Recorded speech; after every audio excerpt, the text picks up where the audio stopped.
this session of this Congress. My name is Vincenzo Di Nicola. I am the co-chair with my dear colleague, Professor Helen Herman from Australia. The name of our session is the mental health and well-being of children from families who are refugees, international displaced persons, and migrants. I'd like now to introduce my colleague, Professor Herman. Professor Helen Herman is Professor of Psychiatry at the University of Melbourne and is past President of the World Psychiatric Association. Welcome, Helen. Please go ahead with your presentation. Thank you very much, Vincenzo, and looking forward to the session with you and our colleagues. So I'm pleased to begin by talking about improving the mental health of young people in out-of-home care, and I'll explain that term in a moment. This is a problem throughout the world, particularly for people in displaced or impoverished conditions, but not restricted to that.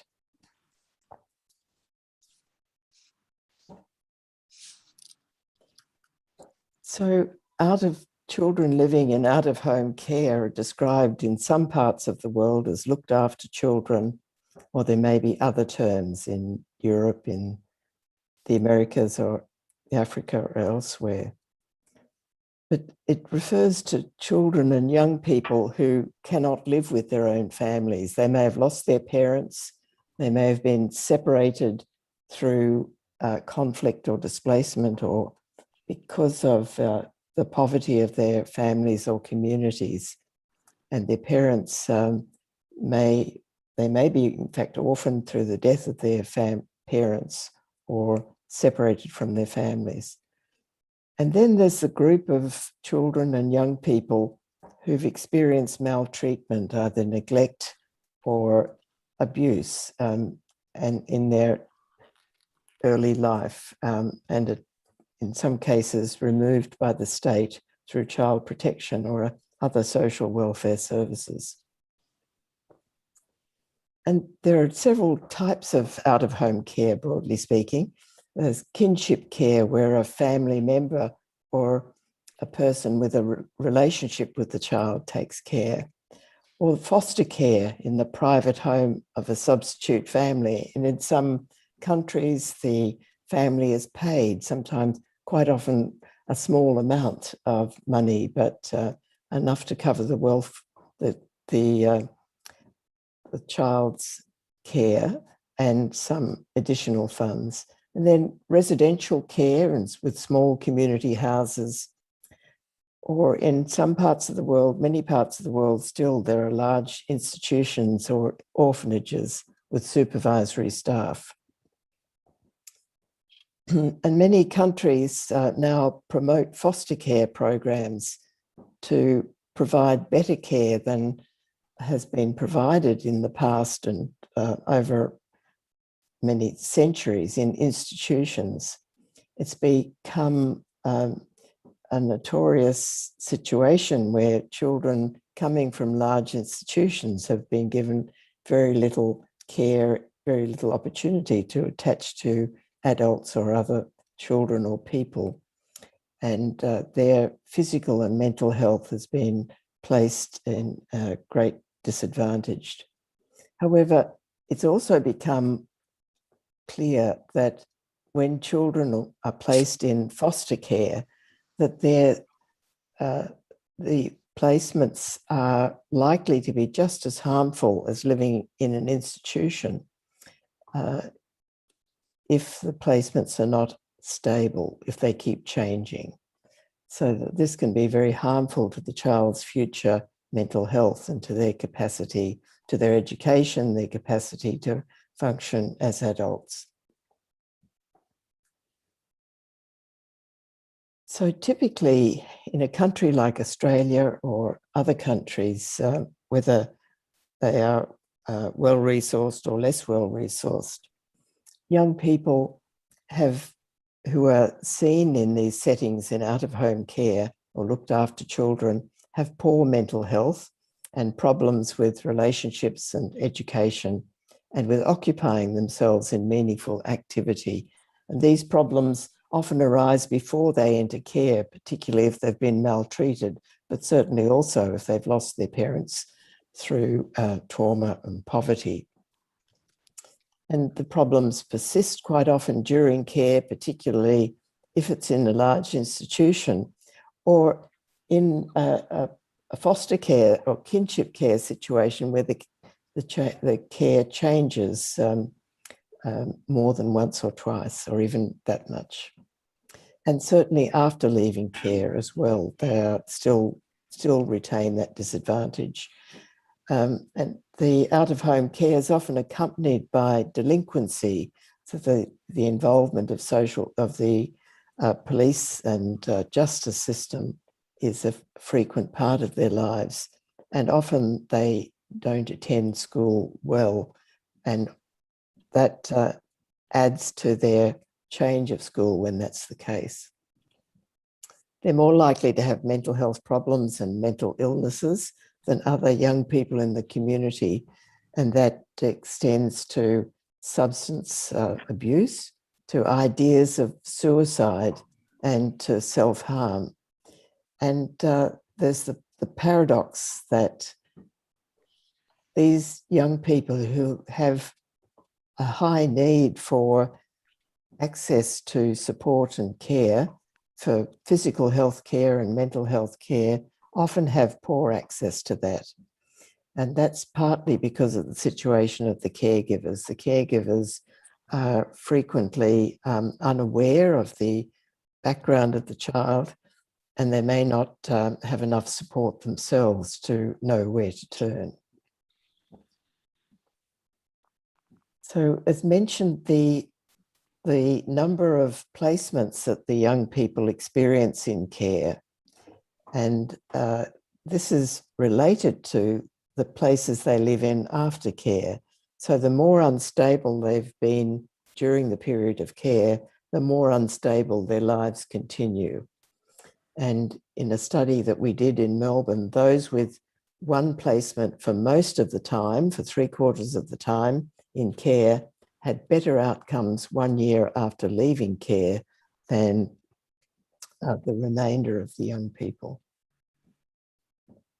So using out-of-home care in Australia as an example, that this refers to the care of children and young people up to their 18th birthday who can't live safely at home. And formal out-of-home care follows a child protection intervention by the state. So the child is removed from the family, often temporarily, sometimes permanently, according to the needs of the child, that goes through a formal process. And in our country with 25 million people, we have approximately 1 in every 1,000 children is taken into out-of-home care. And most of those, 9 out of 10, are taken into kinship or foster care. But what are the needs for mental health support? Well, this is a big problem in most communities, and yet we seem to have a blind spot. We don't have a very active strain of research in many places. We don't have enough information about the needs of the children in and the young people and their carers. So their carers often feel lost and unaware, and are often given very little training, or even the financial support is insufficient. And these children and young people are vulnerable to, as mentioned, to mental health and related problems already. And the situation that they live in during care makes that harder. So compared with those young people aged 12 to 17 years in the general population, this group living in out-of-home care have a higher risk of self-reported distress, and behavioural and emotional problems and use of substances, so that they're more likely to use tobacco, alcohol and cannabis than their peers living with their own families. And looking at girls compared with boys, the girls are more likely to experience distress, particularly in relationships, to be disturbed, to find it difficult to focus in school, to have difficulties with relationships in the home they're living. And curiously or interestingly, they are more subject to use of sedatives than the boys in the same situation. Then after leaving care at 18 years of age, there have been limited studies, but what we could find shows that there's a higher rate of mental and substance use disorder, and very tragically, a greater risk of homelessness. One study in Melbourne showed that 1/3 of the young people were homeless 1 year after leaving care. 30% had attempted suicide in the 4 years after leaving care. And 1 in 3 of the young women was pregnant or had become a mother 1 year after leaving care. So that's before 19 years of age, which is very young in our community. Sorry to interrupt, Professor Herman. We're now at 10 minutes. You have 5 minutes to go. Thank you. So responses are needed across child protection and mental health services and substance abuse. So how do we get the child welfare, the mental health and the substance abuse and the housing services to give an integrated response to the needs of these young people, and particularly the girls who may benefit from the help with peer relationships and substance use and support for pro-social behaviour. That's not to say the boys don't need care as well, but to differentiate it slightly. So there was a study conducted of the mental health problems and the fact that these young people have less access to mental health care and unstable placements in young people, boys and girls aged 12 to 17 living in Melbourne. The idea was to develop an approach to supporting the carers of young people that would be systematic and affordable across the social and mental health services to improve the consistency and quality of out-of-home care and to provide access to early intervention for the prevention and treatment of mental health problems. And the intervention was primarily with the carers to provide them with some training and support. And the overall findings were that young people want to be listened to have carers who can understand their past history and support their development. So this study, I'm not going into the details, but it had quantitative and qualitative aspects to it. But some of the findings were quite understandable and yet poignant. So this need to be listened to have people living with them who understand them and know about their past. And they want their carers to develop a relationship with them and trust them, and the young people be able to trust their carers. And young people from diverse backgrounds value community connections. And this is particularly the case with the disproportionate number of Indigenous young people in out-of-home care. Young people from our Indigenous communities are a small group in the community, but they are 10 times more likely than others to be in out-of-home care for all sorts of historical reasons. So we found that it's feasible to implement mental health interventions focused on carers with quite modest resources, but participation of youth and carers is important, and collaboration between organisations within and across those service sectors. I'm finishing now by saying that there's a need for cross-sector collaboration and youth participation to promote mental health and social function and support early intervention and treatment. And to do this, one way to do this is through support for carers and the integrated work of all those sectors we've discussed, and suggest that this is an area that needs further attention. Thank you. Well, thank you very much, Professor Herman. That was a very, very succinct and rather comprehensive overview of an important problem and an approach. Do you think we have time for questions now, or would you like to save that time later? Maybe we should move on, do you think? Unless anyone has a question, I'm very happy to answer, but maybe we don't can want people to miss out. Question. Not hearing a pressing comment. Let's move on in the interest of time, and we'll save the question period for the end. So it's my pleasure now to introduce to you our next speaker, Professor Marianne Kastrup, whom I've known for many years. She is very well known for her work in transcultural psychiatry. In fact, is the former director of an important center of transcultural psychiatry in Denmark, and is the past treasurer of the World Association of Social Psychiatry, which is, of course, where I've met her. So welcome, Marianne, this morning, and we're looking forward to your talk. Thank you very much. I'll let you know when we're at 10 minutes, and then when you have 2 minutes left. But I don't see anything about sharing my screen. There's a green icon on the bottom. No, there's not. Move your cursor. If you move the cursor, it'll show up. I don't know. If you move your cursor on the image, it'll show up, and press that. And then press, right, there you go. Perfect. Okay, sorry. And now press on your PowerPoint full screen. There we are. Perfect. Yeah.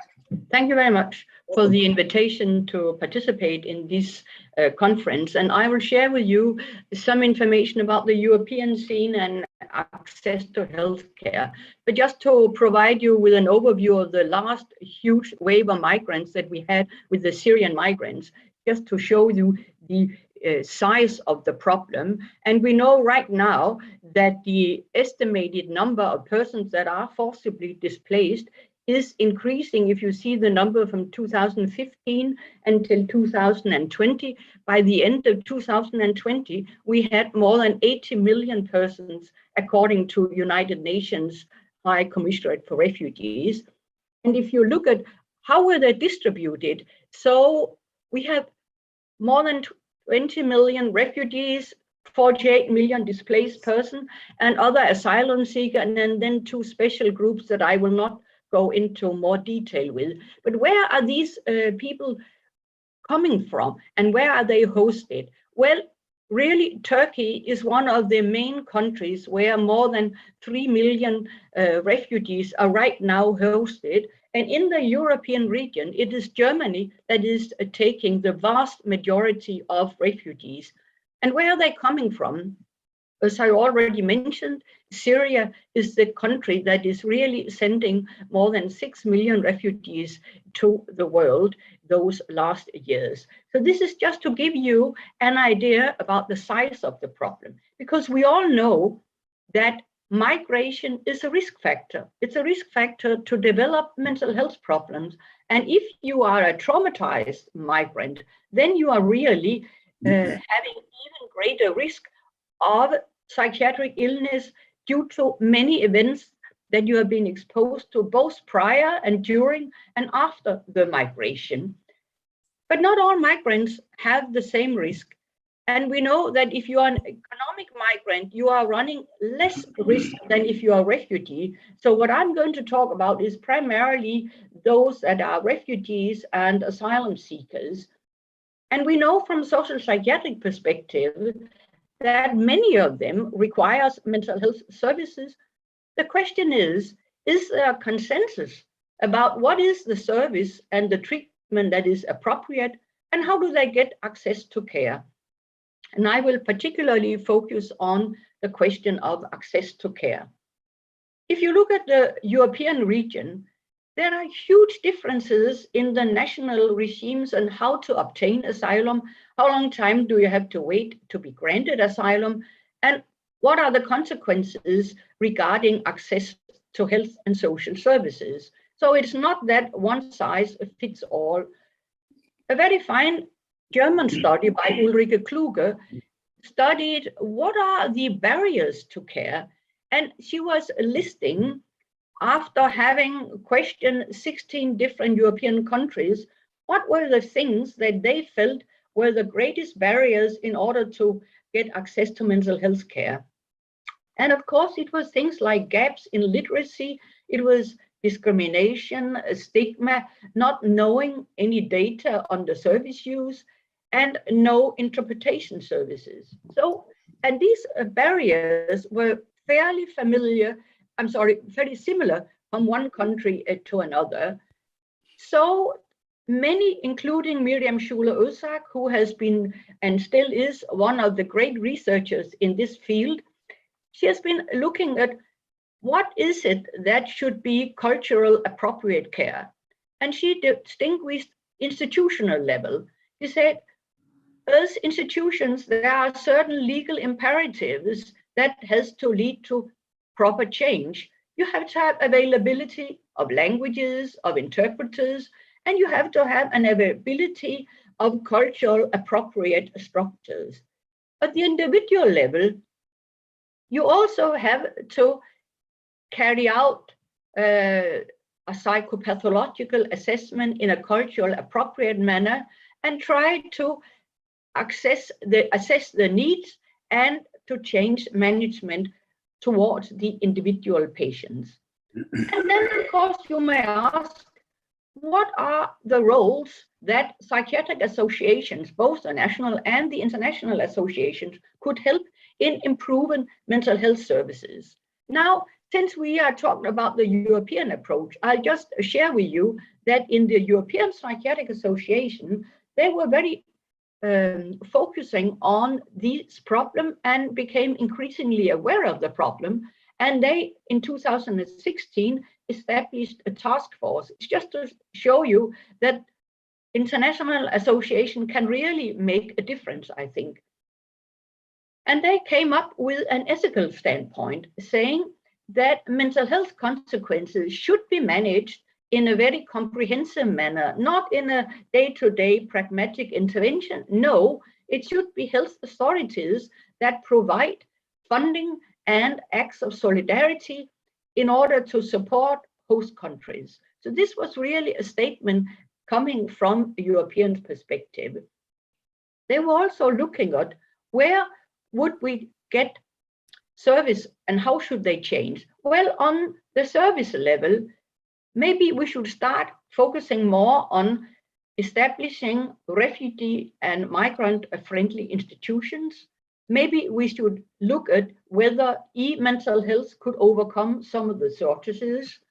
Maybe we should review the efficiency of different psychoeducational activities and establish national hotlines so that national experts could help where there is a shortage of mental health professionals in many regions of a country. When it comes to training, it would be very wise to establish catalogs on available courses on cultural competence, and also to focus on the curricula. How could we include such aspect in the different curricula in the different countries when it comes to the residency program of psychiatrists and other mental health professionals? Try to offer various educational modules and also to use websites in establishing toolkits that are web-based. And finally, you could also have exchange programs so that psychiatrists coming from countries where they have not been having huge migrant population could spend time in another country, shorter or longer period, and develop some competence within the field.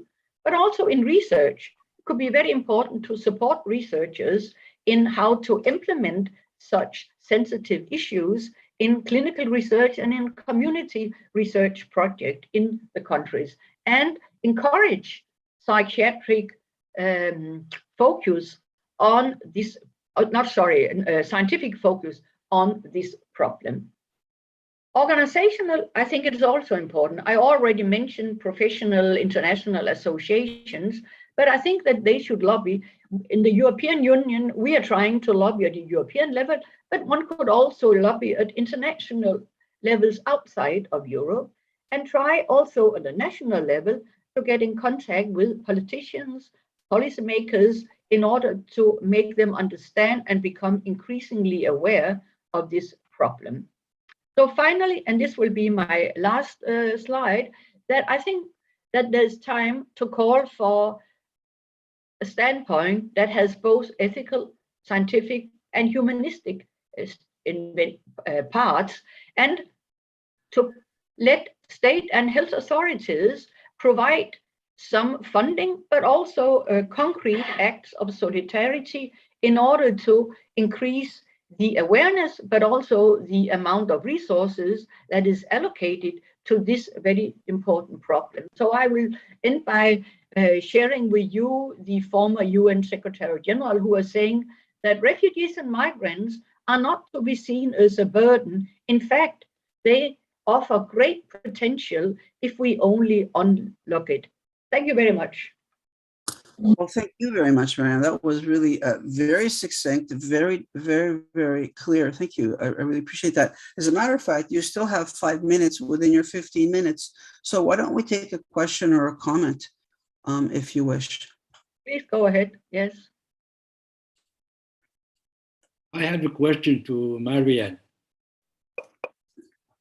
Hello. Yes. Yeah, I hear you. Marianne, I know how much you are involved in European research concerning migrants and refugees.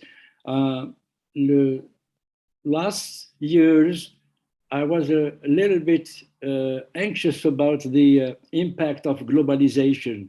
Do you think we still have the possibility to build something at the continent of Europe and not at the level of all the globalization, or is it only a dream, or is it a nightmare?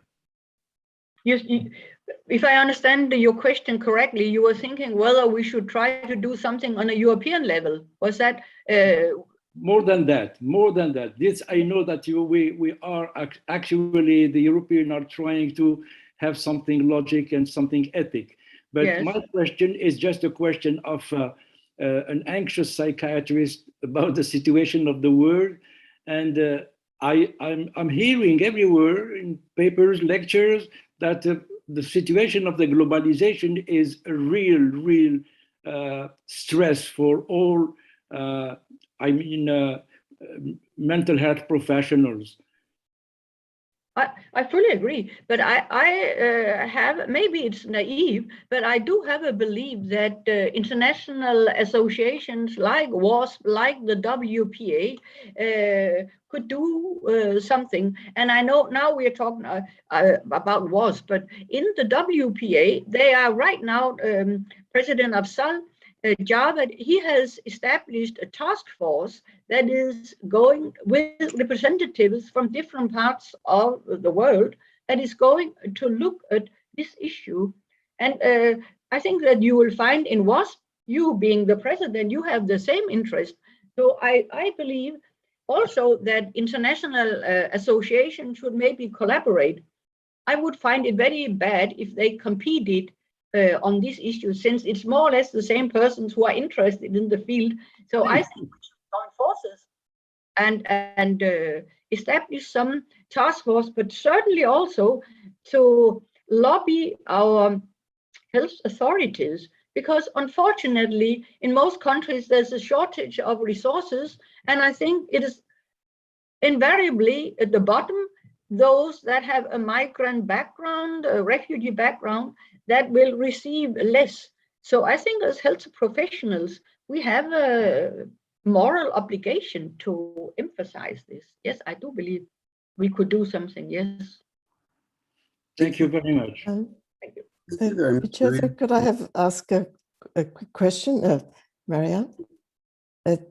Marianne, thank you so much. I'm aware that there are specialist services such as the wonderful service that you ran and in a number of countries, but many places it's not possible to have specially trained providers ready to help people with refugee or asylum seeker groups. How much should we be thinking of making all services trauma informed? This seems to be the term often used now. Can we make it all of our psychiatrists, all of our nurses aware?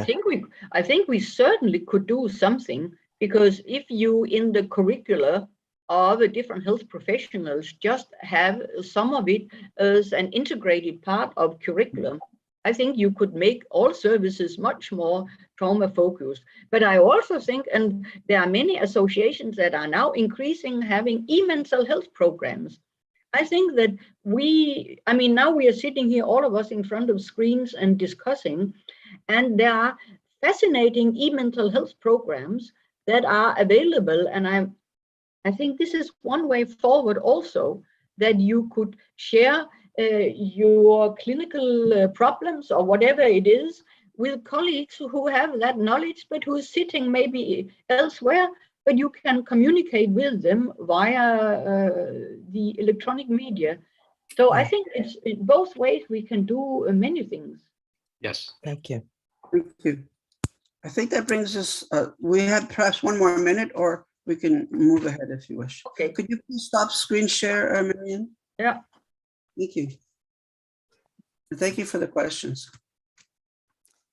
Yeah, well, thank you very much to Professor Di Nicola for your beginning the session so well for us. And now it's my turn to introduce you, which I do with great pleasure.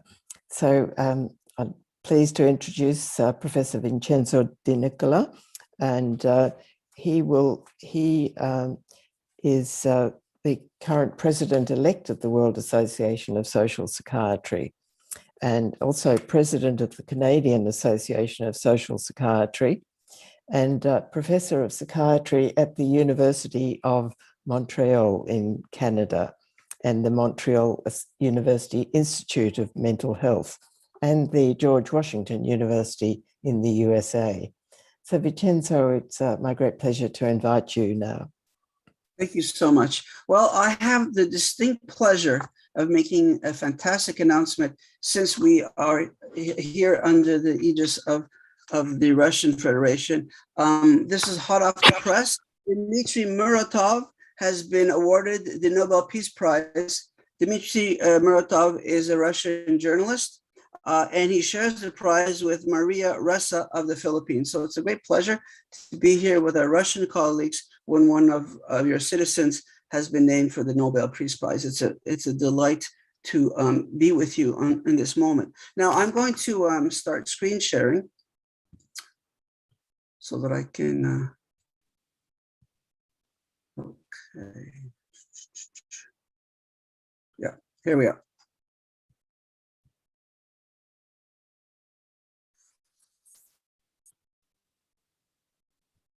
So this situates us where we are now. I'll move on quickly.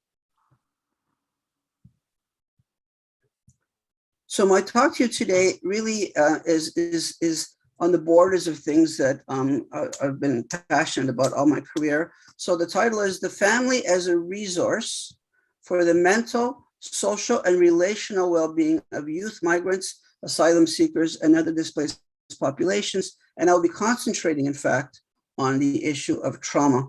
And I'm going to try to situate us. So I'm sharing some of the artwork from a dear friend of mine who's a child psychiatrist, Jaswant Gazder. I have no conflicts of interest, but since we've had to sort of shorten our time, anyone that's interested in my talk or have questions can simply send me an email, and I'll be happy to share with you my fuller talk and slides. So basically the objective today is to look, when we think about children, families, and culture, and examining trauma, we ask ourselves the question, why does development matter? Why does it matter to think about ages and stages?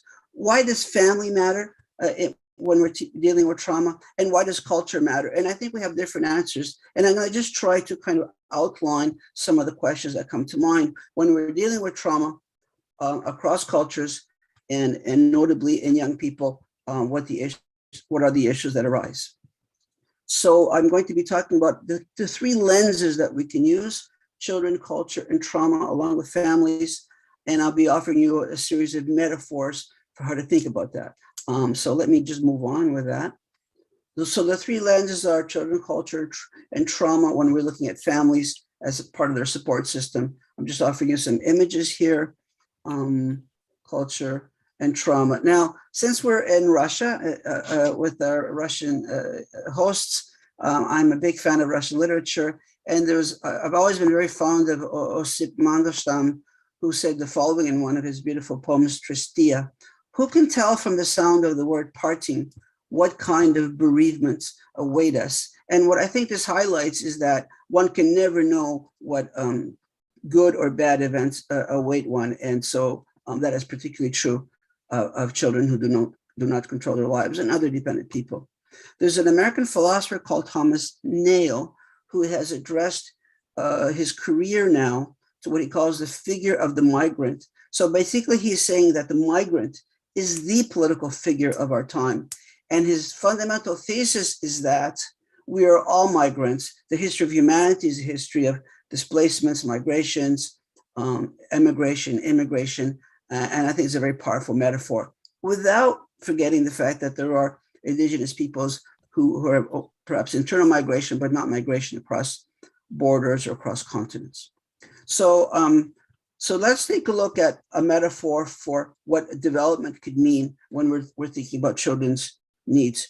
So a wonderful cultural anthropologist, Charles Super, offered this metaphor of looking across at growing up. So to study children across cultures is to revision in an important way how we think about development. We cannot simply imagine that the development in each place and time is constant and the same. And so cultural anthropology has brought important ideas to the table. And there's a very, very important model by Jan Valsiner, who has developed a culture-inclusive developmental psychology. This has been a preoccupation for many years now as a transcultural child psychiatrist. So I want to offer now the metaphor of the changeling. The idea of the changeling comes from European myths in which there was a fear and anxiety, perhaps based on trauma, and that one's child was somehow replaced by the devil, by evil forces, and so on, either replaced or with the notion of the evil eye, which is very common in many cultures, the notion that an evil regard will be cast on the child. So a changeling in the archaic sense is one that wavers, but in a more important sense, it's a fraudulent substitute. So parents' anxieties were embodied in the notion that somehow my child has been changed. So I'm using that as a metaphor for what happens when people in general undergo radical change. Now, when we look at the history of childhood, we tend to think of children as, lovely creatures. We tend to have warm reactions to them. But in fact, the history of childhood, as Lloyd de Maus, who's the leading historian of childhood, has said, the history of childhood is a nightmare from which we've only recently begun to awaken. That's because people now started to examine the history of childhood. People like Lloyd de Maus, Alice Miller, and they've examined such things as child abandonment, selective maternal attachment, and the true impacts on the psychological, physical, and general well-being of young people who are dependent on us. So what they've done is they've done nothing less than to rewrite the history of childhood through the lenses of history and their particular approach, psychoanalytic reconstruction, but one can use many such approaches. And what do we learn from that? Well, first of all, we know that conspiracy theories have always been around for a very long time. And what they do is they capture symbolic ways of understanding risks. So we have built-in cognitive biases, and sometimes they're externalized in cultural practices that look like magical thinking sometimes, or paranoia on the other hand. So the evil lie is one manifestation of this anxiety. It is a cultural elaboration of the fear of the malevolent gaze, and it's a legacy of trauma, especially in the face of childhood sickness and death. And so in many ways, these crises, collective traumas, spark conspiracies and scapegoating. And I think that explains a lot of behavior around both exaggerating concerns, or sometimes magically wishing them away. Now, speaking of magic, the Hamsa, as they say in North African culture, or the evil eye, is so important that many people would use amulets like this on this child to protect the child. So what's behind that? Well, the truth is that children's lives have been marked by illness and disasters and so on, and being dependent, they're very, very vulnerable. So I'm using this as a metaphor, as a kind of twist, modern twist on an old European myth. So with a greater or lesser severity across more or fewer developmental domains for decades or months, trauma alters the lives of children. It alters the lives of all the people who are exposed to trauma. So one of the most important studies came from, in fact, a Danish researcher, Kielsen, who talked about a sequential traumatization. So people, children, people, families are not exposed to one event only or one factor, but they're exposed to sequential traumatization, and it could rarely be reduced to one thing. And these are layers of trauma, or what I'd like to call a train of traumas. So we can imagine an imbricated series of triggers across developmental, cultural, and family predicaments. And often the impact on one member of the family is not the same as on other members because of developmental differences, because of cognitive maturity, different experiences, and so on. So another metaphor I want to offer is the metaphor of a shadow. Childhood adversity, and there's many, many studies now, and notably the adverse childhood event studies in the United States that are part of the social determinants of health and mental health, that suggest that childhood adversity casts the longest shadow across the entire lifespan with lifelong pervasive impacts. And what's important to think about here is that these are some indications of the adverse childhood events. And what that showed was a linear gradient between early adverse negative events in the child's life and later health outcomes, not only mental health, but all of health. So I think of our current situation in the world as the young people are what I would call the experimental child. Children we are all exposed to not only a pandemic, but a syndemic, which is basically a series of pandemics. There's a biological one and there's social ones, and people talk about the infodemic and so on. So we're really talking about a cascade of consequences, and the impact on these children can be imagined this way, as a cascade that's affecting the society at large, the smaller community, the multi-generational family, and all of that impinges on the health of children and youth as the lowest common denominator. So I think of the experimental child as being exposed to this exceptional set of circumstances that we're all living today. And literally billions of children around the world are being exposed to this. And it's a kind of experiment because we are not choosing the virus, but we are choosing how to respond to it. And some of the responses could be imagined as not always being completely healthy: confinement, isolation, and for children. Thank you. There's a brilliant Lebanese Quebecois playwright who wrote a play that became a film called Scorched, who talked about the impact of childhood trauma. He said, "Childhood is a knife planted in your throat. You don't remove it easily." Sorry to hammer on these negative aspects of childhood, but these are realities that we have to be aware of, which can all lead to the final common pathway, unfortunately, in some cases, of psychic trauma. So we live in a time where we like to talk about protective factors and resilience, but it's also important to take note and to document the fact that children, all vulnerable populations, are exposed to psychic trauma, which is something that we've been studying in a psychiatric, psychological, psychotherapeutic sense for at least a century. It was introduced by Freud. Is elaborated by his daughter Anna Freud, who notably worked with children in London. And then we've had many evolving notions about trauma. And a key shift has been from something outside the usual experience, defined supposedly objectively, to include now a subjective sense of danger. This has been a major shift in the thinking. So we need to think developmentally with some of the factors here that I've listed. And we need to think about early adverse experience creating an unfortunate situation where some children be less resilient, less capable of adapting. And that's very, very important. And in fact, early childhood experience, the longest shadow, may derail a child's developmental trajectory and compromise the child's ability to regulate affects and behavior, and in fact, compromise early and future relationships. The exposure to violence matters for reasons that are obvious. We do think about protective factors, safety in the environment, the caregivers, support systems. These are all important issues. But we can't forget that the very people who are taking care of their children and other vulnerable populations are themselves impacted by the same things that expose the child to potential traumas, and also by their sense of épuisement, we say in French, feeling burdened and overwhelmed by the needs of suffering members of the family, trying to offer that help while they themselves are suffering. So the developmental outcomes of trauma are great. They cast this long shadows, I'm saying, and the risk is greater for children who have not yet attained optimal potential development.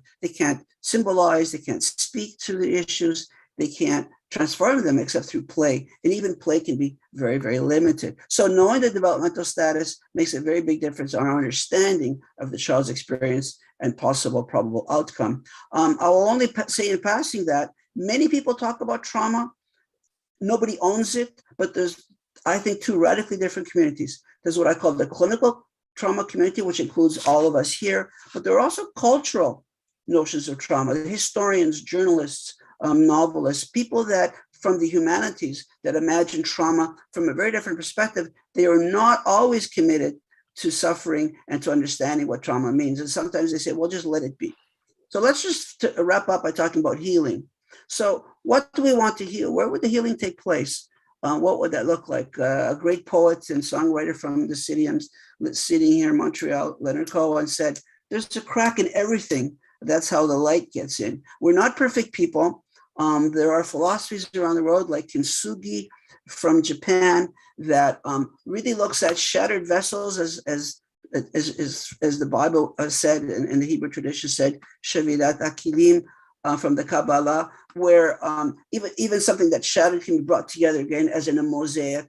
Mosaics are made from broken pieces, but they're still a work of art, and so are you and I, so are people.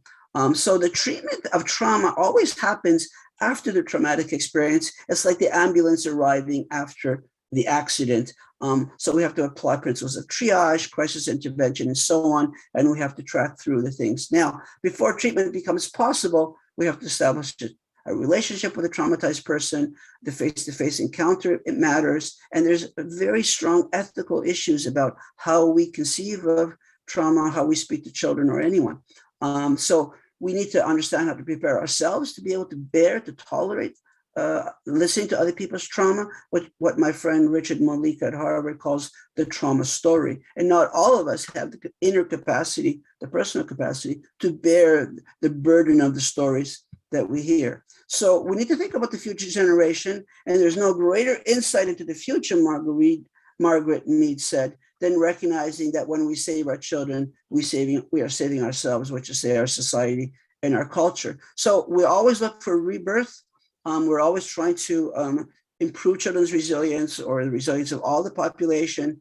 And in conclusion, we need to think about development, which includes attachment and neurobiology, because early trauma not only changes behavior, cognitions, and so on in relationships, it also reduces the plasticity of the growing brain. We need to think about the family as a crucible of experience and as a key support around a child and all dependent members. And we need to think about culture differently, not as something that's static, but very different. So again, the beautiful metaphor, looking across at growing up.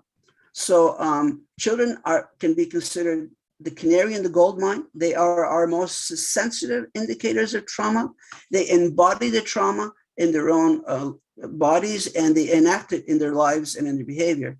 They are the truth tellers of trauma of their community, and they tell their stories through play, drawings, embodiment, and enactment. And what's very tragic for me as a child psychiatrist, very sad, is when the child is so limited that even their symbolic, their main vehicle of expression, play, becomes limited and subdued. So let me stop there. Thank you very much for this. And again, the intersection of childhood, culture, families in the face of trauma is something that we can never be sensitive enough to in order to grasp the suffering of young people faced with trauma, notably as migrants, notably as cross borders, and when they don't have the status in their host country to have access to services. And it becomes a human rights question. And once again, congratulations to our Russian colleagues for the Peace Prize being granted to one of your journalists. Thank you. Thank you. Thank you so much, Professor Di Nicola, for that for the wonderful and moving address, and including the illustrations. You really brought our session to life for all of us. And we don't have much time, but maybe if someone has I'm sure we could spend the next hour discussing what you have said. If anyone has a 30-second question, I'd like to invite that. 35 seconds, it's okay? Enzo, I would like to ask you, are you optimist for the future of humanity? Yeah, you're very famous for these apparently simple questions that are devastatingly difficult to answer. As you can see from my face, I am an optimistic person and a happy person in my own life. When Freud was in his 50s, he lost a grandchild, and he wrote in his diary that it was the end of his affective life. So I have mixed feelings, you know. As someone who hopes for the next generation, you know, Erik Erikson had, many of us here are of a certain age, and we're at this phase of generativity. I do believe in the future. I'm very, very excited by my own children, by my students, by the next generation. And I believe it's very important to pass on a degree of optimism. That said, we're facing incredible crises across every intersectionality, not only in the usual sense, but, you know, in climate and so on.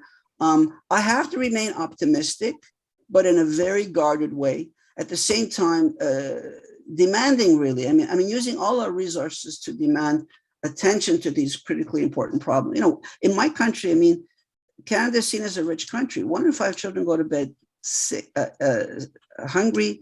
Many of the Native peoples in this country, and we just had a day of truth and reconciliation, the first time in our history here in Canada. Many Indian or Native peoples don't have access to water in their own community. The water is poisoned. So I'm guardedly optimistic. I do believe humanity has resources, but I think the challenges in front of us are enormous. And I like to think that we as mental health experts who also care about the planet and everybody, including the plants and animals on this planet that we share, will start taking care of the environment in a way that gives us a better possible future than the one that some apocalyptic people are very worried about. So it's a mix. Thank you very much. Yes, No, thank you. So now, thank you again, Vincenzo. It's now an equally great pleasure to introduce Professor Rashid Ben-Gadi. And Rashid is, as you would be aware, the president of the World Association of Social Psychiatry and medical referent of the Sigmund Freud University, Paris, France, and has been for a long time, as we know, as the director of the famous Transcultural Center in Paris that he may mention, and also Professor Honoris Causa of the SFU Vienna. So Rashid, may I invite you please to share your screen and talk about the impact of art therapy or education of migrant children and adolescents. Okay, I have to click on the green thing there. Correct. Yeah. And I have to search my my presentation. Where is it? My God. That's all right. So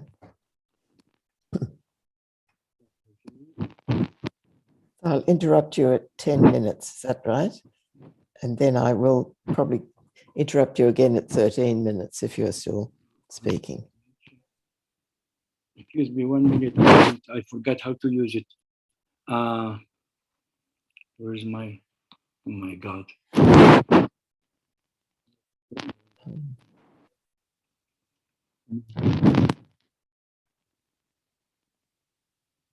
Maybe hiding behind that. Do you have a control arrow? Trying to find my PowerPoint. Yeah, maybe hiding. So if you, I got it. there you go. Fine. Okay, you have it? Yes, thank you. So Oh, if you press full screen down the bottom. okay. Full screen on the bottom. Down the bottom, you go to the bottom of your screen. Full screen. Full screen on the PowerPoint app, the PowerPoint. Down the bottom, on the bottom. Diaporama. Bottom bar of, no, the bottom, Diaporama. That's it. lower bar. Is it okay? Yeah, there you go. That's fantastic. Thank you very much, dear friends. I really want to share with you my experience as a psychiatrist and an anthropologist in France. And coming from a country like Algeria, and I make my decision to live in France. I was not a migrant in terms of asylum seeker. I decided to come to Paris and to live to Paris, but I faced all the problems we are talking about. And I learned a lot of what migrants and refugees helped me to understand. I really, really, really learned a lot about that. And I want to share with you this experience through art therapy with the children and adolescents. I had the chance to work, as you noticed it, Professor Helen Herman, in Minkowska Center. I can't go. Yeah. For more than 35 years, receiving migrants and refugees from all around the world, not only people from the Maghreb or from the South Africa or West Africa, but from all around the world. At that time, we were receiving people coming from South America, coming also from other countries of Europe. And well, it was meeting human beings and trying to understand how we can help. So this is just the frame of my presentation. I'm not going to talk about the clinical part because it was very well expressed by intervention. So happy to, in a cultural setting or in a therapeutical setting, not only cultural. I will explain myself better after. The place of art therapy is a current debate topic regarding its adequacy in pedopsychiatry therapeutics, even when it has proven to be constructive and a suitable complement to psychotherapy. My experience as a psychiatrist at the Minkowska Center in Paris allowed me the opportunity to participate in some remarkable therapeutic sessions with migrants and refugees, children and adolescents, honoring Françoise Minkowska's interest in personality traits of Van Gogh artworks. So we create an art therapy consultation, and we have young children from all around the world and young adolescents from all around the world. Additionally, during my studies in psychiatry under the guidance of Professor Yves Pellissier in Hôpital Necker in Paris, I had the opportunity to do an internship in a specialized structure for young psychotic teenagers where they could engage in theater, no matter from where they come. The question was how playing Molière or Racine or any piece of theater can help the psychotherapy. And really, I learned a lot on how art can help to reorganize or sometimes to treat some psychological difficulties or even though psychiatric difficulties. In retrospect, I have been struck by the difference of the place given to art therapy depending on its context. When treating migrant or refugee children, art therapy has a different function in comparison to when treating psychotic teenagers who were not concerned by migration and exile.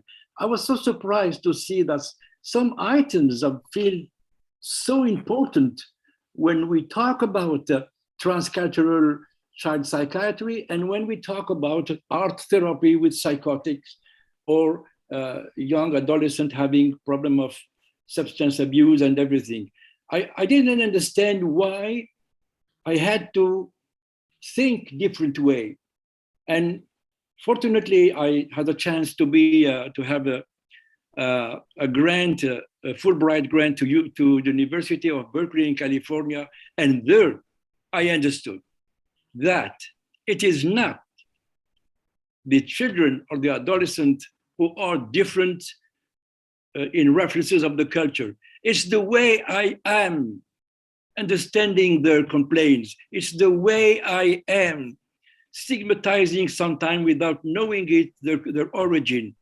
And I discovered that I have to work on myself. I did my auto-analysis on migration and the impact of the way you look and you respect the others. The ability of a child to venture in an imaginary world while keeping a contact with reality is expected to develop major psychological mechanism of defense that can, in complementary with the psychotherapeutic work, give a certain ease regarding the interpersonal relationship between the migrant child with the therapist. It took me a long time to understand that. It took me a long time to admit that I have my own stereotype. It took me a long time to realize that I have been never trained to that. Nothing in my studies of medicine, nothing in my studies of psychiatry. I discovered it in California with culture and personality relationship and with people like George DeVos and other great figures of anthropology. The ability to keep a certain distance during art therapy session is quite different from classic therapy. I was educated in psychiatry in the necessary counter-transference and the way you have to control all this to pretend to be a psychotherapist and to pretend to help people with the psychoanalytic approach or even wider than pure psychoanalysis, Lacanian or not, everything that can help the person. And I discovered that really distancing is not easy to put into action because the therapeutical framework was not the same. When I discovered it, I understand that talking about my colleagues after sessions and trying to explain why I didn't understand this and why my colleagues understand it that way. Some others talk only about the culture as the main structure of the personality. And I was surprised. Nobody was talking about social determinants, anthropologicals. I heard about ethnic studies, ethnic approach. I didn't like it because ethnic in Greek means people, it doesn't mean a person. So I was a little bit shocked by the fact that I have to limit my knowledge to the cultural references and that's it. It's not true, especially with children. When you see them through art, can be painting or sculpture or anything, and how they can create something absolutely fantastic. They don't know how to talk about it, and they begin to talk about it when you begin to talk with them, and you're not looking at them like a special people and this and this. It's extraordinary because you see that art therapy is really a therapy. It's not only some special way to behave. No, that's really help people to have a better resilience of the trauma, and even the psychotherapeutic setting is better.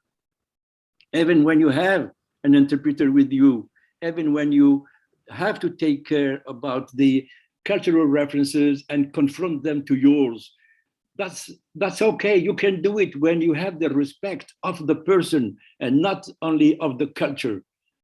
This is a main point I discovered in my experience. Sorry to talk about only my experience, because I think I discovered so many things that you cannot pretend to be in a better to be specialist of this or this if you haven't been trained to that.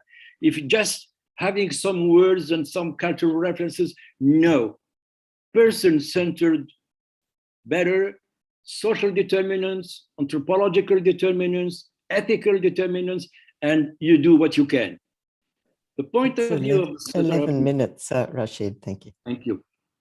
The point of view of the therapist will differ depending on their specialty, plus the attitude of some of the young patients were surprisingly mature, while the others, it was a real ordeal to play a role during theater session.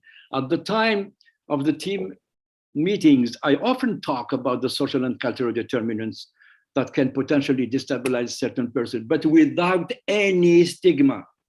Sorry for insisting, without any stigma. Stigma come from stereotype, and I was full of stereotype. And I have to organize my special approach, my professional approach, how I can fight against this stereotype and do my job. During the team meetings, the debates were very interesting, and it was rare to evoke the concept of explanatory models. I do recall engaging discussion on the place of the social and cultural aspect relative to the development of personality. And I have a nice story of, in this special place where they were having art therapy through theater. A young teenager, was a young kid, 16 years old, he kept telling me, you know, when I grew up, and I will be 18 years, I will be in my majority, if you will see if you will be able to oblige me to clown around in front of my friends. This is having humor on the fact that he was playing the Fourberie de Scapin. I don't know how to say it in English, Scapino. It's really interesting to see how art therapy can surprisingly go faster sometimes for resilience, for a better organization of the personality than the classic approach that we are all trained of. Global is not a dream. I mean, during the team meetings, the debate were very interesting. Okay, I have to push this one. Today, art therapy is an extraordinary tool to complete the therapeutic framework, regardless of the young patient's origin. Certainly, the therapeutic impact will be different depending on the patient's struggles with autism or a neuropsychiatric pathology or psychotic or a severe neurotic pathology. From my experience, and I will conclude with this, I can say it is very important for us, therapists and social workers, to consider the new elements introduced by globalization, meaning the social, anthropological, and ethical determinants that impact our patients and ourselves. Decentration or decentering remains the best tool to avoid any possible stigmatization in order to value art therapy as a humanistic, enriching, and universal discipline. Thank you very much. And go and visit our website of the World Association of Social Psychiatry. Wonderful. Thank you very much, Rashid, for your inspiring comment, rich with your long clinical experience and cross-cultural experience, as well as your experience institutionally. Could I invite any comments or questions? We have a couple of moments.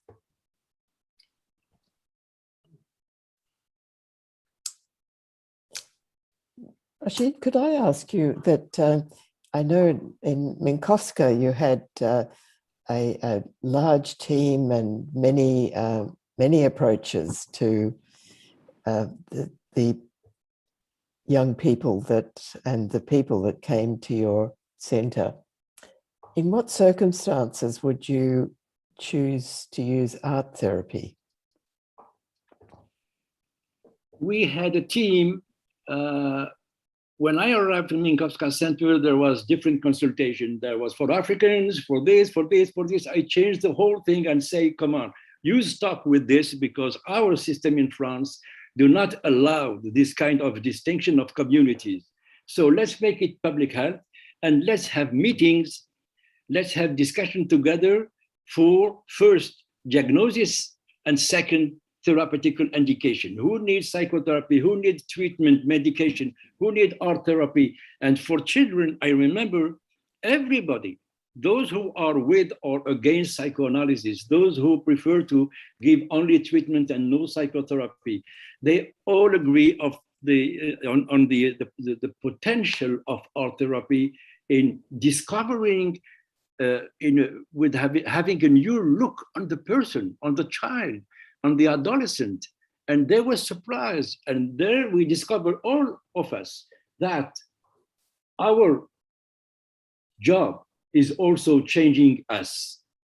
We have to understand that we cannot apply only what we know, but we have to confront it to the other person. And really that changed the ambience. We were all thinking that we are part of the system and helping people coming from every part of the world. Thank you very much. Well, I think we should move on unless anyone has a very pressing question. But Rashid, thank you once again, Professor Ben-Gadi, for your address and congratulating you on your presidency of the World Association of Social Psychiatry and wishing you well in this challenging time as you continue that. Thank you. So I'd like to pass back to Professor Dino Nicola to continue the introduction.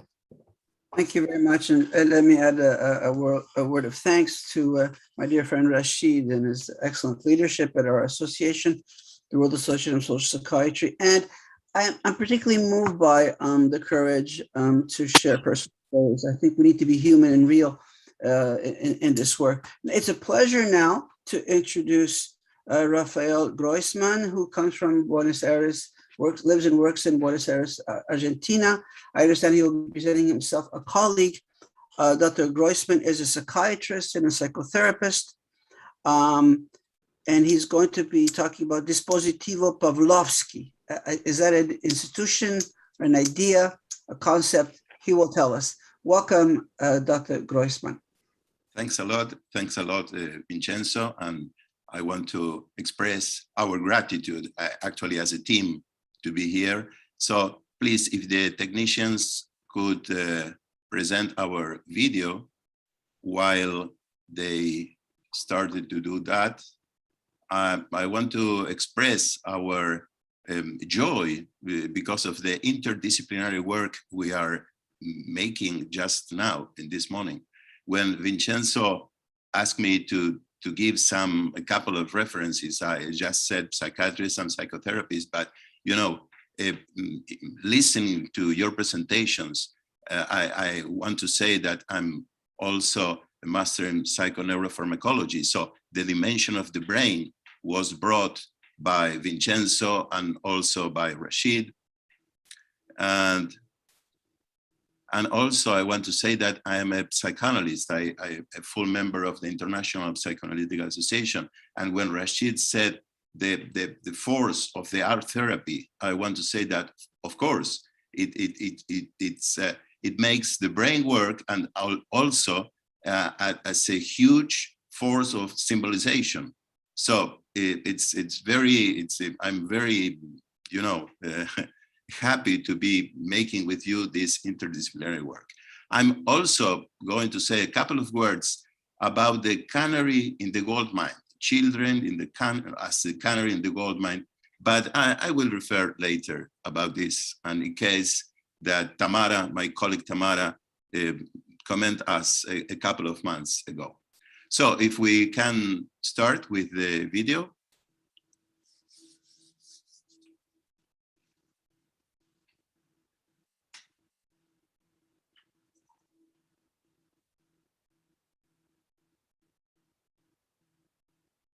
No.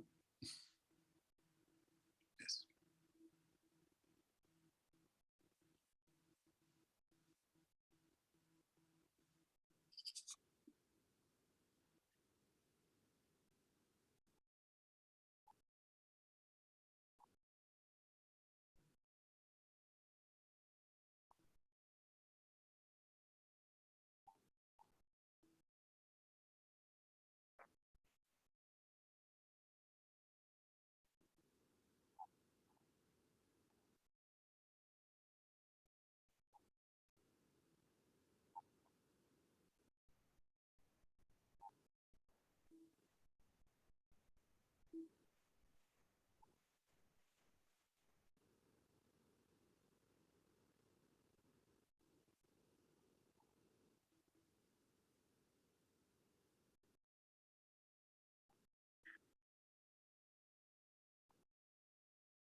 of different therapeutic and psychoeducational spaces by each patient and his family, like participation of each patient in an individual therapeutic space and the group, family therapy and parent orientation.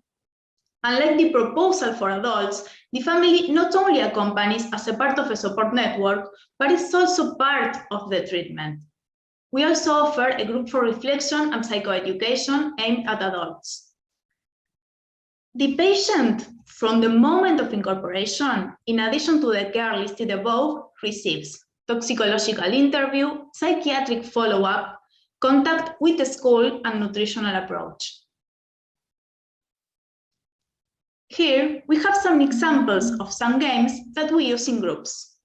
The first is a tutti frutti with concepts and tools that are part of the treatment. Each patient has a table like this, and a letter is determined, with which they will have to start the words in each of the indicated columns. As I said before, each column corresponds to an item that represents an aspect or treatment tool, such as substituting behaviors that consist of conducts that keep you far away from the problematic one, the reason for not consuming, a word to use in the protocol call. This is a tool that consists of calling the dispositivo daily to practice a possible request for help. Meditation is also a tool that we use both in groups as well as part of our daily tool practice. In this game, we also ask them to locate a risk and a motivational word. Games like this usually generate an atmosphere of trust and camaraderie among the participants, which facilitates dialogue within the group, regardless of the topic to be addressed. In this image, you can also see a tour game, the use of videos and songs, and games such as Taboo, with words related to the team to be worked on in the group. We even used some of these games in adult groups, and a very fresh exchange of sensations and reflections was generated. This not only justified the use of this dynamic in the group of young people, but also made us review the way in which we approach the groups for older people. As professionals, we try to facilitate a space of trust and communication from a playful stimulation. Thank you very much for the invitation and for the possibility to share these points with you.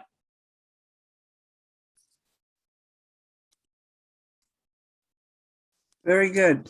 Can I invite you now, Dr. Groisman, to comment? Yes, well, I think that I think it's clear the idea.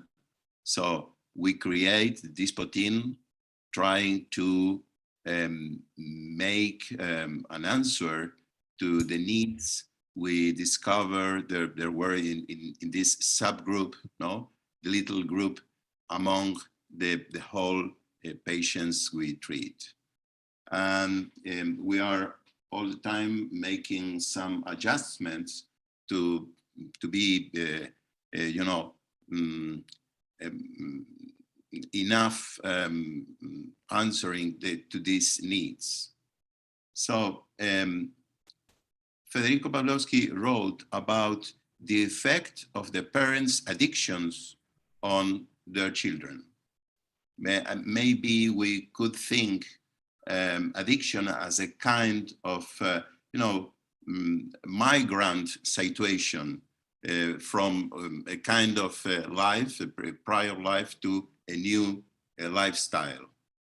And with this protein, we try to create a device that could be able to give answer to these needs. When Vincenzo talked about the canary in the gold mine, you know, I remember a case that Tamara told us about a couple of months ago, when a couple of parents made a consultation complaining about their children. You know, his children who was apparently with some behavior problems. And in the course of the interviews with Tamara, she discovered that the problem was that the mother in the pandemic, it was interesting what Vincenzo told us about the pandemic, COVID-19 situation and the syndemic. The mother increased the anxiolytics she used, but the parents were complaining about his children without recognizing that the problem actually was her addicted behavior. So I think that there's a lot of factors that intertwine. So I think that maybe in the later discussion we could, take one by one these different factors. Thank you. I think our time is running up, but thank you very much for that cross-reference. I do believe that these presentations are speaking to each other and developing a kind of congruence among themselves. Wonderful presentation. Thank you very much. I was not aware of this work, brilliant work. I will refer it to my friends in Latin America who could very well make use of it. Thank you so much. I think we should now pass the baton back to Professor. I'm sorry. I think that Tamara, just a couple of words, if you can. If it's 30 seconds. Yes. First of all, hello to all of our colleagues from the Dispositivo Pavlovsky that are here in this Zoom. Just to clarify that it's a private program, but the patient do not come from places of poverty, but we do ourselves a level of helplessness, loneliness, and emotional deprivation, which cannot be, sometimes families try to compensate these carencies with material things, and so we try to help them with this treatment. Thank you very much for the invitation. You're very welcome. Bienvenidos. So I'll pass the baton back now to Professor Herman to present our next speaker. And thank you again for your wonderful and very creative presentation.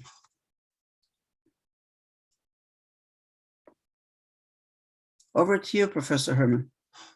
Yes, thank you very much, Vincenzo, for that, and to our colleagues for the presentation. As you say, it's very nice to think that we are listening to colleagues from Argentina in Russia, from each of our offices and homes. So it's a real pleasure now to come to our colleague, Dr. Natalia Spokonyaya from Russia. I didn't clarify. I'm sorry, she's speaking from Berlin, although you may tell us whether you reside in Berlin or Moscow, but she is director of the International Institute of Systemic Consultation, and we look forward to your presentation. Dr. Natalia.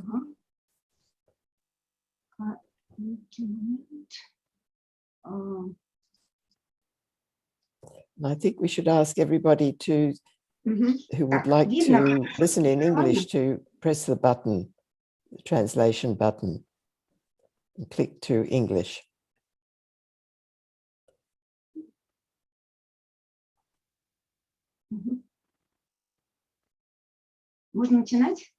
Can I begin? Please do. Yes, thank you very much. So, the topic of my presentation is here on this slide. It's about the struggles of child and adolescent immigrants. I'm going to share our approach to therapy and prevention. I'll be speaking about the assimilation of Russian children who migrate to Berlin, because this is where I'm based, but this is where I work. I'm a director of the International Institute of System Constellations, and I'm a teaching therapist at the German Society of Systemic Constellation. I have lots of specializations. I focus in systemic trauma therapy, and I authored my own approaches. This is a method for short-term therapy for severe trauma. And here I embrace all my specializations, all my backgrounds. I'm also a mathematician and a theologian from the Alexander University. Now I'm recognized as a theologist and a theologian, and I'm invited to international congresses and conferences, although back in the USSR, theology was banned when I was studying it. So I'm going to talk today about the problems that migrants' children face in Germany. I have 6 children.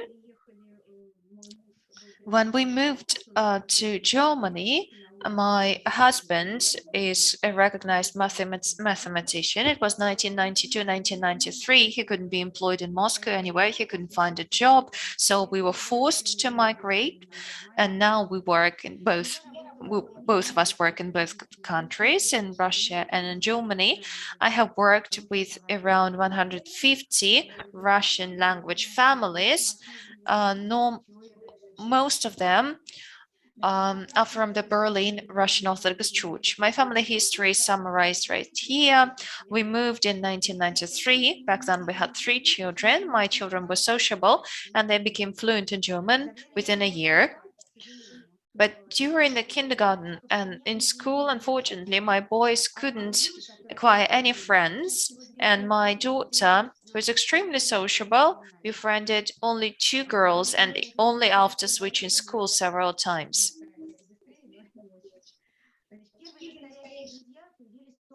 They experienced true friendship only at university. And my youngest children, who were born in Berlin already, face the same issues. From my personal experience, out of 150 families we worked with, 2-3 teens died per year because of drug addictions. And the parents did nothing, to my huge surprise. This is how I became a psychologist and psychotherapist. I was so shocked and surprised, and I felt like I could help. What is the cause? Here is the example of my eldest son. When he was 15, he got invited to a friend's house. Later, he was accused of marijuana theft and he was forced to deal drugs. He refused, but he was beaten a few times. I learned about that only 5 years ago when the police came to our house. And they found marijuana packs in his bedroom. He said he was planning to stop doing that. And for me, that was a happy occasion because I was able to find out all about that. Only later I realized that the actual root of the problem was the absence of real friends. Teenagers feel lonely and they feel happy to befriend anyone, which sometimes ends fatally. I witnessed stories like that a few times, and I'm trying to help as much as I can. I took my 3 children to a Christian camp in Russia, and they all quickly found friends on that very day. Then I realized that my grandchildren have a different mentality. They don't resonate with the German children. And it wasn't easy for my children to befriend anyone from even other regions of CIS countries, although they all speak Russian. With the German children, the situation was critical. I must say that we traveled all around Europe and to the USA, and everywhere the situation with friends looked much more optimistic, much better. It made me start thinking our mentality is formed by our subconscious mind, and our culture influences our mentality. That's a necessary comment to make. Our intellect only controls 3 to 5% of our behavior. 95-97% is our subconscious at work. This is the data from the way I was taught. Subconscious confrontation is observed not only among children but also in adults. But adults are much better at hiding their emotions, even from themselves at times. What is the main reason for the difference between the Russian and German mentalities? Here I mean Russian speakers and German speakers. I witnessed a lot of examples, and here's one of them. Let's imagine that Russians queue at the supermarket's checkout and they discuss how nice it is to live in Germany. However, at checkout, they realize that their bill is higher than expected, and they leave the shop ranting and Germans calling them fascists. And the same reaction is evident to any irritating situations, and similarly, Germans call East European looking people Russische Schweine when seeing, for example, them leaving littering public transport or throwing plastic and paper containers. So subconsciously, we consider Germans aggressors and they recognize Russische Schweine. This is the program in their subconscious, which comes out on the surface very rarely for adults, but unfortunately, our children face that issue sharply. The German psychology and psychiatry are on a very high level indeed. But from my experience of dealing with my own children and other children I work with, I must say that German psychologists sometimes make the situation even worse. And the question is why? My youngest son started kindergarten at age 3. And after 3 months, he stopped sleeping at night. Only much later, I realized that other children bullied him. Maybe not all of them, but some. He didn't speak German and his behavior appeared weird to them. He went to psychiatrist. He wasn't diagnosed.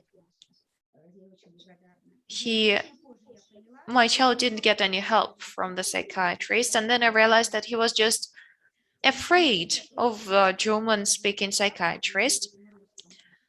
From very early age, he was able to speak and write in both languages, but the tests showed that his abilities were poor. Only when my son turned 19, we managed to find a good psychiatrist, a psychologist, and systemic constellations facilitator, and he finally got diagnosed with ASD only when he turned 19. One could say that this is an issue with our family only, but unfortunately, similar things happen to many families who migrate from the former USSR.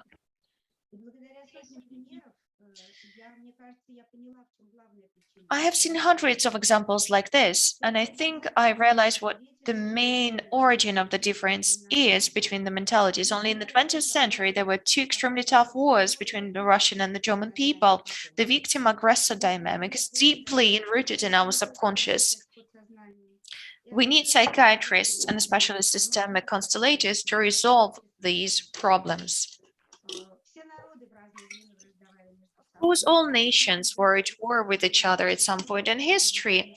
Therefore, we have much more symptoms than positive connections in our subconscious mind. And the most effective way to work with our subconscious mind are systemic constellations, a sort of MRT of our subconscious mind. With its help, we can see which program of loyalty controls us and what really happens in our subconsciousness. Contemporary science claims that we inherit unexpressed hard feelings and traumas from our ancestors.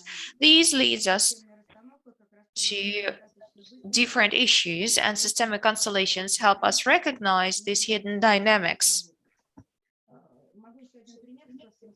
I can quote one more example. A famous German constellator taught at our course when I was studying, and I saw her fail to work with the granddaughter of a person who died in 1941 from fascists. To understand why, we need to know her personal history.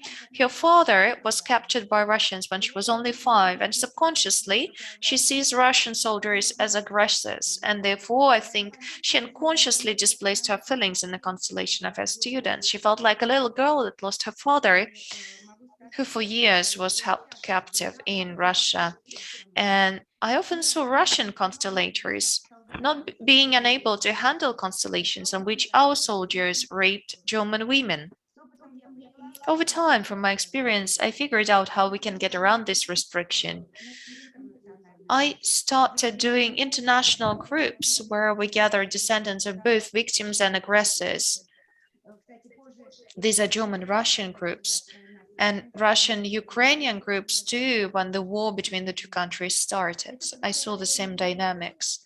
This lets us come to the meta level, look into the depths of the subconscious, and work with the subconscious hostility. But any theory should be tested, of course, so I started organizing mixed groups, including special ones for troubled children and their parents. I worked bilingually. And we had several representatives of each side, which balanced the group. The effect was above all expectations. We saw the real cause and we were able to work with it productively. There was a kind of a tension at the beginning, but the end was so joyful. People of both nations hugged warmly and exchanged contacts. The communication issues children had at kindergarten ceased to be. Often I worked only with the mother, but psychiatrists noticed serious progress with her child too. This is one of the wonders I observe after constellations. Everything is strongly linked in the family system. I am convinced that the integrated approach, which combines the systemic constellations with other psychotherapeutic techniques, is the key to effective problem resolutions. And our international groups yielded great results. How can we help our children, the children who had to migrate? I taught children and teens at church for a while, Sunday school, youth club. So I wanted my children to grow together with German language children. I organized international family groups, which I described above, and I think it's a successful experiment. But I believe that it is necessary to establish governmental programs supported by serious research and academic base. And we know that human resources is the most important thing, so we need help. Of course, there are talented experts in Germany, but unfortunately, sometimes they can't understand us and our children, and we don't understand them. What matters is the contact between a therapist and a client. That's the crucial part of a successful therapy, especially for children. There are plenty of Russian psychologists in Germany, however, their certificates are recognized only in 2 universities. This is why Russian families hardly ever reach out for psychological support. Of course, we need to lobby the interests of the children of migrants with such organizations as WCP and EAP. For me, there is only one resolution. We have to open training centers for Russian psychologists in Germany. Then I think we will have a chance for a better future. I only raised a problem, but we need to resolve it together. We need to implement efficient techniques of psychotherapy that operate at the subconscious level, for example, systemic constellations.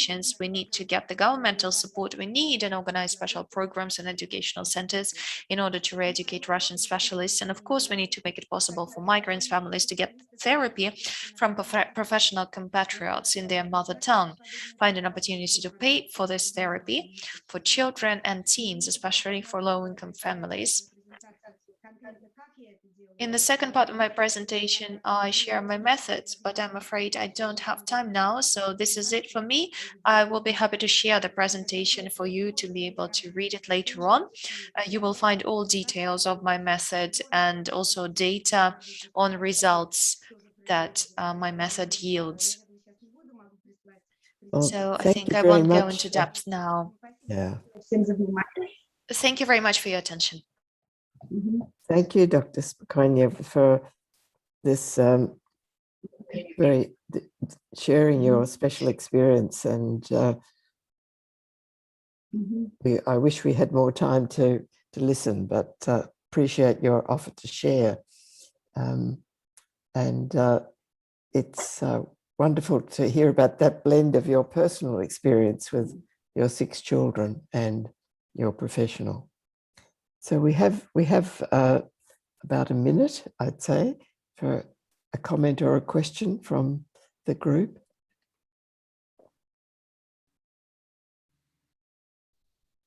But while we wait for that, let me just say very quickly that like I said to my dear friend Rashid, this is very courageous, this presentation, both on a personal level and to expose oneself and to share stories. but also, I mean, in terms of, communities and countries. So I think that's very, very important to have these kind of honest conversations. And every country has these issues. So it's not to pick on any one group. So, but it's very moving to hear your professional commitment and the sources of this in your own life. Thank you very much for that. Thank you very much. Thank you. Perhaps we should leave it there. And Vincenzo, would you like to introduce Dr. Lobcher? I'm afraid I don't know very much, but sorry. I'm happy to just say thanks. So, Dr. Lobcher, yeah, there you are. Right, good. Thank you for waiting right till the end. But is this? It was very informative session for me. Good. Well, we look forward to your presentation, which is last, but very certainly not the least. So you're going to talk about a very important topic, because it's the homelessness of Indian children and adolescents with psychic illnesses. And as we were talking a little before the session, you come from the International Center of Psychology and Psychotherapy. I'm very sorry, but we need to finish at 3:15 sharp, because the next session begins at 3:15. I'm sorry? Okay? So we have 15 minutes left only. Okay, thank you. So I won't take any more time, but you will explain to us the International Center of Clinical Psychology and Psychotherapy, which is an international organization, as it says, and you are based in India. So Thank you for your presentation. Please begin. Hello everyone. As you can see, my today presentation topic is about homelessness of Indian children and adolescents and their psychic illnesses.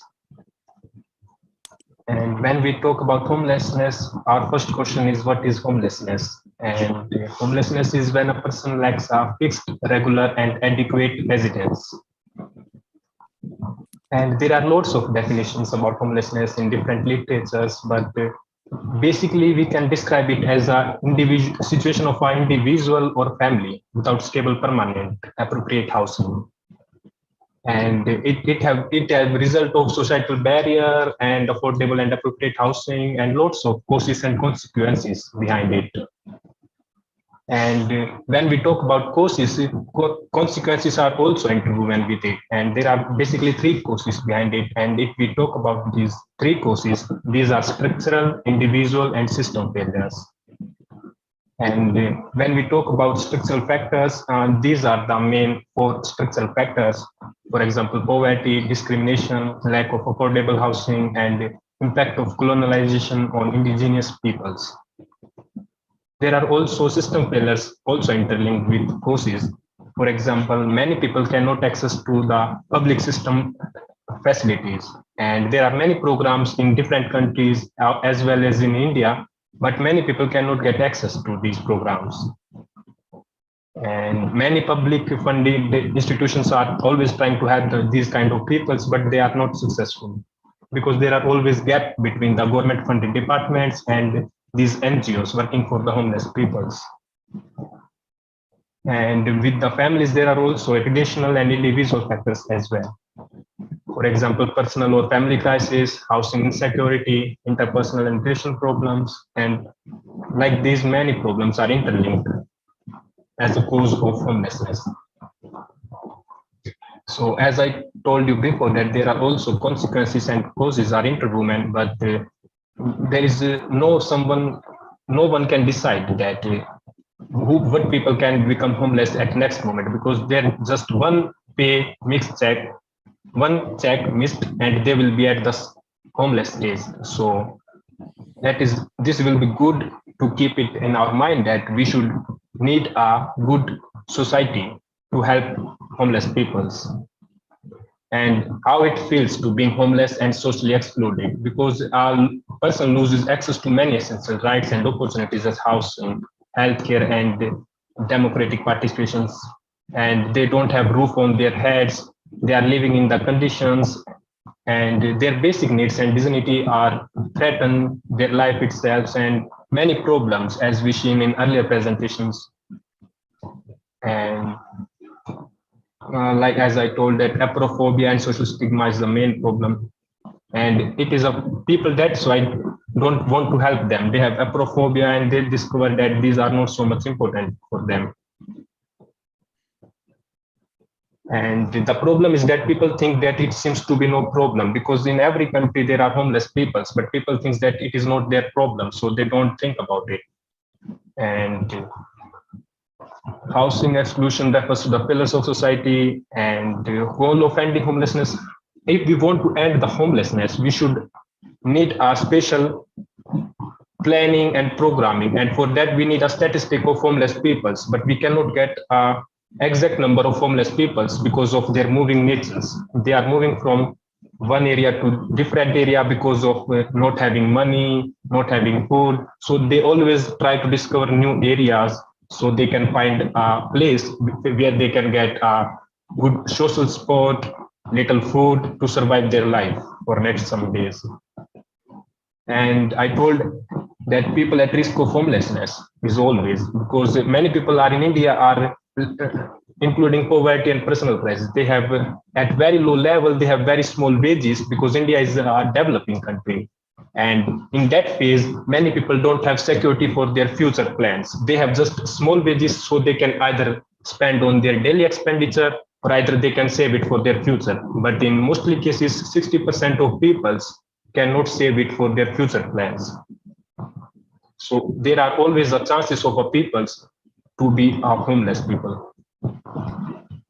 And too many people are living on the margins. Just one small disaster or missed paycheck, they are away from homelessness. And it is, you can say that there is one shelter circumstance and options massive, and it is very changingly, quite dramatically with the frequency. We include at risk of homelessness not because we want to count this population, but because understanding risk factors, especially its prevention. Because when we make the plan for the society, in the society, that how many people are homeless, but we don't think about the people who are at the risk of homelessness and who is most likely to evicted. Many organizations make plans that if they can give a special skill program to help people so they can get the job or they can get the education, that would be better for homeless people. But in reality, many people don't enroll for it because they have to earn some money for their daily livings or for their family members. So it is always a missed problem between the society and missed of coordination, because government representatives are not happy to increase the coordination between the society and between the people who are homeless, and that's why they cannot have a skill program enrollment in their area. And if we talk about how many people are homeless, that UNHCR report says that it is nearly 100 million people of the world are homeless, and another 1.6 billion people lack adequate housing. And in reality, every country have sidewalk dwellers and homeless people. Many countries are working against it, but it is still in the problem. It is still a problem for many countries. And if you talk about India, as we are talking about Indian homelessness people, so there are estimated about 1.8 million homeless people in India, and mostly are from urban areas, because people from rural areas went to the urban areas to get the food and to get the job, but they don't get it, and so they become homeless in the urban areas. And because of the current situation, because of COVID, many people lost their jobs. Many people don't have access to jobs, and they are little worried about their future. And many people are planning to shift from urban to rural areas, because in urban areas there are many expensive expenditure for their daily living. So with their little savings, they are moving to the rural areas. So in the next upcoming years, we will find that rural areas, homeless people are increased in India. As we can say that government authorities in 2017 demolished about 54,000 homes, and nearly 260,000 people are evicted. to become a city more beautiful and to make a big projects, big buildings, but in reality, they made a people homeless. And as we can see the report of 2018 from internal displacement that nearly 2.9 million people were displaced through natural disaster and violence.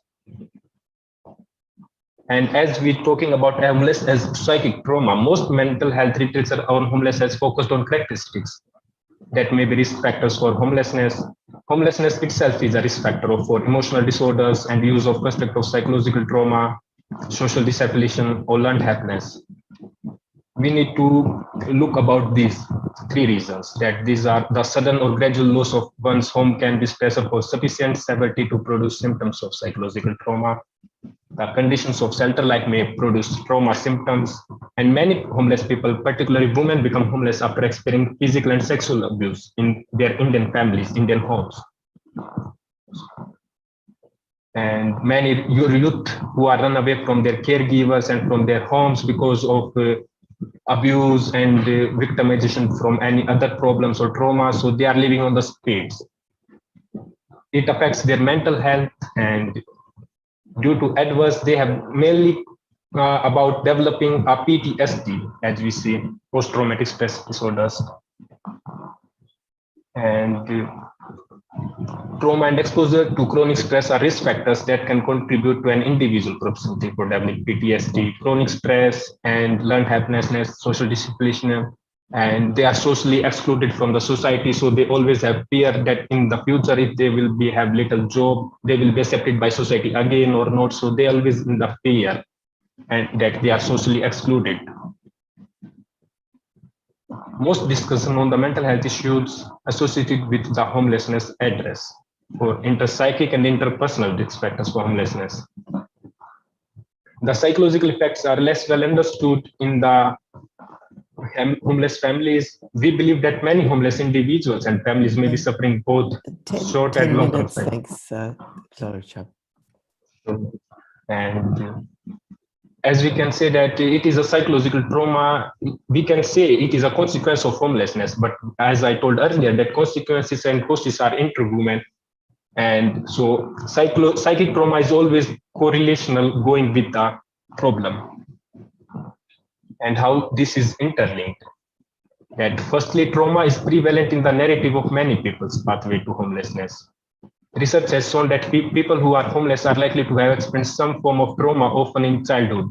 As we seen in earlier presentation, that in earlier stage, in childhood stage, many people affects with the short kind of trauma, and they have problems in their childhood. And secondly, trauma often happens during homelessness. For example, by being a victim of or witness of an attack, and usually they run from their home because of problem in their family or abuse. So that's why they run away from their family. So somehow their mental health is affected in starting, but as it gets worse, as they are living on the road or in the sidewalk, so that is always a problem for them. And when people lose their home, it is the biggest trauma for anybody else if they will lose their home. This is because, like other traumas, renders people unable to control their daily lives. They miss their daily routines. They don't have a safe feeling. They're always under stress that they have to do something to survive this day or the next day. So this is always a problem for them. And when we talk about the childhood experiences about it, it is refers to during the maltreatment, or for instance, for example, in India, many youngster women who are homeless are being assaulted or sexually used. And that's why some girls are also interested in sex because to get money and to survive their life, to help their family. So they get pregnant, and it affects their children also. And AC can also stem from living with an adult with mental illness, substance abuse problems, or criminality. And these AC childhood experience adverse effect have long-lasting effect because in their life somehow they have also survived that phase, but in reality in their life, whenever that same situation triggers again, they have always fear, and under pressure that they don't want to go to that phase again in their life. And because of ACE, many children disrupt their biological regulatory systems. And their empathy loses somewhere, and they are not secured. So it is affecting on their mental health. And what we would recommend to our government, to Indian government, to do something like that.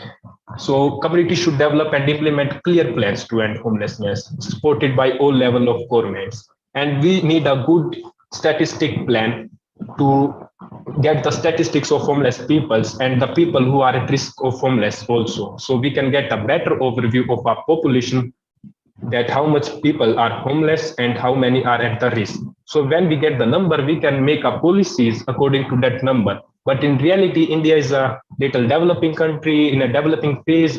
So government don't focusing on this thing. And that's why we recommend that they should implement clear plans to end homelessness. And if we want to end homelessness problems, we should do the all levels of government should do the embrace housing first. If anybody have house, then they have safe feeling and somehow their stress is little gone. And after that, they can get some social plans from like and food from NGOs and like this, so they can better grow as a person and they can go to the skill programs and later on, after some times, they can learn a skill and they can start working in Indian country. And we should also eliminate chronic and episodic homelessness, because in India, mostly people are depending on the agriculture, and in agriculture time, when the crops are there, people get jobs and they have food and money at that time. But when agriculture is done, they move to different areas, and sometimes they don't have food and money to survive. So it is chronic and episodic homelessness, and this also should be prioritized in government view. And ending aboriginal homelessness should be prioritized as both as distinct category of action and part of overall strategy to end homelessness, as we discussed earlier. And we should need a more comprehensive data collection, performance monitoring, analysis, and research. That's all about for now, because we have short time. Thank you very much for your attention.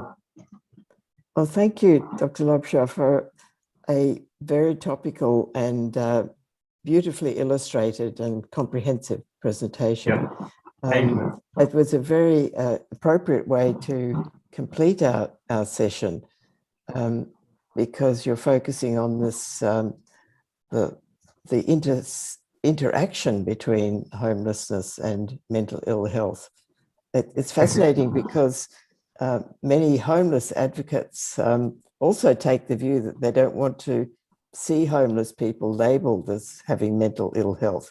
So this is, having worked a little in this area myself, I understand that there is some difficulty we sometimes face in discussing this way. But you have presented a very convincing case. I'm not sure we have time, as Olga said, we need to finish to invite broader discussion, but we've been exchanging some chats to thank everybody, and all of you, thank you all for your collegial work and presentations, and our translators and technical support, and Olga and the Russian Society for the invitation. And Vincenzo, could I invite you to make a concluding remark to thank, perhaps you could pull it together for us. That's very, very kind. First of all, and thank you, Professor Herman. It's really a pleasure to work with you as always. I'm particularly struck at the congruent, the diversity, the incredible richness, many courageous people, but notably the standouts for me are the presentation of our Russian colleague working in Germany and her personal story, Rashed's personal. We were raised with this idea that, self-disclosure isn't right because of the psychoanalytic heritage. This is so wrong. My analyst, Ronnie Lang in London, he was famous for being real, being authentic, and what he called social phenomenology. So I think it's a very important lesson. But beyond that, I'm very struck by the great congruence. I talked about, adverse childhood events in our last speaker, Dr. Loshab did too. So I really think that if we worked on this, we could really build a lot of threads and see that across all the diversity, how very rich And when there's compassion and commitment, how very good the work can be. So thank you so much. It's been a real pleasure. I look forward to doing this again with you all sometime, somewhere. Yes. See you all in Moscow one time. Thank you. Yeah, thank you so Great much. to see everyone. Bye. Again. Bye-bye. Now, somebody's circulating emails. Please send them around if you get them. Yes, I think it lacks Mariana and Rashid, no, and please, and Vishal. Thank you very much. Thank you.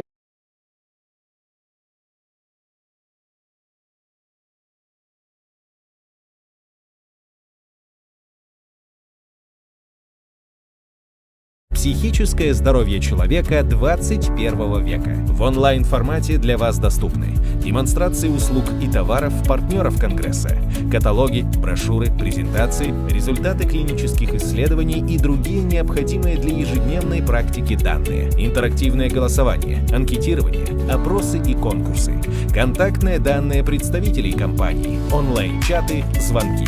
Для перехода на виртуальный стенд экспонента нажмите на логотип интересующей вас компании. Ждем вас в разделе «Выставка» на портале Конгресса.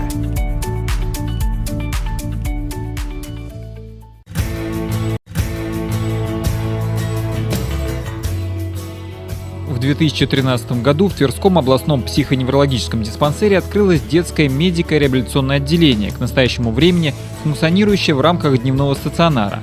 В данном отделении оказывается комплексная помощь детям и подросткам от 3 до 18 лет бригадой специалистов: психиатр, психотерапевт, клинический психолог, дефектолог, логопед, врач лечебной физкультуры, инструктор ЛФК, социальный работник.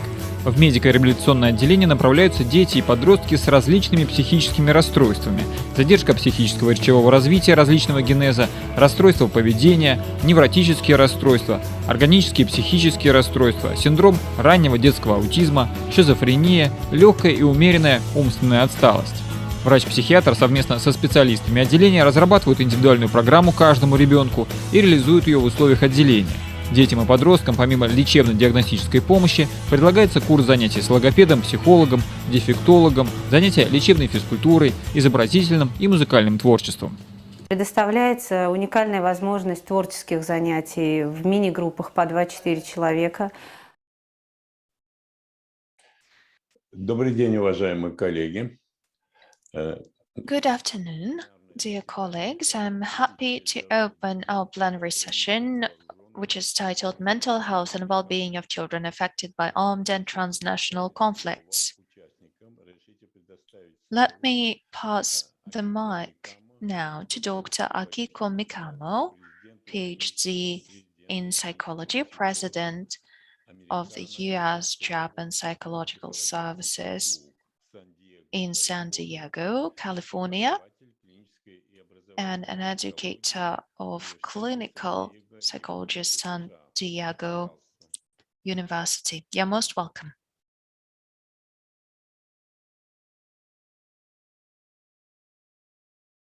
Sorry, Dr. Akiko Mikamo, the floor is yours.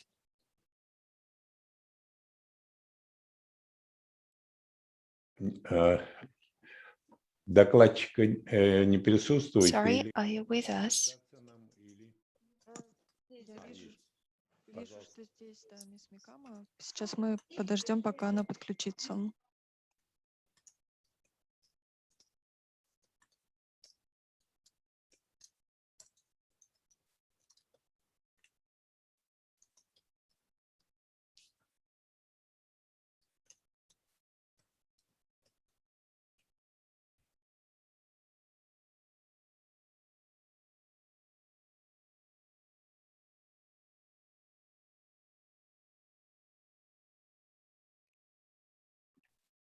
So I should start now. I'm sorry, I didn't understand Russian, so I was waiting. Hello, everybody. Thank you very much for this opportunity. My name is Dr. Akiko Mikamo, and I will be talking about a case study of an adolescent who was significantly afflicted by the Hiroshima atomic bombing, which is back in 1945. Okay, so let me share the screen.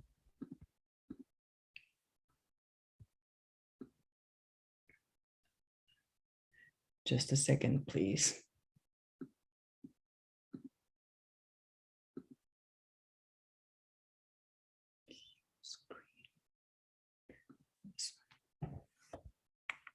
Okay.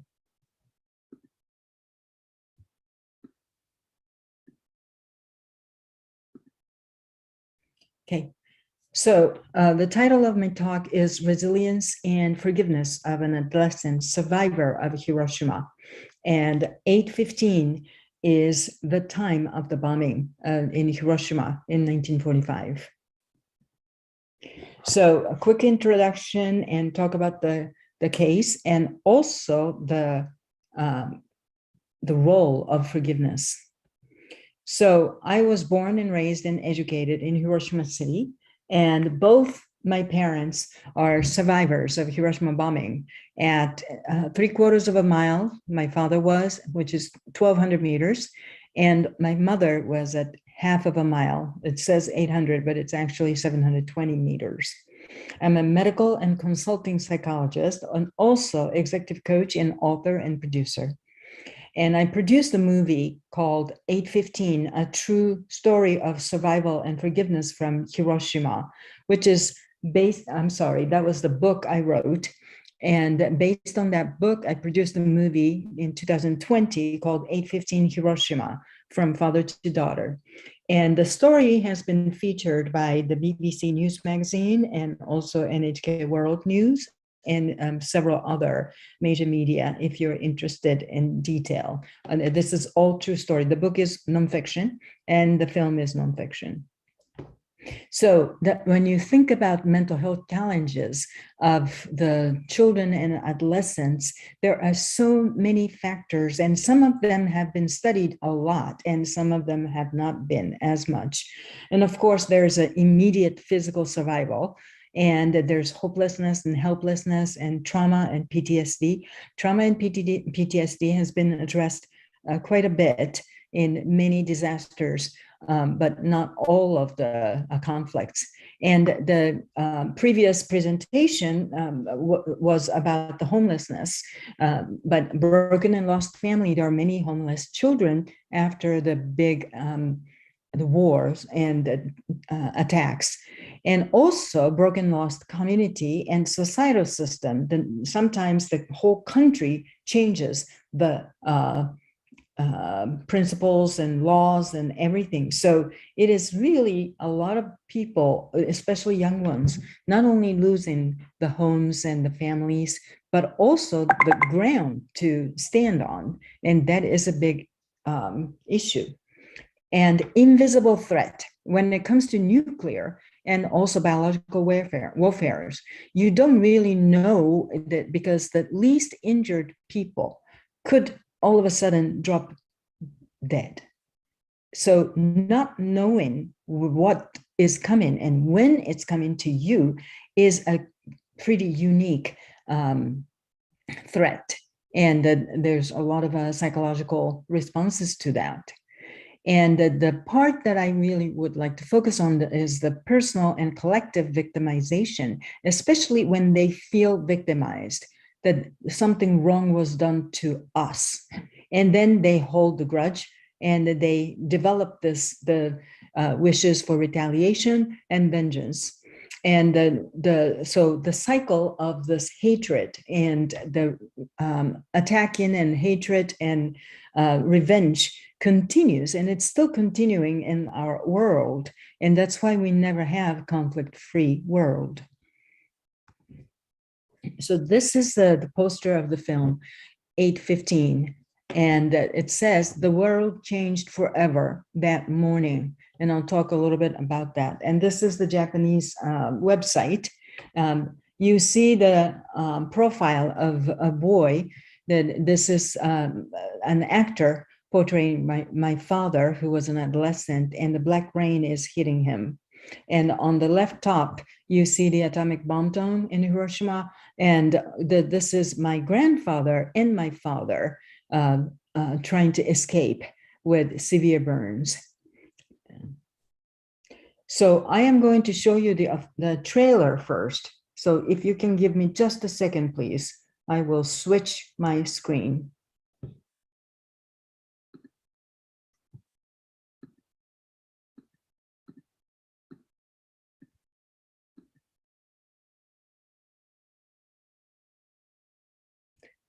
Are we showing the screen? No, not yet.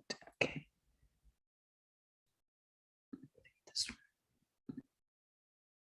Okay. Do you see the screen? I hope you see the screen. Okay. Yes, we do.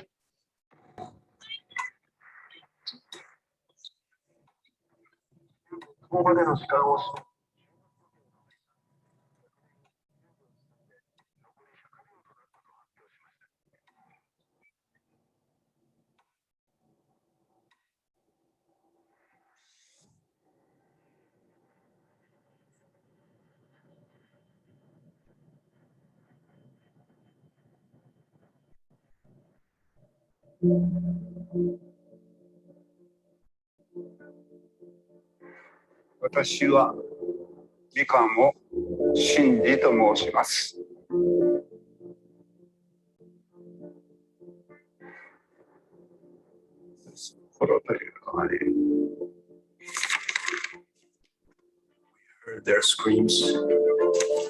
We tasted ash. It was hell on earth.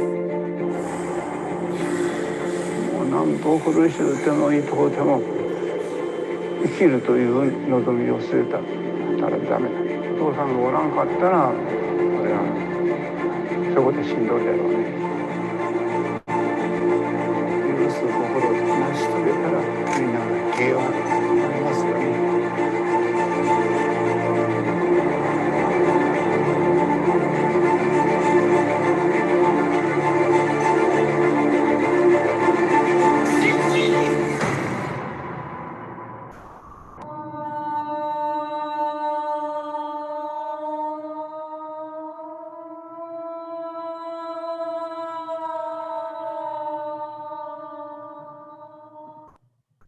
Okay, so I will go back to my slide. Screen sharing, stop sharing, and share again. This one. Okay. Oh, I'm sorry, not this one. This one. Do you see this? Are you seeing the, let me just make sure I have the right screen. I'm sorry. There.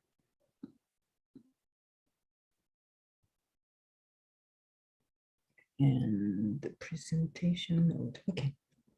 So it's hard to see what it is with the.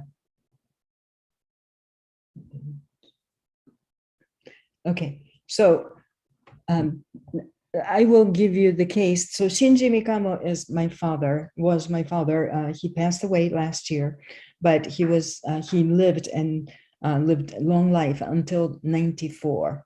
So this little boy's it's my father and his big brother, and these are his parents.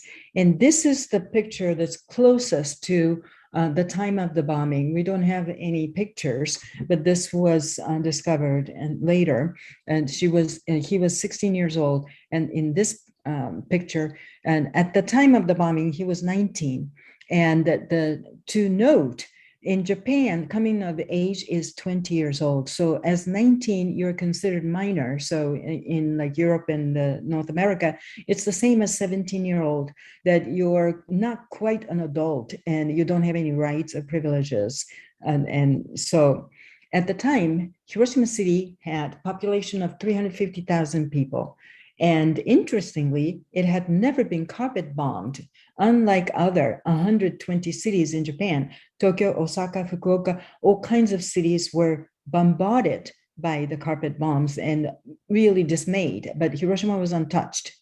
And the delta-shaped geography is surrounded by two mountainous sides and one inland seashore line. And that is one of the reasons why Hiroshima was chosen, because the people who developed it and who were going to use it thought the effect of the radiation will stay in that pocket, in the delta-shaped pocket.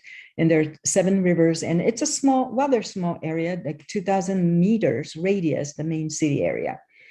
So August 6th at 8:15 in 1945, I think many people are familiar with this mushroom cloud, but not many people really know what happened under that mushroom cloud. So this is a main city area. This is a triangle shape. These are the mountainous side, and this is inland sea. And this is the city center. And if you can see this T-shaped bridge, that was the target. And it drifted a little bit, so this was the epicenter. And this dark area is called 100% demolition zone. And all of the structures and the buildings were burned or collapsed or severely damaged. And people who were outside at the time of the bombing, 99.8% people died either immediately, like chuckled, evaporated, and popped, and or died within 48 hours. And this is where my father was, and he was on top of the roof. So he had nothing to shield him, 100% exposure to radiation and, of course, heat that reached several thousand centigrade on the ground, and also blast. And this was where my mother was at 720 meters, less than half a mile. So this is the neighborhood of where my father lived. And this picture was taken about a month later. You can still see complete demolition. And this is where my mother was. And you see this shadow of the building. And she was in this building where the shadow you can see. And this is also a month or 6 weeks later and completely demolished. So this is not my father, but it is the closest that my father's burns were kind of like this. And that he was taken to a shelter, but the shelter is just a makeshift shelter. There were no medicine or doctors. And this was just, the kind of people in the country area trying to take care of them. And there was, of course, the huge threat by the radiation disease. And some children, these children died about 2 months later. This is not my family, but this is very representative, this girl and the little brother. So Shinji was 19 years old, minor, and his birth mother died from tuberculosis when he was 2 years old. And so at the time of the bombing, he was a family of 4, but his brother was drafted into the army and killed in Philippines, and his mother died, and also his father died. So he became an orphan, and he lost the house and work and friends and all the family and became completely alone. And when he went back to the area where he was living, that about 3 months after, when he was barely able to walk, and everybody asks, how do you think that he was able to survive at such proximity? And I'm not really sure why, but it was a miracle. And he went back and he was desperately looking for something that ties to his family, and he was looking for his father. Then he found this. This was his father's pocket watch, and it's kind of blasted and displaced a little bit, but the glass case was blown, and also the hands were fused into the face of the watch and showing the time of the explosion. And so many things happened like 40 years later, 60 years later in this modern world. But there was an incident in the United Nations. I'm sorry, I only have very short time and I don't want to go over. So I have very, very quick thing that I can say. But just so many losses. But my father told me, when you lose something, you gain something. The one thing that's very unique about him was, from the beginning, he never hated Americans as aggressors. That when I was a little child, he would raise me saying that, Akiko, it's not America to blame, it's the war to blame. And it's people's unwillingness to try to understand or tolerate other people on the different premises, like different religions or different nationalities, different belief system. And he wanted me to grow up and become anything I want, but pretty much to bridge the people that are from different premises. So that's how I went to the United States. I came to the United States. I'm currently right now in Japan, in Tokyo, but I live in California, and that's my base, and I work globally. And that was a big influence. So this is my father in late 80s, that he was very, he had great memory of all the detail of what happened and what he went through.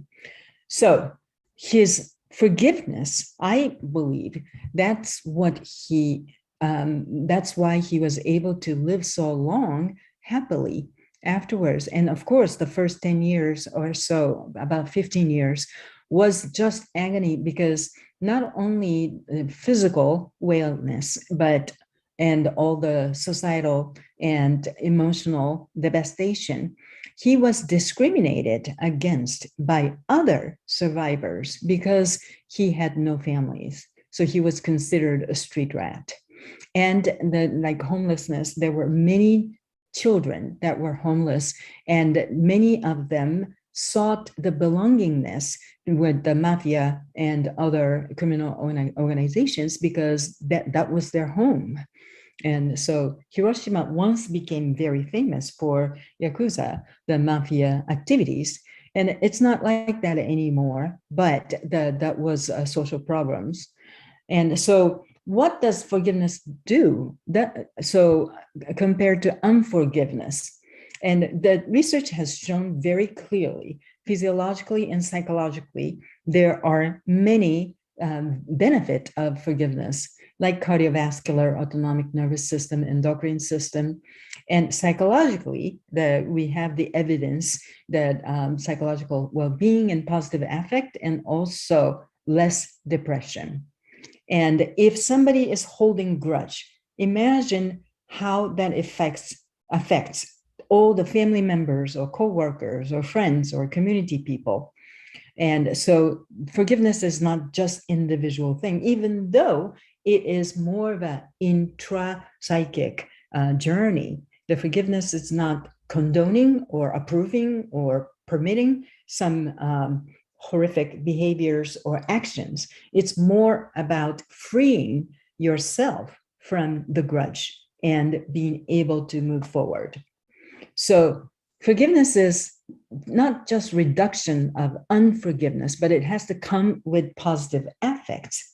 So unforgiveness looks like resentment, bitterness, hostility, anger, fear, hatred, blame, and rumination. This rumination is a big one.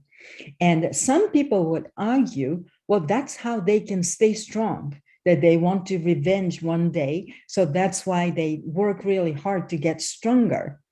Well, it might work that way and for the time being. However, it's not going to lead to happiness.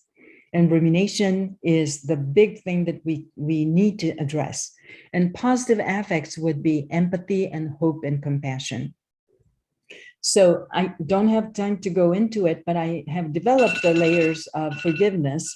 It's a model, working model, and there are many layers, and it's not like steps that you have to go through, but there are many, many layers. So the top layer is inhibition of rumination, that you keep thinking how wronged you are and how horrible it is, how inhumane the other people or the attackers or aggressors are, and it just goes over and over.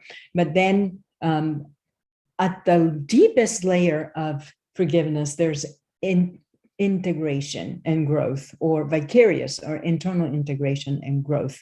And my book and film is about this integration and growth, not just forgiving, but also hoping and working for the harmony, even with the aggressors. So this is the book, and this is the newer version, 815, and I have Japanese version, which I wrote, and the Italian version, Spanish and Polish and German, and I would love to have a Russian version as well, if I can. And this was the original book I wrote, Rising from the Ashes, but they're all same books. So I have some references, scientific. Then I have some website if you're interested in more about this adolescent's story and how he was able to recover and go beyond. So the 815documentary.com, and also the book website is 815hiroshima.com. I'm not here to try to sell these things, but I would really encourage, if you have a chance, please look at the detail in the book and or the movie. The film is not currently available globally yet. We have some regional release, and right now it's released in Japan nationwide and also streaming. And hopefully next year I will have the global release. So that's it for my presentation.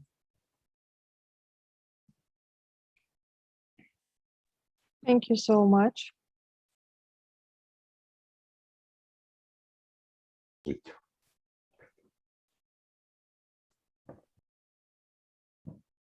Простите, вы меня слышите?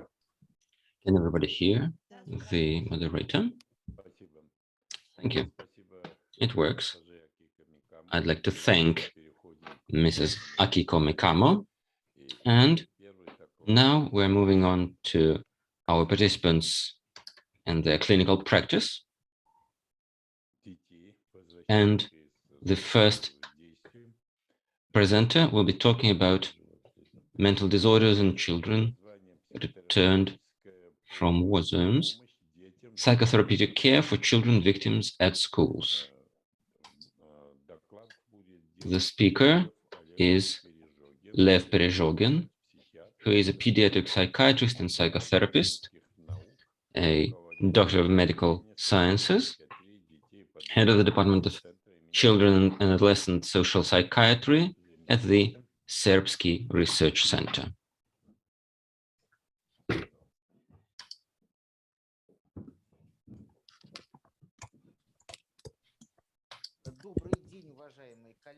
Good afternoon, dear all. We are starting the presentation now. Can everybody hear me and see me? Yes, everything works. Thank you. Then we can proceed. I will be talking about psychotherapeutic care for children who became victims of attacks at schools. Let us start with some classification so that we understand that children who are victims of school attacks can be victims of various forms of attack. All attacks can be separated into at least 4 main groups, and they define the trajectory of possible mental disorders in these children, depending on the group of attack and depending on their personal features. The most common, the simplest group are the so-called personal attacks in schools, when the perpetrator and the victim are studying together. It's the school bullying. It's fights, it's mobbing, it's humiliation. And I'm talking about physical attacks, not cyber attacks. This is the softest kind of violence that a child might be exposed to, because the perpetrator is known to the victim is capable of defending, the victim cannot be as strong as the perpetrator, but still can fight back to a degree. There might be people who can interfere on behalf of the victim. The time of contact with the perpetrator is short, some minutes, and of course we know that the perpetrator does not intend to kill the victim or induce severe trauma. It will be all about just several hits, blue eyes, and so on. And there are some rules in place. Boys do not attack girls, usually physically. They don't hit somebody who's fallen on the ground, and so on. This is the least tragic form. However, individual personal attacks might be more severe. It could be an attack by an adult or a kidnapping act. For example, one of the parents can also be a perpetrator of kidnapping when they cannot decide who keeps the child. This is a more prolonged exposure to attack and its consequences are less predictable. If a parent is the kidnapper, then it might be done through another person, so the aggressor, the perpetrator, is not known to the victim. They don't know where they're taking them. The victim cannot defend themselves. The perpetrator might be armed. It's very hard to intervene on behalf of the victim because it may be perpetrated in secret, far from the community. The contact time of the victim and the perpetrator is rather prolonged. The child might be kidnapped using a car or locked inside a room without knowing where the ordeal is ending. And the child does not know whether their life or health are the actual targets of the perpetrator. Will the child just be kept somewhere in confinement, or will there be a direct danger to their life? It's a more severe experience of violence. However, both these types of attack are limited by the interaction between the perpetrator and the victim. The people in the environment are either not affected or have minimal knowledge of what was happening. That's why this is a local, personalized conflict. However, when we talk about another group, we will find situations of a mass attack.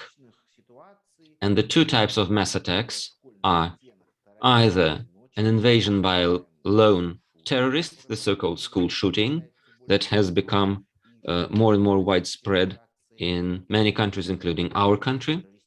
On the other hand, it could be a military attack or an act of terrorism perpetrated by a group of terrorists who exert violence against a large group of students and or staff. If we have a sole shooter, their goal is usually killing. They start shooting indiscriminately without choosing their victims as soon as they enter the building. There is almost no opportunity to defend oneself against a shooter. Nobody can intervene. There are no norms or rules in place because the person is there out for killing. The time of contact with the victim is usually short, and some victims have a chance to survive and save themselves and escape. And of course, maiming or killing is part of the perpetrator's goal. That's what they're out to do.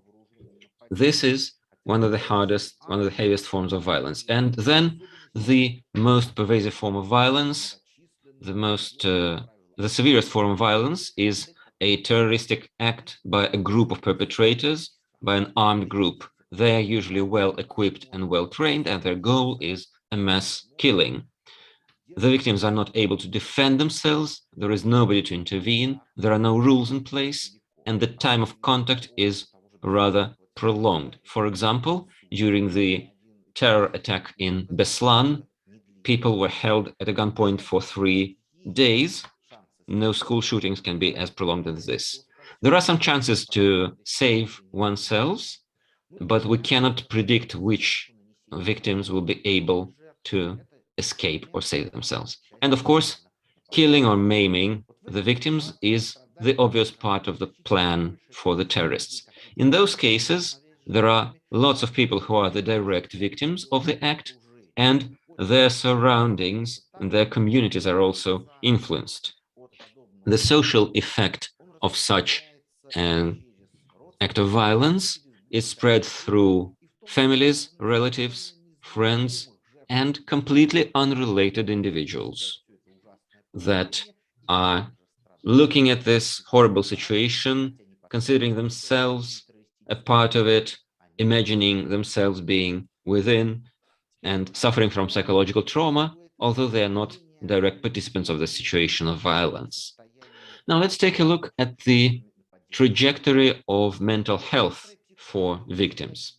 An acute psychological trauma is usually not very prolonged, and its direct effect, if it was severe enough and the adjustment barrier is overcome, its effect is an acute stress reaction. It is a short-lived state. It continues for several hours, mostly a day, but it leads to profound disturbances in mental health. Another exit route could be a spontaneous rebuilding of mental health, or a transfer to another state, to a mental illness state. And this heart on the slide marks the place where psychological intervention should start. It does not mean that we should abort psychological help, psychotherapeutical help after this period when the disorder has developed, but it's the optimal time of intervention, directly after the psychological trauma. If we look at the more remote period after the psychological trauma, the disorder might develop through several trajectories. This could be neurotic reactions, these could be reactive depressions, and in a longer perspective, they could include behavioral disorders, i.e. deformation of personality and behavioral strategy, and PTSD. And here, the optimal psychotherapeutic windows are moved closer to psychological trauma. The earliest periods are optimal for psychotherapy. At the stage of neurotic reactions and reactive depression, psychotherapy is much more efficient than in later stages. We don't mean that PTSD does not require psychotherapy, but its efficiency is much more attenuated than the efficiency of interventions at an earlier stages. Now, if we talk about long-term effects of psychological trauma, there several forms of mental disorders can exist. This could be reactive psychosis, behavioral disorders, PTSD, and post-traumatic personality transformation. For these conditions, it's hard to conclude that they are optimal for psychotherapy. Psychotherapy is important, but these conditions require comprehensive medicinal therapy combined to psychotherapy and rehabilitation. That's why my goal today is to show you a model rehabilitation psychotherapeutic group in which these conditions could be elaborated and resolved at earlier stages, soon after psychological trauma. Of course, any therapy group should be more than just a chaotic, formally selected assortment of people. We cannot just pick several children with psychological trauma and gather them at a given time and place for a meeting. Inclusion into a therapy group should be preceded by a comprehensive psychological and psychiatrical diagnosis, where both a psychiatrist and a therapist and a clinical psychologist should be taking part. A group should be homogeneous by age, gender, and personal reaction type. The smallest correction could be gender, because at certain ages, we can easily make blended therapy groups, mixed gender groups. If we're talking about an impact that is gender-linked, for example, victims of pedophilic attack, and in those cases, groups should not be mixed. Boys should be talking to boys and girls to girls. But if we're talking about something less gender-linked, like an act of terror, mixed gender groups could be as beneficial. However, age and type of personal reaction are of critical importance.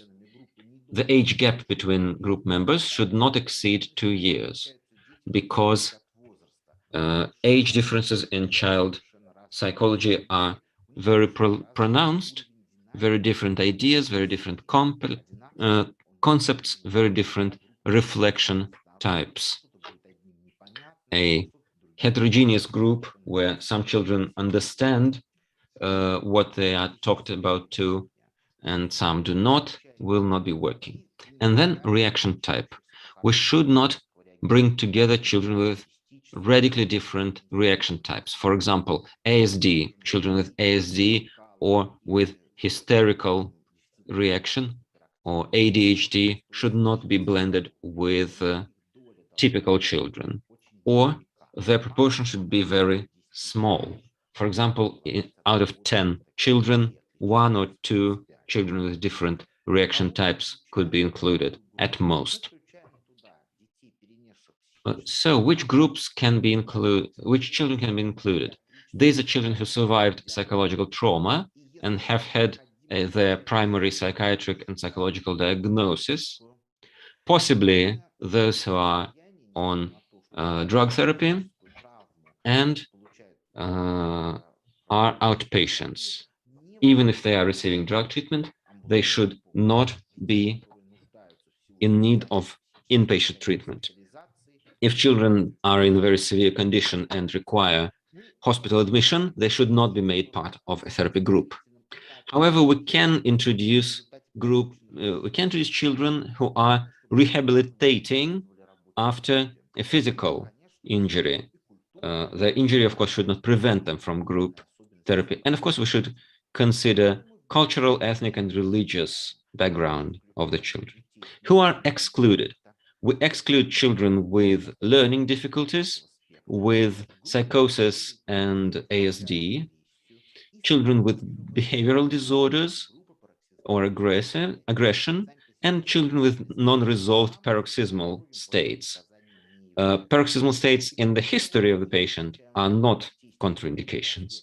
We also exclude children with severe consequences of severe physical injuries that preclude group work. For example, children after surgery recovering as inpatients and limited in their mobility, hearing, or sight. The team working with them should be an interdisciplinary one. We should have 2 psychotherapists. Optimally, if the group is mixed gender, they should be of different genders, male and female. We should also have a psychologist who is a teacher and a clinical psychologist in the team.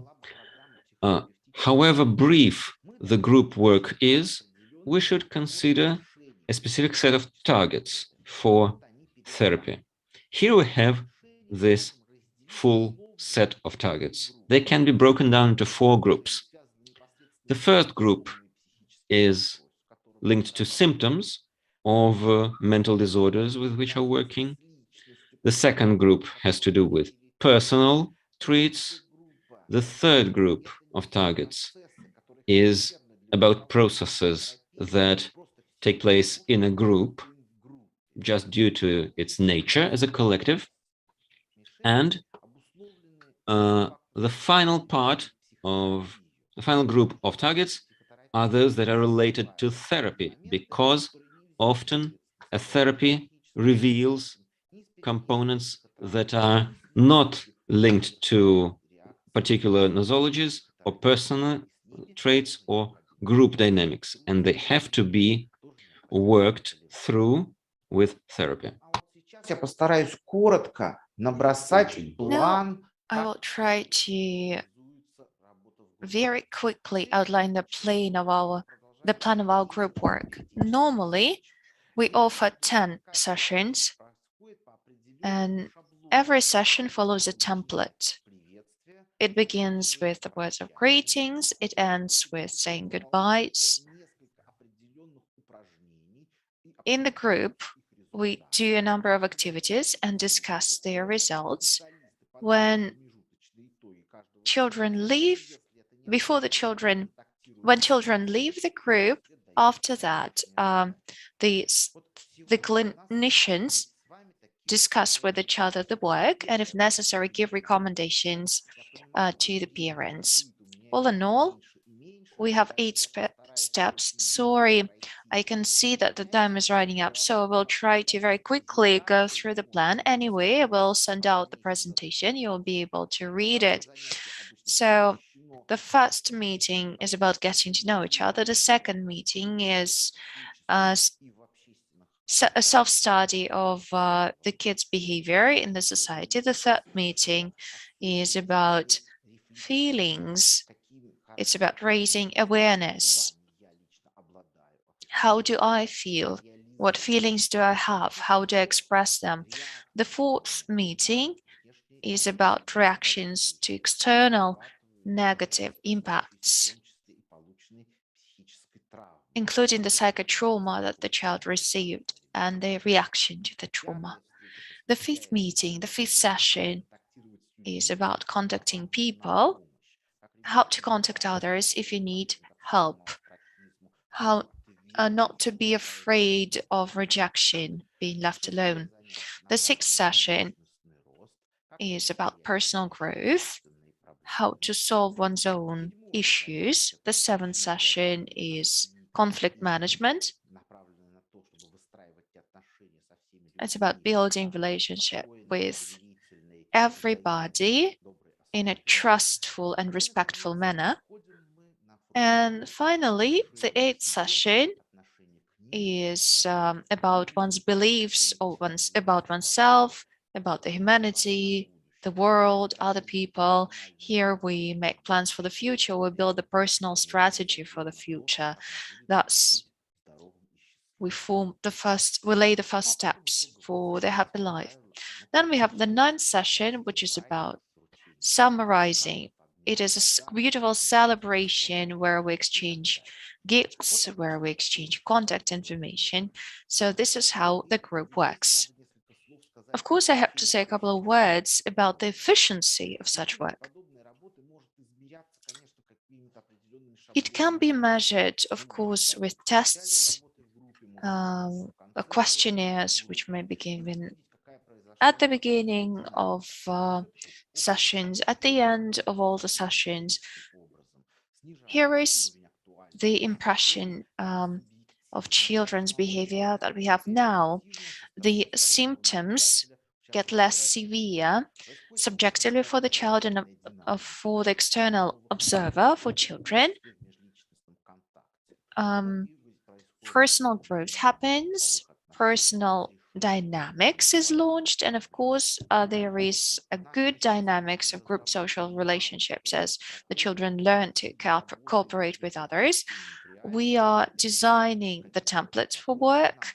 We are disseminating knowledge. If you have any questions, please feel free to contact us. Here is the contact information on the screen, my mobile phone, my email, website, YouTube channel, and my Instagram account. Thank you very much for your attention.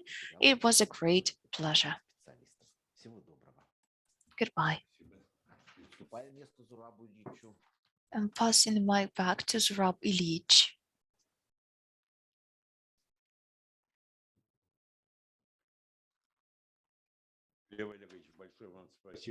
Thank you very much, Lev. Now I'm happy to pass the mic to Dr. Natalia Zakharova.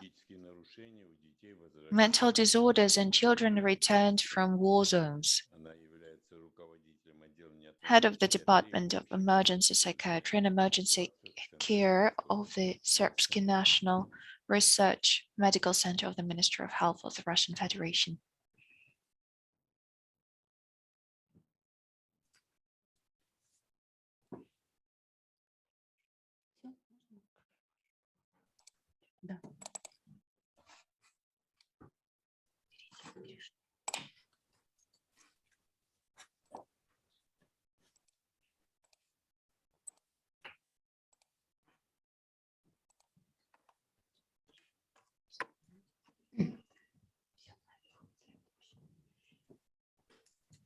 Добрый вечер, коллеги. Good afternoon, dear colleagues. Unfortunately, the inalienable part of contemporary history are conflicts, local conflicts. Minor war Wars lead to mass perish of peaceful population and lead to forced migration and a great number of refugees. When analyzing the zones of local conflicts, the conflict areas, it was testified that emergencies negatively influence the psychology of both adults and children. A stress that one lives through in childhood can manifest in the emergency situation and can impact for the life of the child, forming pathological traits of character, social disadaptation, and different psychosomatic disorders. Over the past decade, the ISIS, the terrorist group banned in Russia, was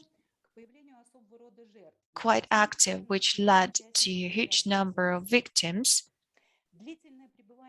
among the participants of the group. Prolonged stay of the children on the territory controlled by the terrorist organization was accompanied with very specific living conditions for a number of years. The children had to abruptly change the environment they were used to. They underwent a very particular religious upbringing according to the laws of Sharia, and they lost many of their siblings and family members, stayed for years in the areas that were bombed. They lost shelter, they suffered from hunger. Of course, it all impacted their psychology. As we all know, other children that stayed on the territory controlled by ISIS were educated for the needs of the organization. As we know from media, many residents of the Caliphate, mostly boys over 8 years, were brainwashed and had to undergo physical training for them to later partake in acts of violence and terror.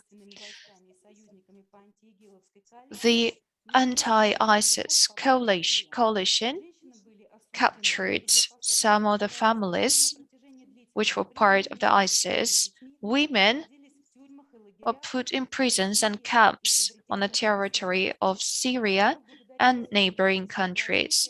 But thanks to the effort of the Russian government, some of these families, some of these children were brought back to Russia, and this process is still going on.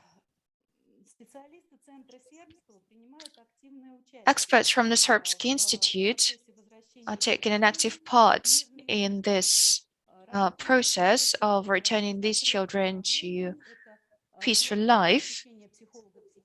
We provide psychological and psychiatrical service help for children which return from war zones, from Iraq.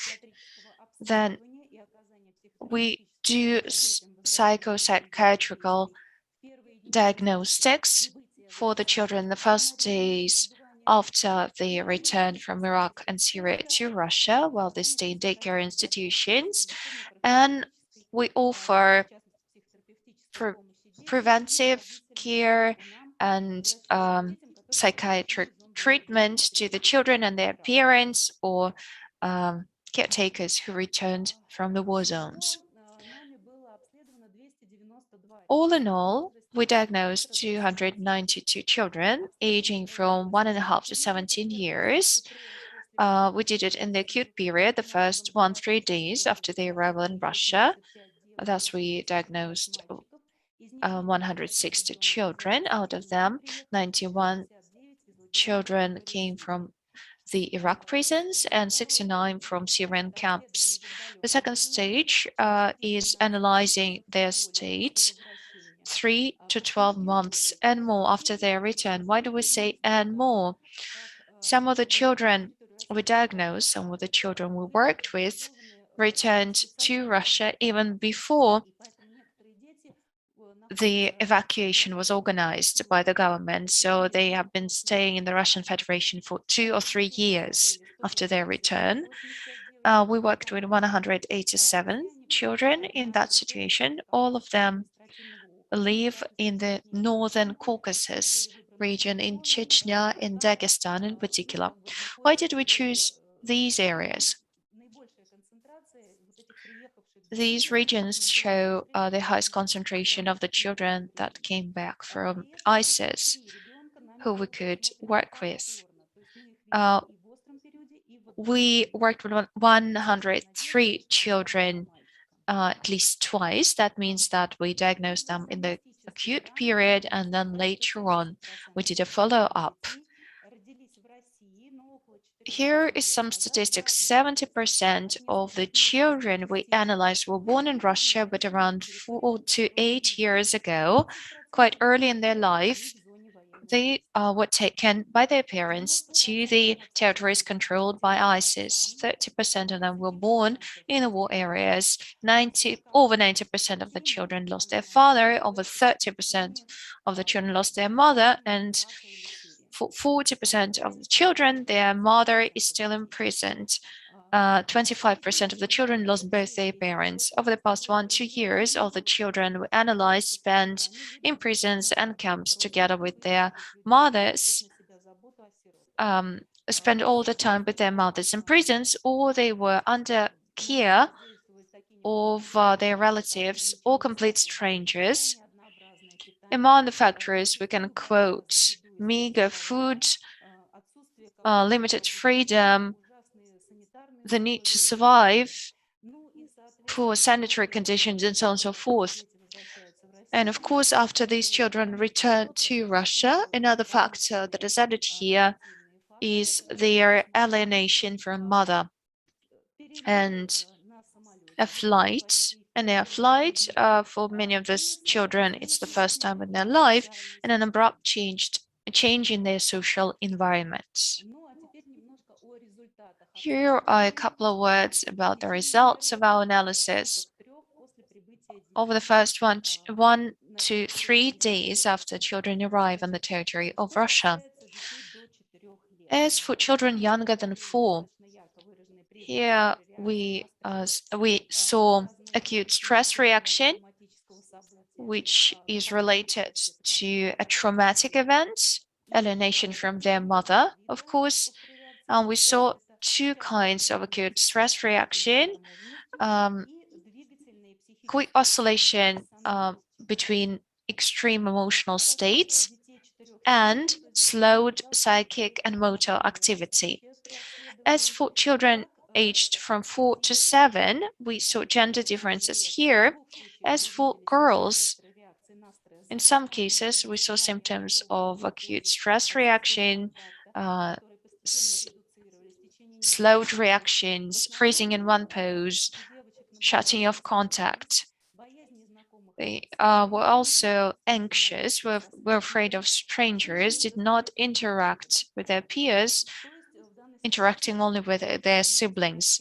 So in this case, we can speak about their reactive attachment disorder, early reactive attachment disorders. For boys, so they showed anxiety,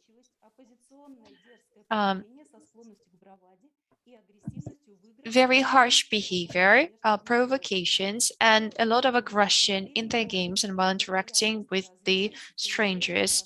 It can testify to the development of the social behavioral disorder. Here is the summary of our analysis of our work. In the group of children younger than 7, the majority were symptoms related to the relevant traumatic situation, their alienation from their mothers. For all children who were born in the war zone or came there early than 3 years, showed slower psychophysical development. Their psychic development was lagging behind their peers. They showed more playful interests over intellectual. They showed imitation when doing tasks, and their logical thinking was not developed enough for their age. The next group of children is from 7 to 12 years. We didn't see any acute stress reaction, overexcitement, or on the contrary, slow reactions. We can't testify, we can't say for sure, but most likely they came over that stress reaction while they were flying on the plane. As for girls, they were prone to staying alone, but when we addressed them, they became emotional, active, and they actively showed care about their younger siblings. They showed external calmness, but at the same time, we saw stress, tension, anxiety, lowered background of the mood, and feeling guilt for their return to normal life. Another important thing is that they actively avoided any topics related to war and losing their family. And when we asked them questions, they cried and refused to continue the conversation. Here are boys 7 to 12. They kept alienated, were extremely polite to their caretakers, and tried to avoid contact with other adults. Their mood was gloomy. They showed the feeling of guilt. They did not want to talk about war, losing their family. When we insisted on our questions, they showed the feeling of helplessness, mostly because they could help their mother, aggression and irritation. In some of the cases, we showed the desire to revenge for their father's death or for imprisoning their mother. The contact was formal. They said that they didn't speak enough Russian to answer question. When we insisted on the questions, we showed irritation. When coming to religious topics, they got excited, quoted Quran extensively. Their eyes froze, and the further conversation was completely unproductive. And the next group, children from 12 to 17 years old, they kept alienated, they imitated adults, and they emphasized their religious belief in their lives and choosing food. Girls, tension, lack of emotions, formal contacts. They showed some excitement when we started talking religions and their further marriage. They were quite skeptical about starting at school, saying that the goal of a woman's life is getting married and giving birth to kids. They didn't show any cognitive interest, any curiosity when talking about the war zone. They avoided the topic and asked not to go further in the conversation. They showed anxiousness for the fate of their mother, for their future life in the new family, and the fear that somebody will force them to break the Sharia rules. Showed lability, passivity, contrasted with quick movements. They also showed nightmares. Boys 12 to 17, tension, formality in contact, closeness. They avoided any conversations about their life in the camp. They either got angry or started crying, had tears in their eyes. Affective lability was evident. They were anxious for the fate of their mother and their future in the new family. They were lost, not understanding their role in their new life. They were prone to aggressive reaction, and they got tired really quickly when they were offered tasks. So the summary is that all school-age children showed the lack of previous education, inability to read or write, and the only knowledge about the external world was the religious one. Children who stayed on the territory controlled by ISIS in the conditions of constant wars, because of the plasticity of their psyche, were situationally adapted to the environment and the rules of life there. Additional stressors like alienation from mother, returning to a completely different life, to the peaceful life, can lead to communication problem and make mental disorders, mental issues more severe, and may lead to disorders like PTSD and personality disorders. The next analysis we did in 3, 6, 12 months or more after the children arrived in Russia. As I said before, we analyzed 187 children in the age of 3 to 17 years old. The children were quite well adapted to the peaceful life. They had beautiful relationship with their caretakers. They all studied at school, and most of preschoolers went to kindergarten. The older children were studying in years corresponding to forms 2 or 3 years younger than their peers. They had some friendly relations with their peers, and the older children started building future plans. The girls were no longer only looking forward to getting married, they were looking forward to education and getting an occupation. Boys did the same. However, about half of the children showed significant mental disorders. What disorders were found? First and foremost, it's PTSD and anxiety and depression as maladjustment syndrome. Next, it's phobias, social phobias, and specific isolated phobias. We also found a mixed anxiety depressive disorder, hyperkinetic disorders, mixed behavior and emotional disorders, and childhood-specific emotional disorders. For example, anxiety due to separation, phobic anxiety, and social anxiety. We also found children with urine incontinence, non-organic, and other mental disorders due to dysfunction of the brain or somatic disease. Asthenic disorder, mild cognitive disorder, and other specific mental disorders due to brain damage. We also found specific language and speech disorders, mixed development disorders, and general developmental disorders such as ASDs. We found 4 children that have suspected ASD. 4 children who were born in the war zone or were brought to it as infant or grew up in confinement or in prison demonstrated complex mental and physical disorders. For example, arrested psychophysical development,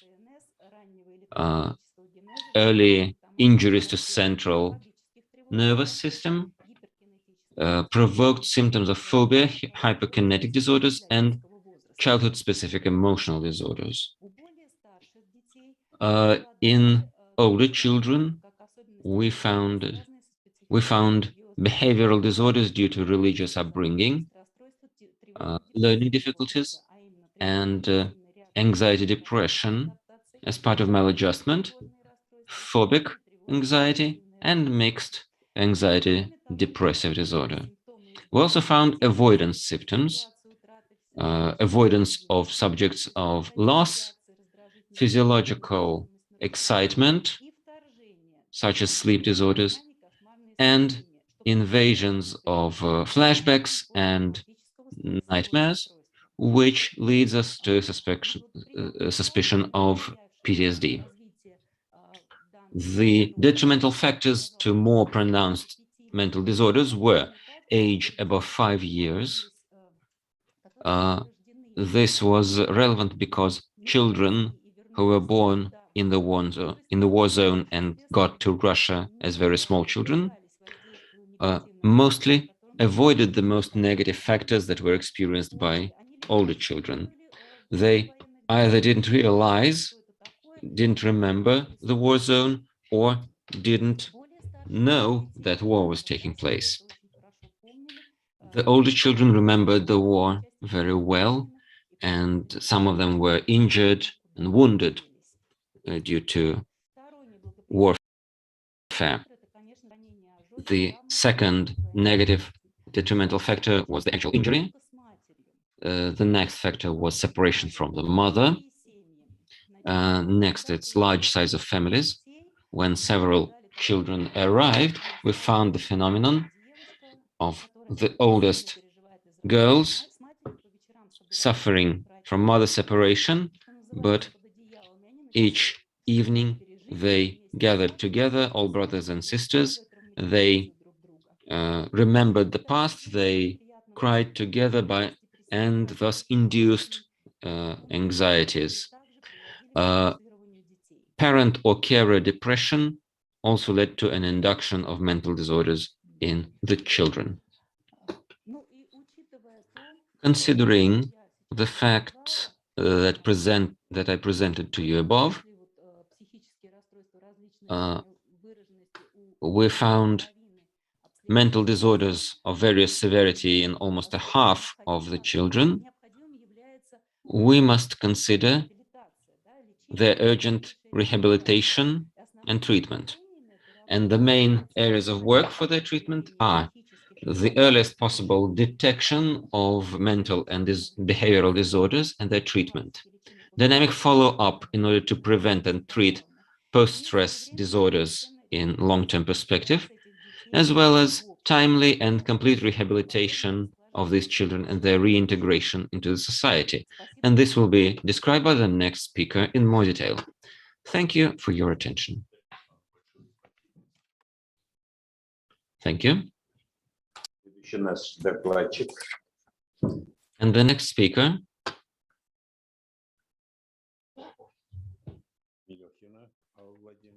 is Alla Milechina. The main directions in medical and psychological rehabilitation of children returned from war zones. Alla Milechina is a PhD and is a senior researcher of the Speech Pathology Department at the Serbsky Research Center.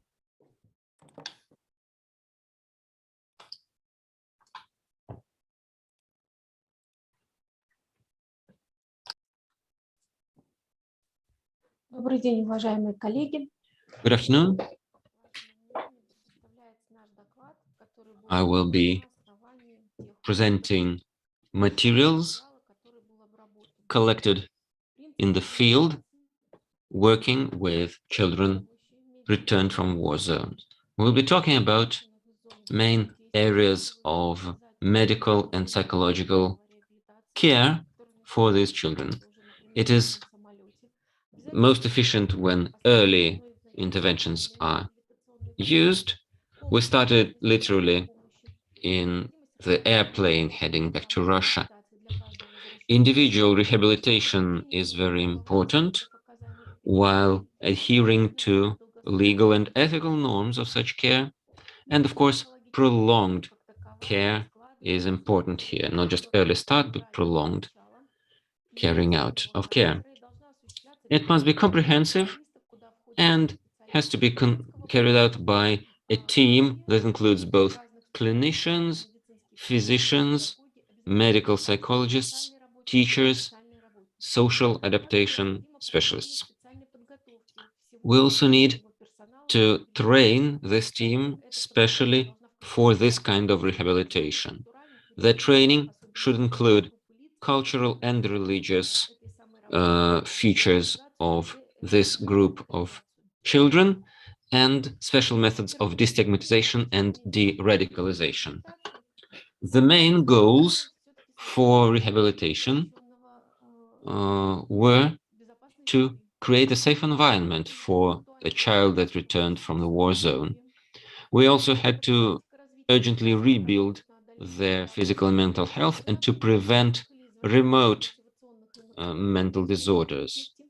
We also aimed at rebuilding their personal resources that had been distorted by indoctrination, adapting them to peaceful coexistence in the society. The main areas for rehabilitations were three. Psychological diagnostics is one. They included individual diagnosis with with an emphasis on mental disorders. We had to diagnose the presence or absence of chronic psychological trauma, possibilities of development of PTSD, panic disorders, anxiety and depression disorders, as well as speech development disorders and other pathologies such as developmental disorders. Please show your slides. Your slides are not changing on the screen. Dr. Melichina? Да, мы ее видим, только первый слайд. We see just the first slide of your presentation, only the title. Сверху показ слайдов. Ага, да, все, супер, спасибо большое. Thank you. Now it seems to work. Excuse me. Psychological diagnosis includes the individual diagnosis that has to be comprehensive, not just with a pediatric psychiatrist, but also a pediatric psychotherapist and clinical psychologist. We used several surveys and scales in order to diagnose stress disorders such as PTSD. Most of the returned children had stress disorders as their main issue. We used a semi-structural interview developed by Shepin and Makarchuk, subjective distress questionnaire, Horowitz, edited by Lebedeva, in order to measure post-stress reaction, acute stress reaction, according to ICD-10, express diagnostics of post-traumatic psycho-emotional sphere, projective draw a human being, and an index of PTSD by Hussein, together with the Mississippi scale. 7 surveys all in all. The main rehabilitation diagnostics areas are also microsocial psychological diagnostics. When the child was brought into the foster family, we tried to identify possible issues with integrating into this microsocial environment. And we also had rehabilitation diagnosis in larger collectives, which were run by psychotherapists, psychologists, and social workers. They were all part of this diagnostic process. And then rehabilitation psychodiagnostics, which included identifying personal resources for rehabilitation and development for the child and their family members. This all led to creating an individual clinical strategy of drug therapy, if necessary, a clinical psychological portrait of a child in the context of its closer environment, and an individual plan of personal, family, and group therapy and psychological adjustment. This plan was used in all the following rehabilitation stages. Treatment and rehabilitation included drug therapy whenever needed. This was individually adjusted by a pediatric psychiatrist and corrected and adjusted once a month at least. This could have been carried out both in outpatient mode and in hospital. The second part of treatment and rehabilitation was psychotherapy, conducted by a therapist in individual and group and family group sessions, as my colleague, Professor Perezhogin, has already highlighted. He used, and his colleagues used, several techniques which I list here. Number 3 is psychological correction by clinical psychologist, correction teacher, speech therapist, and art therapist. They used the following set of principles. It's the comprehensive character of adjustment, correction, and prevention and development, using causal type of correction to adjust causes and not symptoms. And it also used the closest social environment of the child. We selected targets at the diagnostic stage and conducted these sessions individually. The efficiency was evaluated in short and long term. For short-term efficiency, we looked for changes in emotional background, physical state, and resolution of several symptoms of PTSD. In long-term evaluation, we looked at how stable positive changes are, how anxiety levels are decreased, and how general productivity has increased. An important part was resocialization. It was important for adaptation into new life, for better adjustment in a new cultural environment, integration into society. This was done mainly with the help of teachers, sport and PE trainers and coaches, cultural workers, and social volunteers. These events were aimed at building, these interventions were aimed at building a positive prospective personal story, a story of personal future. They were conducted by psychotherapists as part of group therapy in the remote stage of rehabilitation. We start these interventions from the first days in the new environment. It is always a teamwork, an interdisciplinary work. It should use individual programs that are always accessible for the child's carers and for the doctors. It can only be conducted at home or close to home, and the length of these rehabilitation programs depends on the child's personality and the child's environment, their family and carers. Pediatric psychotherapists were working with these children, and they were working hand in hand with social workers and psychiatrists. It was important to build friendly relations with the children, to accept the child as they are, to create an atmosphere of tolerance for the child to feel free to express their feelings. As my colleagues have mentioned here, we were trying to identify the child's feelings and reflect them in words for the child to learn to reflect upon their feeling. We also had to respect the child's autonomy in their choice and problem solutions. We shouldn't intervene too intensively. We had to avoid influencing the child's words and actions. We shouldn't rush the therapy and have minimal restrictions upon the child's activities. We used methods of working with unfinished situations, familiar to you here. We used them when some experiences were not lived through completely by the child and situations were painful. We used the exercise the home and the method of writing a letter to the past self.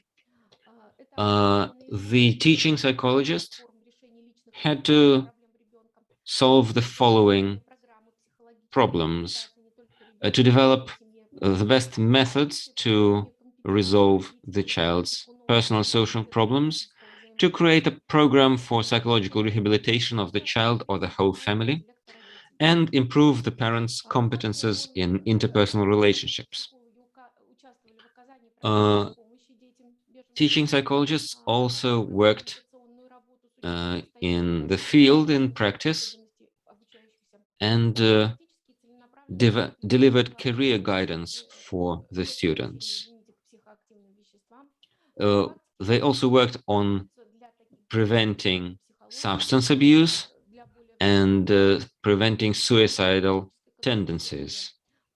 Individual consultations for adolescents were also introduced on the subjects of interpersonal relationships and school exams. Children returned from war zones had individual tutorship for them to cope with school studies better. They also were referred to future medical consultations in the local districts.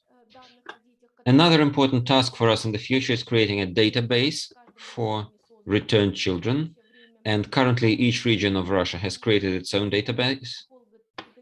We also need to further analyze the results of medical, social, and psychological evaluations of these children and create a psychological and educational characteristics and profile for these children based on the existing data. We also conduct psychological diagnosis, and you see the list of methods used on the slide. We also talked to the class teachers in real time, and for smaller children, separately from teens, we developed games, psychological games, in order to improve their interrelational skills, in order to work with the consequences of the psychological trauma. That's it from me. Thank you for your attention.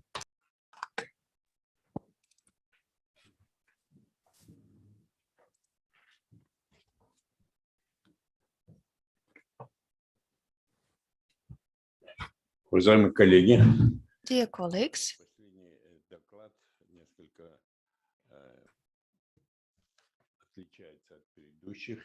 the final paper is a bit different from the previous ones.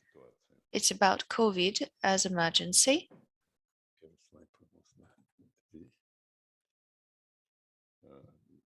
как видно здесь на первом слайде, дается вот определение.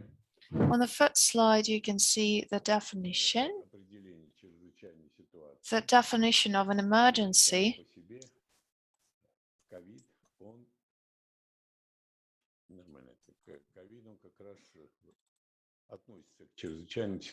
And we believe that COVID is an emergency. Excuse me, Mr. Kekalita, we can see the presentation here online.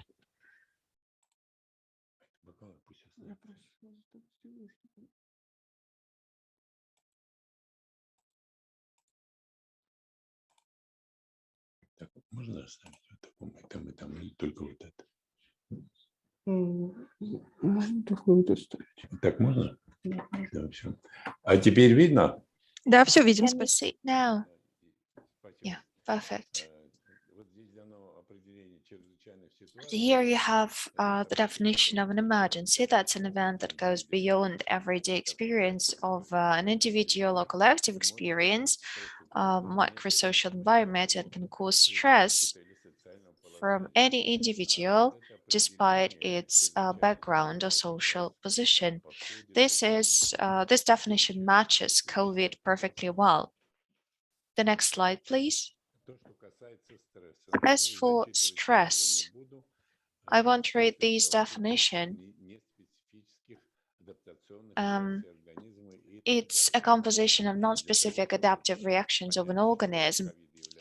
And to understand that COVID is an emergency, indeed, we need to turn to a scale, Holmes stress factors. There are 44 of them, and out of these 44, COVID engages 13 out of them. So when an emergency begins, all of these stress factors are activated. So COVID is indeed an emergency. We have already talked about stress, and there are different versions of stress. Unfortunately, COVID-19 is part of the third group when the stress situation emerged, but it never got resolved, and it can stay on for undefined time, the so-called continuous stress. And the measures have to be taken not just for 1 day or for 2 days, but for quite a long time, and we should be ready for that. According to the international classification, when we talk about stress,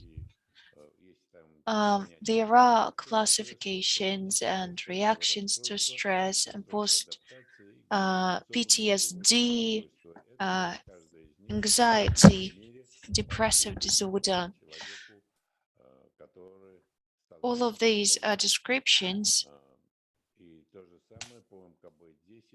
by ICD-10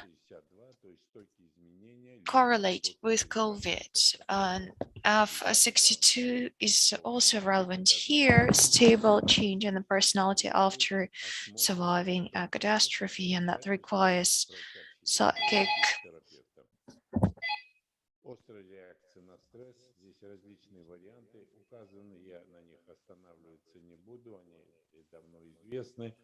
It requires professional intervention. Here is acute stress reaction. I'm not going to dwell on that. It can be accompanied with a motor component and can go without it. But for a clinical specialist, when we see acute motor excitement, acute stress reaction, we have to remember whatever we say in this situation, most of it does not stay, most of it is not remembered by our patient. And even if we prescribe some medicine, we need also to give the patient a paper with a dosage, with how this medicine has to be taken, because again, the memory is limited in this state. Here in this table, you can see acute stress reaction again.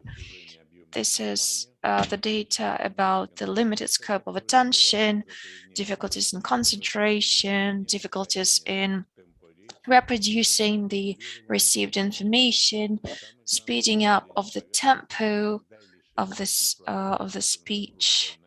Sometimes the patients repeat even one and the same phrase over and over again.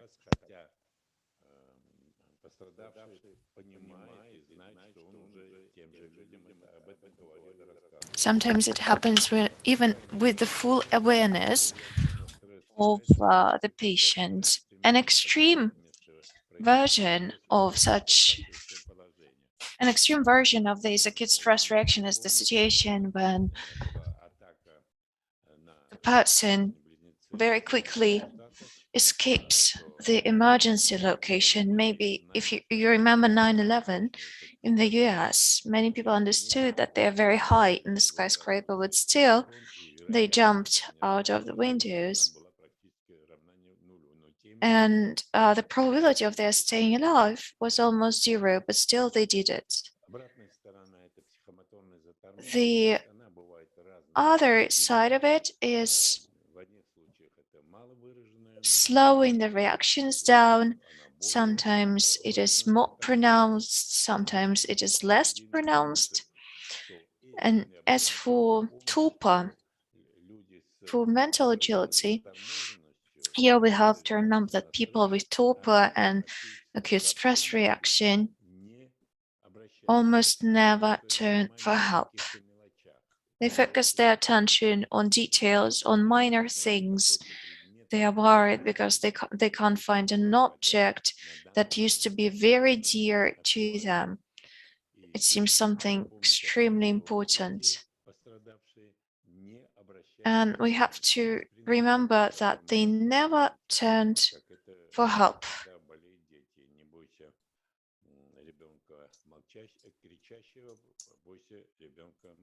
You know, as they say, don't be afraid of a crying baby, be afraid of a silent baby. So we need to diagnose everyone who finds themselves in an emergency, even if they don't show any complaints. And the extreme version of it is psychogenic torpor. Types of reactions to emergency will go through it, will perish, and the third type is optimal reaction. After an acute stress reaction, people find themselves in the transition period. The third type is taken 3-5 days.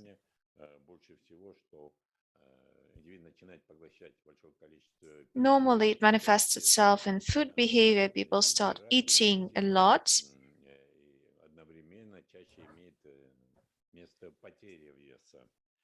And lose weight at the same time.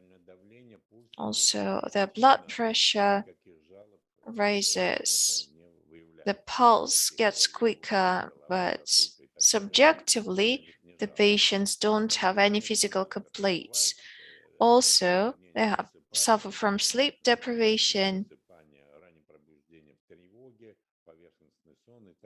anxiety, the sleep is too superficial.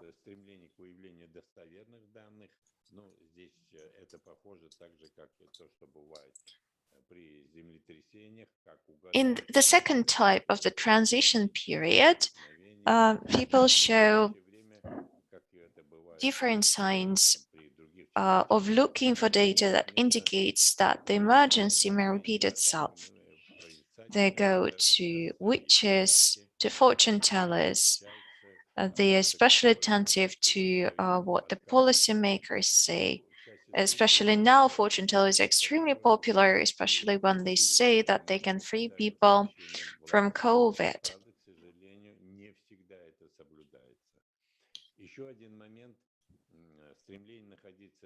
Another thing such people show is they try to stick to people who can help in this situation.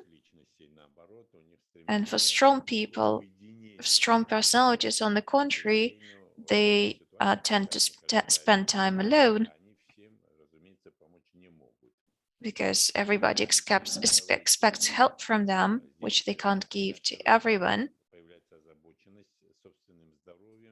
Then the third type, in the second type too, people are focusing on the pain reactions in their body. They start going to doctors, and by doing so, they resolve their tension and anxiety about what is going to happen. They focus more on their internal experience.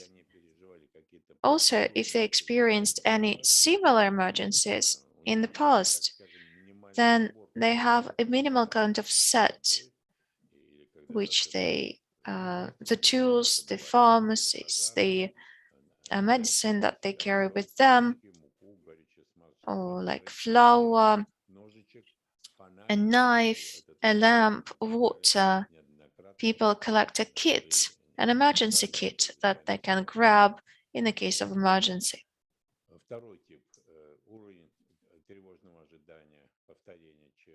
In the second time, the time of anxiousness lasts no more than 5-7 days. After that, people get tired of being anxious and they say, let it be. The third type now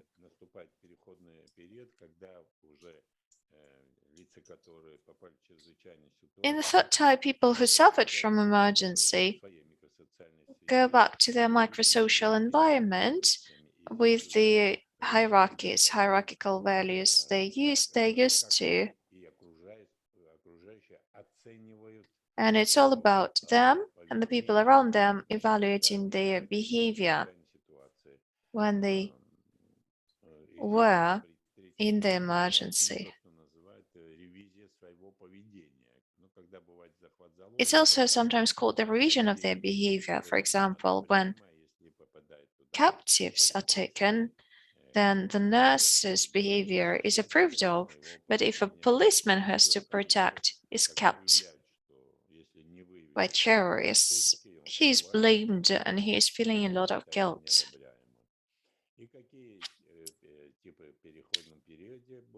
What types of transition periods we have? The phase of protest, disorganization, and the phase of protest, after which PTSD builds up. Another very important, crucial thing we have to mention here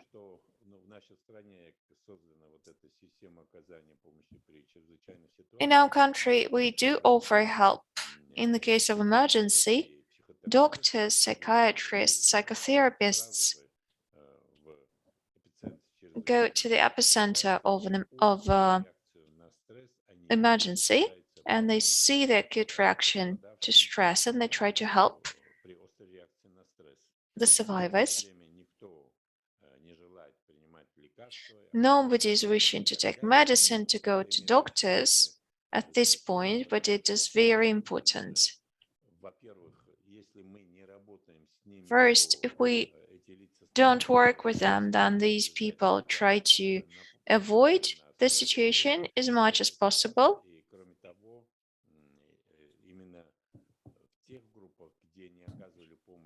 And then in the groups where people didn't get any help with the acute stress reaction phase, people start suffering from flashbacks. We work a lot with survivors. When people get help in the face of acute stress reaction, they almost never get flashbacks later on.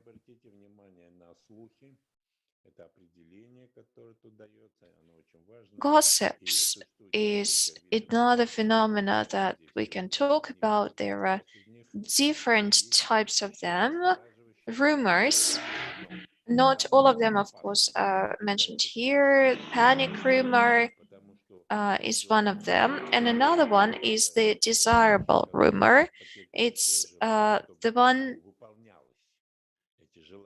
it's like wishful thinking. It's something that the survivors wish for. The authorities have to say it's a rumor. But even if they do so, then people who hear that and who really want to engage in wishful thinking show protesting reaction or aggressive reaction, although it was just wishful thinking. This is Krymsk on the screen, and unfortunately a lot of people perished there. The mayor of the city and two of its deputies left the emergency location. Only 2 people from the administration stayed there, and there was a rumor that it happened because the floodgate opened and a lot of people gathered there because they were afraid that the city will be flooded again. As for COVID, you probably know RBC is a Russian media. We collaborated with them. These are 5 statements that we asked people to evaluate 2021. The first is the 27th of January, then the 10th of March, then the 27th of September. The first statement, I have already been vaccinated. The second statement, I will vaccinate as soon as possible. Number 3, I would get vaccinated, but not with the Russian vaccine. Number 4, let everybody else get the vaccine, then I won't have to. Number 5, no, I am against vaccination.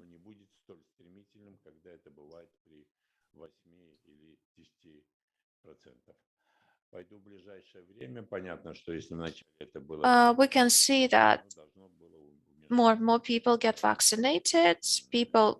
Point number 2, people who are planning to get vaccinated as soon as possible. This number decreases because everybody willing to get vaccinated. I would prefer a non-Russian vaccine, it dropped to 11%. And it has to do with the fact that many countries started to purchase Sputnik, our vaccine, and it decreased the number of people who were looking for some other vaccines. Number 4 is a bit cunning. Let everybody get the vaccine, then I won't have to. And as you can see, this number dropped from 26 to 8. Number 5, I'm against vaccination in principle. This number is changing, it is growing up, but here the reasons are different.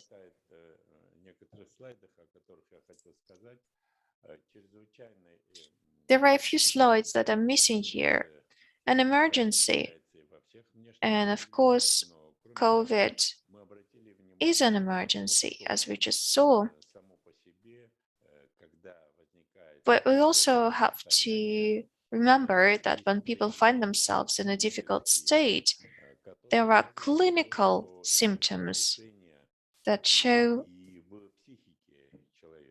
disorders that are forming in the psyche of people. For example, a person who survives COVID and thinks himself or herself to be recovered physically and mentally, but then goes back to sports or starts going to sport games, finds out that he or she can't run, they get tired really quickly, and in team games, they don't react to stereotypical behavior and so on and so forth.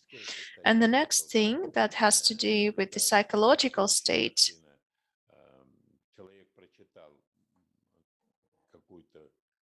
people read, for example, a page long text, difficult or easy one,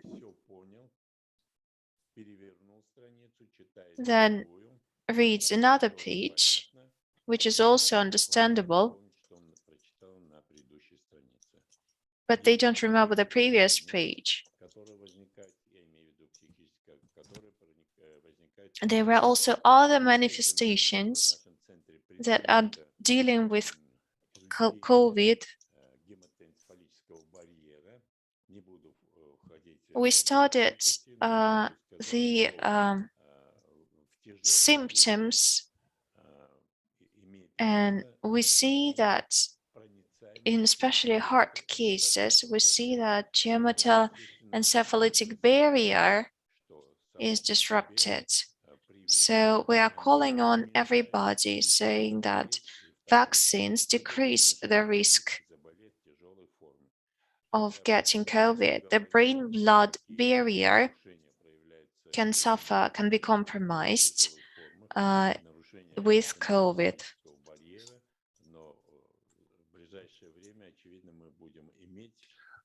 Данные такие же I достоверные. think very soon we'll have more data on possible threats to the nervous system and the brain-blood barrier. Thank you for your attention. I would like to thank all participants of this session and our moderator, Professor Kikilidze, for leading it. Of course, emergencies, warfare, and other armed conflicts hit even adults extremely hard. For children, this is many times more severe than for adults. It's an emotionally harrowing subject, but it's important to discuss it in order to better realize what we can do to help children in those situations and how to prevent remote consequences of these traumas for their mental health. I would like to thank all practitioners for working in this area and all the speakers on this session for showing the results of their work. And I hope that despite the fact that we're still learning and attaining new results and getting better at this, we'll still hope that there would be fewer conflicts in the world so that children don't have to suffer through these impacts. Thank you, dear participants. This session will be ending. Some final words from you? My colleagues here said that they are not going home today because some more children will be coming to our institution to be diagnosed this evening. Thank you so much. It's a lot of work that is not just medical, it's not just treatment, it's a significant emotional effort. And it's important to have people working on this. Dear all, the session is over. We're going to have a short break, and the next session in this virtual room will start at 5:30.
Уважаемые коллеги, друзья, приглашаем вас посетить виртуальную выставку, которая пройдет в рамках 3-го конгресса «Психическое здоровье человека 21 века». В онлайн-формате для вас доступны демонстрации услуг и товаров партнеров конгресса, каталоги, брошюры, презентации, результаты клинических исследований и другие необходимые для ежедневной практики данные, интерактивное голосование, анкетирование, опросы и конкурсы, контактные данные представителей компании, онлайн-чаты, звонки.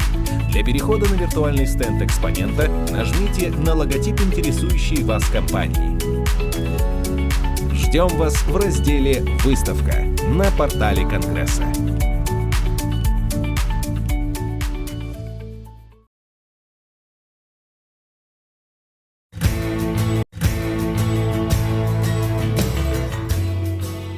В 2013 году в Тверском областном психоневрологическом диспансере открылось детское медико-реабилитационное отделение, к настоящему времени функционирующее в рамках дневного стационара.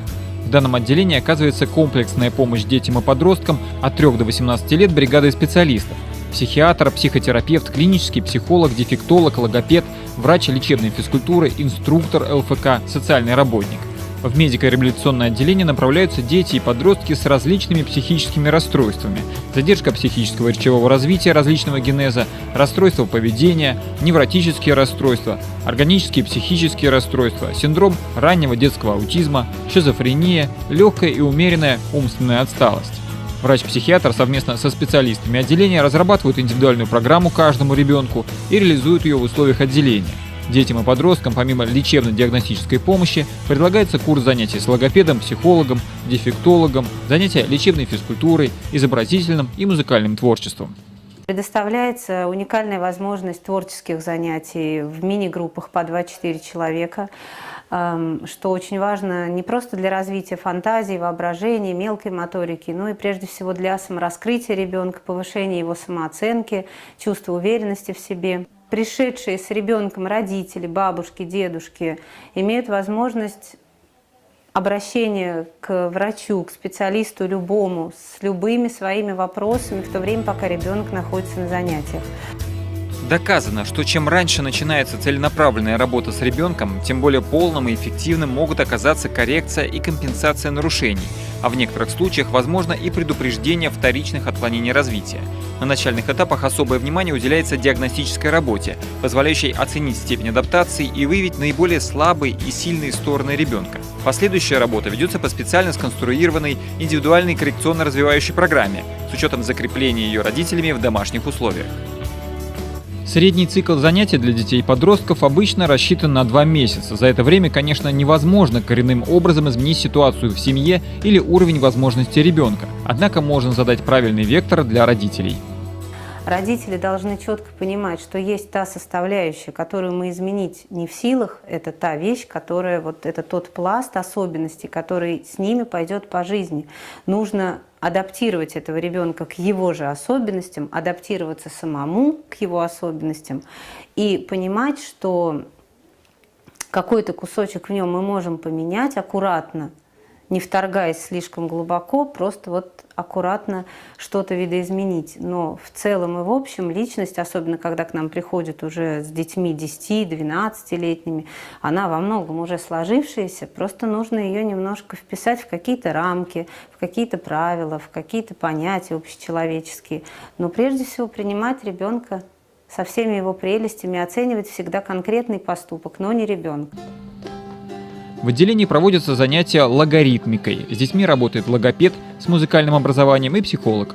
В группе обычно 6-8 детей. Занятия логаритмикой стимулируют развитие пассивной и активной речи ребенка, поскольку он имеет хорошую возможность подражать звукам, слогам, словам, которые произносит взрослый.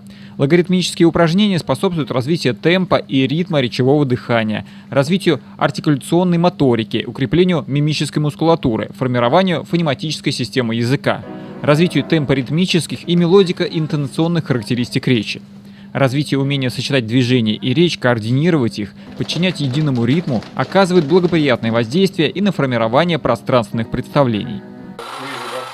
В целях развития творческих способностей маленьких пациентов в мастерской ведутся гончарные работы. Давно известно о положительном влиянии лепки из глины на эмоциональное состояние. Завораживающее движение круга надолго удерживает детей за столом, развивая усидчивость, внимание и моторику. В отделении проводятся занятия на системе мультисенсорного развития ОМИ-ВИСТА. Занятия с каждым ребенком строятся по индивидуальному плану. Оборудование используется при работе с детьми, страдающими аутизмом, задержкой психического развития, умственной отсталостью. Также ОМИ-ВИСТА эффективно при работе с расстройствами настроения, эмоциональными и поведенческими расстройствами. С началом применения мультисенсорной системы ОМИ-ВИСТА в условиях данного отделения с апреля 2013 года наибольшая положительная динамика выявлена у детей, страдающих ранним детским аутизмом и задержкой психического развития. Всего с момента установки ОМИ-ВИСТА система была использована в ходе не менее 2000 занятий. Новая система позволяет расширить инструментальный спектр в работе медицинского психолога, повышая ее качество и результативность.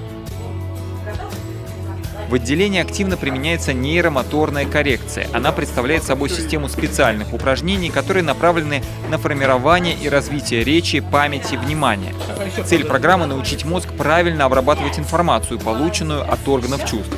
Данная программа рекомендуется детям с синдромом дефицита внимания и гиперактивностью, нарушениями аутистического спектра и проблемами с овладением школьными навыками. В основу тренировок положены упражнения на балансировочной доске, а также нейрокоррекционные и дополнительные общие вестибулярные упражнения на фитболе, батуте, гимнастической скамье. Нейромоторная коррекция является прекрасным дополнением к коррекционным занятиям с другими специалистами, такими как психолог, логопед, дефектолог, повышая их эффективность. Еще одна методика, которая используется в реабилитационной программе, это кинезиотейпирование. Тейпы производятся из высококачественного хлопка, который эластичен и по своим свойствам приближен к человеческой коже. За счет того, что эта лента эластичная, соответственно, наклеивая ее на кожу, она двигается вместе с кожей. В нашем случае, в нашем отделении, мы используем кинезиотейпирование с целью улучшения микроциркуляции лимфы и кровообращения в воротниковой зоне, и наклеиваем мы эту ленту определенным способом на воротниковую зону. Еще мы в нашем отделении используем наклеивание ленты для нейромоторной коррекции, для стабилизации поясничного отдела мы накладываем на поясничный отдел эту ленту. Значит, и в занятиях с логопедом мы тоже используем это обклеивание для улучшения работы артикуляционного аппарата, для стимуляции мимической мускулатуры. Кроме того, наклеенный на кожу тейп, он активизирует многочисленные рецепторы, находящиеся в слоях кожи. А, соответственно, мы подаем импульсы к головному мозгу, а, соответственно, мы стимулируем и работу головного мозга. В ходе своей работы специалисты детского медико-реабилитационного отделения стремятся прежде всего помочь родителям принять имеющийся на сегодняшний день уровень ресурса ребенка, задать нужный вектор в лечебной и психолого-педагогической работе, настроить на совместное решение маленьких задач на пути к главной цели – достижение максимально возможного для данного конкретного ребенка уровня социальной адаптации.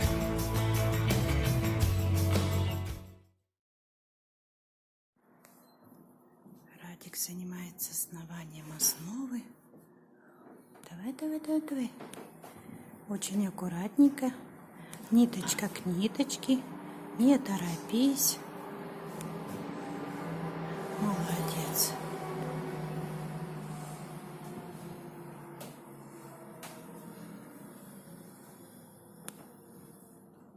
Так, вот она, 8. И ниточка пошла в обратную сторону. Вот так мы наматываем основу. Готовим основу для ткацкого станка. Для изготовления кукол нужна чистая белая шерсть. Как у тебя дела? Да.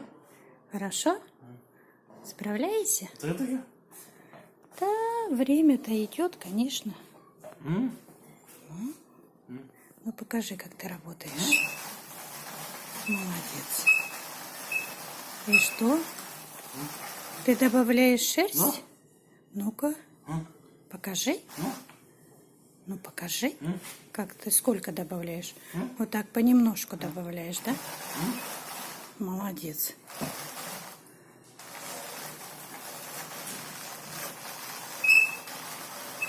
Ну, здорово у тебя получается. Шерсть расчесанная, да?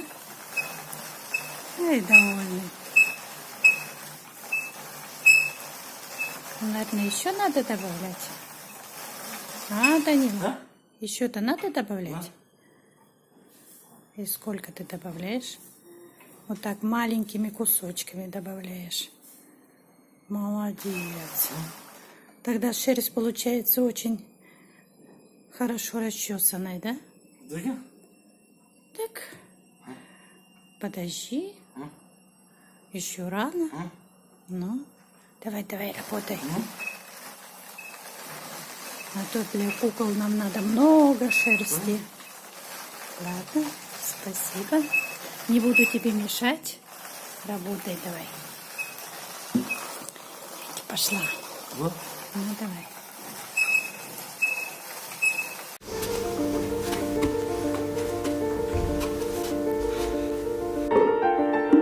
Представьте, что окружающий мир – это хаос вещей, людей и событий, и вы не знаете, чего ожидать. Вот так некоторые дети воспринимают реальность. Им очень непросто, но надо научиться жить в этом мире. В Сургуте мы создали 2 центра, где помогаем детям при нарушениях речи, поведения и обучения. В Центре инклюзивного образования и социальной адаптации «Счастье» есть группы социальной адаптации для школьников с ограниченными возможностями здоровья. Здесь ребята стараются стать более самостоятельными и общительными. К примеру, ребенка спрашивают: «Никит, куда ты ходишь?» А счастье – это научиться улыбаться, дружить, перестать бояться громкой музыки, пробовать новую еду, учиться новому, ходить в обычную школу, в магазин, в кино. А в 2014 году мы открыли Центр педагогической коррекции «Логаритм» для детей от 1,5 до 18 лет.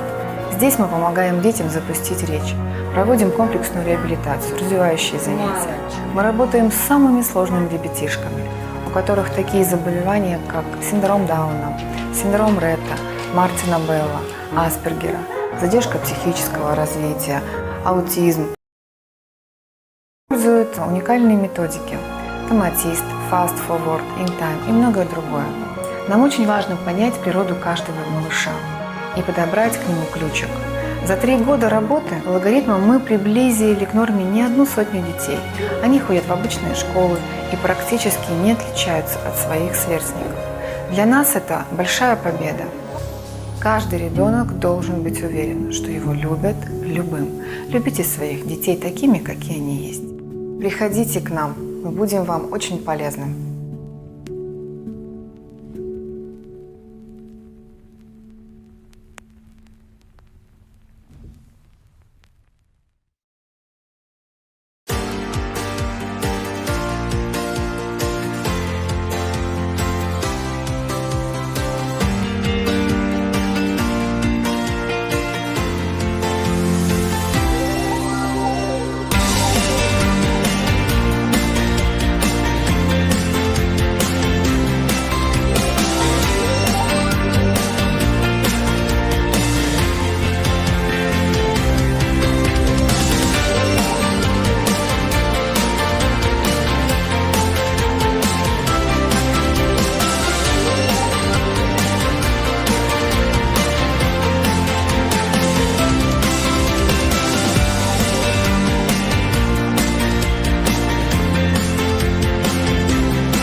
Для меня главное в проекте «Тренировочная квартира» заключается в том, что мой сын Гонсалес Александр впервые в жизни оторвался от дома, от семьи и прожил почти 4 месяца на своей собственной самостоятельной жизнью, чего у него никогда раньше не было. В проекте «Тренировочная квартира» только потому, что хотел жить самостоятельно, наверное, познакомиться с другими людьми, вот, и немного научился жить самостоятельно.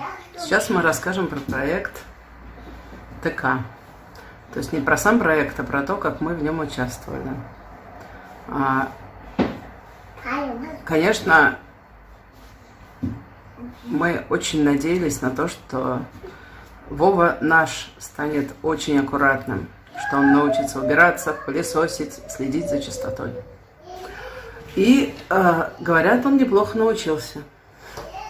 Но дома он почему-то этого не делает.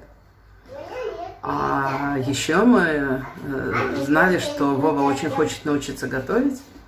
И он готовил на тренировочной квартире и себе, и своему другу. И тоже мы надеялись, что он это будет делать дома. Но дома он это делает очень редко.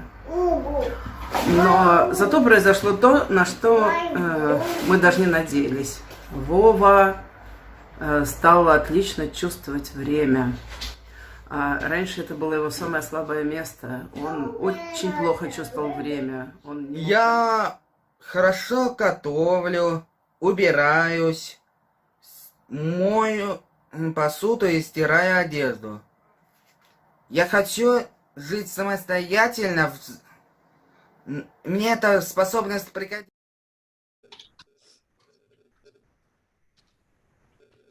Мы начинаем по команде технической службы. We'll start when we hear our technicians countdown.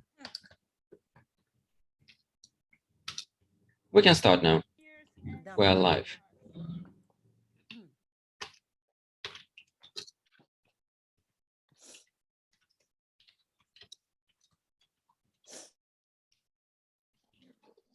Welcome, everybody. So nice to welcome you to this panel at the incredible conference that is going on. That is one of the premier conferences of the world, and I've been to many. And this one about children's society and the future of the third Congress on Mental Health of the Meeting of the Needs of the 21st Century. Privet, Druzia I Koliga, all my friends and colleagues, I'm very excited to be here with you to share this incredible panel that we're going to talk about policies and mental health and well-being of children affected by environmental and technological and epidemics and natural disasters and humanitarian crises and examples worldwide. I'm delighted to be here with you. I am Dr. Judy Kuriansky, a professor at Columbia University Teachers College, a representative at the United Nations for the World Council of Psychotherapy, which is one of the organizations sponsoring here, and the International Association of Applied Psychology. I'm part of the organizing committee and will be delivering the declaration. So you all need to tune into that on Sunday. It is an amazing conference all the time. I'm glad to welcome my co-chair, Professor Julia Shoiga, who's a vice president of the Russian Psychological Society and the director of the Center for Emergency Psychological Aid at the Ministry of Emergency Situations of the Russian Federation and at Moscow State University. So welcome, and just give a wave so we know, because we will hear from Julia very shortly. So we're delighted and very honored to have her with us. Welcome to our special guests who are our speakers presenting projects for children all over the world, representing government and civil society, those who are in the field, on the ground, and working in the environment. And so we will hear from the First Lady of Sierra Leone, who has a project, Hands Off Our Girls, that is against violence of girls and women all over the world, an amazing project. And from Russell Daisy, who's a colleague of mine, who has written a song about the Hands Off Our Girls that you'll enjoy hearing, because there's so many arts that go on at this Congress that is so amazing. So we're going to have this with us too. And we will hear from Haiti after the terrible disasters and crises and earthquakes they've had, from my good friend Father Wismick, who has founded a Center for Spirituality and Mental Health. We will hear from Nepal, that part of the world, from my other good friend, Dr. Kamal Gautam, who's the executive director of TPO Nepal and has been doing COVID psychosocial support in his country. That's very important. We will also hear from Afghanistan.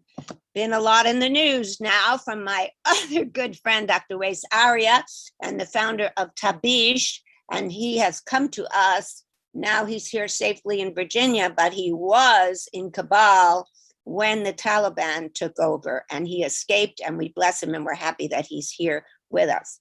And we will hear about Iran from another part of the world, very importantly from my colleagues and my good dear friends, Dr. Azra Jani Trabesh, and my student, Dr. well, she will be a doctor, Tanya Medizadeh, who was with, Azra was with me in Iran when we were doing recovery with the children after one of the major earthquakes there.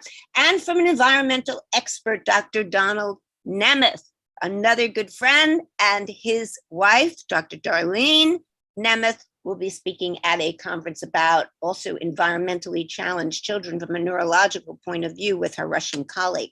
So you don't want to miss that session, which is going to be really important and very valuable. And so thanks to the Union of Mental Health, an amazing organization, the president, psychiatrist Natalia Tresnikova, who is an amazing psychiatrist and elegant president of this incredible organization, bringing all of these luminaries together, and the ministries, and Dr. Olga Pazna, the vice president and the Congress organizer extraordinaire. And thanks to the ministries of the Russian Federation, all of them who are sponsoring this. This is incredibly important and very unique. And the Congress partner organizations. This event and this Congress, which has so many panels and which has a film festival and rehab programs you've seen, and a gala.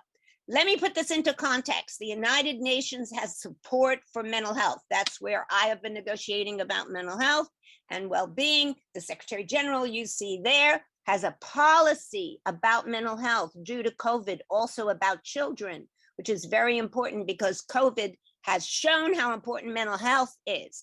The Deputy Secretary General you see there in the green, a woman, by the way, also supportive of mental health.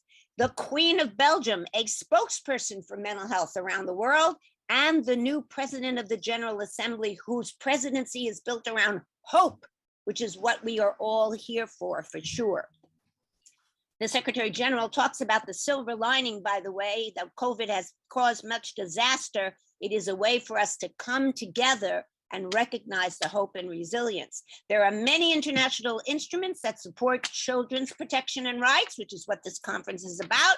The Agenda 2030 for Sustainable Development, where I negotiated with the ambassador of Palau to make sure that mental health and well-being was in the agenda. The UN Declaration on the Rights of the Child. There's global strategies for women's, children's, and adolescent health that you see here. Many, many resources on the WHO, World Health Organization website, including a new storybook to help children stay hopeful during COVID-19 that you see the picture of. So now I turn over to my co-chair, Professor Julia Shoigu, and she is a PhD in psychology and the director of the Center for Emergency Psychological Aid in the Ministry of Emergency Situations of the Russian Federation, the head of the Department of Extreme Psychology in the psychology faculty at Moscow State University. And she has provided psychological assistance to survivors of terrorist attacks and hostage takings and man-made disasters in Moscow, earthquakes, the airlines disasters, and submarine disasters, in providing emergency psychological assistance in emergency situations for children.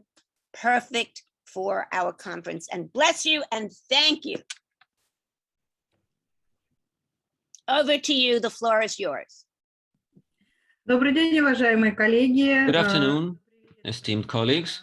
I'm happy to greet you all at this large-scale event. I believe that our common work plays a big role and makes a difference.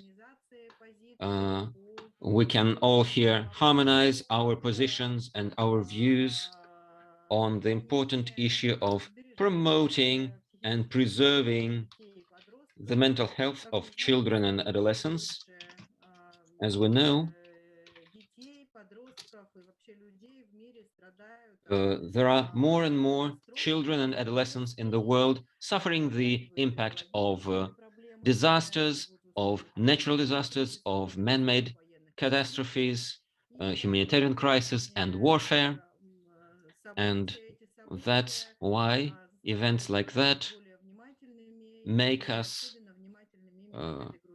more attentive to the needs of this part of our population. I hope that my presentation and the whole session today will be very interesting for all participants, and we will be able to synchronize and harmonize our positions and discuss them in detail. I'm happy to greet you all here, esteemed colleagues, and the program has my presentation as the first in this section.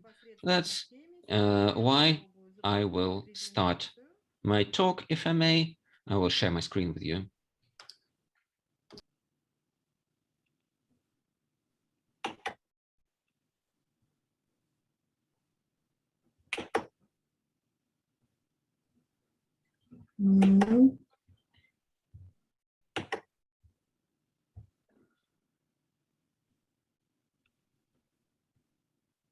Так. Just a moment.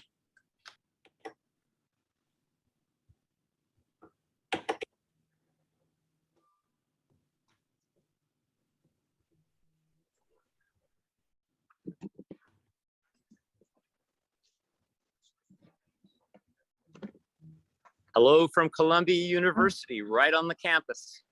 As I swing Вас around. приветствует университет Колумбия. Для меня, надеюсь, что да. Наверное, в первую очередь я представляю... So,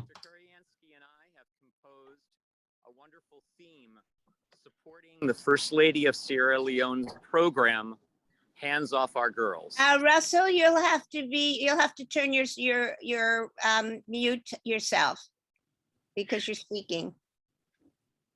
Наверное, в первую очередь на этом to start my talk, I must say that I represent the whole system of emergency psychological assistance to children and adolescents who suffered an emergency situation. I must say that our country has a system for psychological care in emergencies arranged as part of governmental agencies, and it's governed by the Ministry of Emergencies and is a separate part of its activities as an official agency.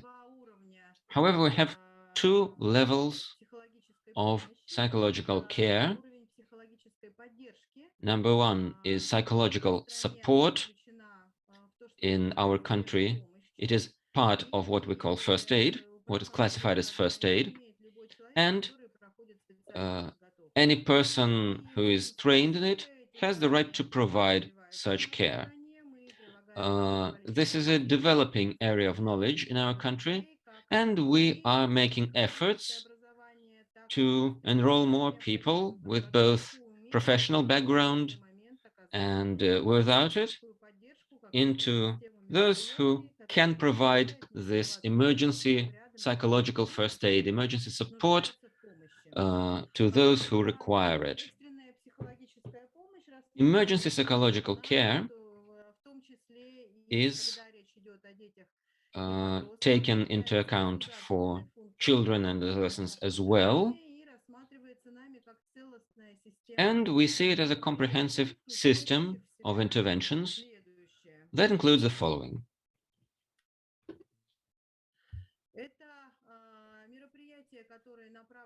Firstly, it's optimization the current mental state. Our professionals, when they get the signal about an emergency, are able to very quickly gather and reach the emergency site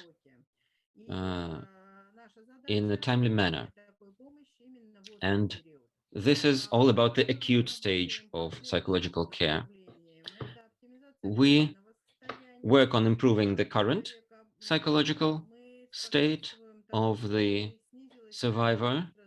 We try to prevent remote negative mental consequences and try to mitigate the risks of emergence of mass negative reactions, such as mass panic, mass aggression, remote mass reactions, such as mass phobias in various emergencies. We want to thank the First Lady of Sierra Leone. Of course, I want to thank my music writing partner, Dr. Kuriansky, and of course, the beautiful conference, Spasiba. Arigato gozaimasu in Japanese. Экстренная психологическая помощь. Emergency psychological care for children and adolescents is provided in the following cases: during evacuation from emergency area or natural emergency area, when citizens are placed into temporary homes, or temporary shelters. This happens, for example, when we deal with large surface area wildfires or floods, when there are people who are displaced by the natural disaster or people displaced by warfare. We also provide this care when we accompany airlifts, air evacuation, and when we support children who lost their parents, relatives, or friends in an emergency. We also provide emergency psychological care in an active suicide attempt for children and adolescents, and during emergencies at schools, such as school shootings that unfortunately are relevant for our country as well and happen worryingly often. The main features of the mental state of children in the first hours after a traumatic experience, according to our practice, is the following: the loss of feeling of safety, high psychological and emotional tension, loss of orientation, confusion about the current events, need of an adult help. And I would like to highlight this number 5 here, the need an adult help. According to our observations, the mental state of the child is very much dependent on the mental state of adults who are nearby. The adult is a temporary carer and supporter for the child in an emergency. And number 6 is the dependence of a child's emotion and view of a situation on the emotional state and the views of adults who are nearby. In our work, we also take into account the age and the development of the child, their emotional involvement in the situation, the length of the impact, and the emotional reaction of their relatives and friends. Here, I would like to mention the experience of trauma from the point of view of developmental psychology and age psychology. In different ages, children have different psychological needs that have to be taken into account in any psychological care, including emergency care. Let's take a look at the features of a traumatic event.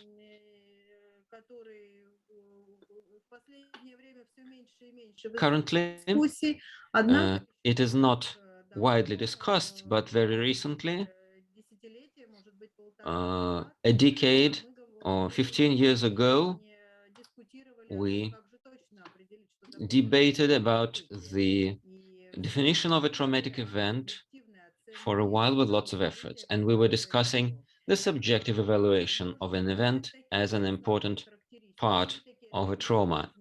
The main features of a traumatic event are the following. It has all or most of these features. It happens suddenly, unexpectedly. It is impossible to prepare or anticipate it. It destroys the system that a person uses to adjust to the environment. It precludes people from using their existing adjustment mechanisms. It is an event outside of regular routine experience. It is life-threatening and is obviously negative and adverse.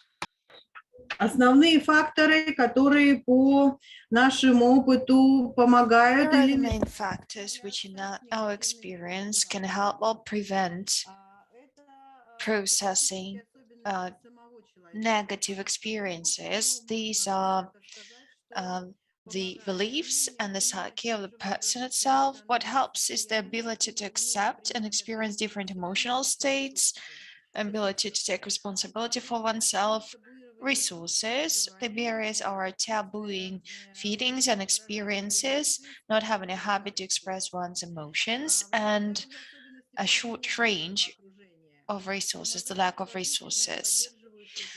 What helps in the environment is respectful and supportive behavior, understanding and compassion. The barriers are ignoring the problem, trying to distract, trying to switch attention somewhere else. Also, not holding the person accountable is something that works as a barrier, works as a block, something that blocks the coping process.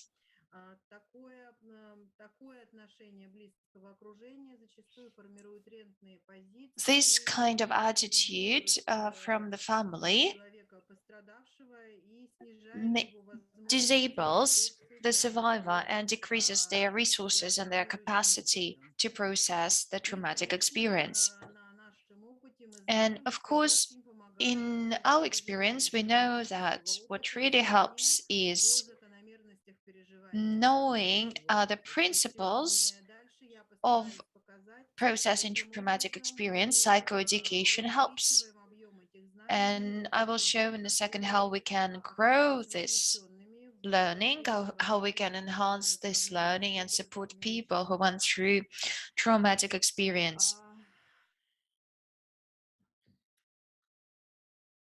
нужно сказать, что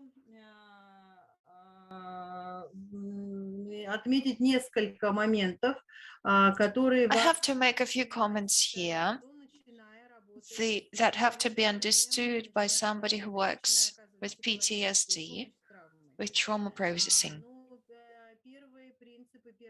The first principle, point number one, is that a person's reaction to a traumatic experience is about overcoming the traumatic experience. Of course, the situations we face go beyond the scope of everyday, normal human experience, and to a certain extent, this kind of behavior, this kind of situation disrupts the usual world, the usual patterns of adaptation.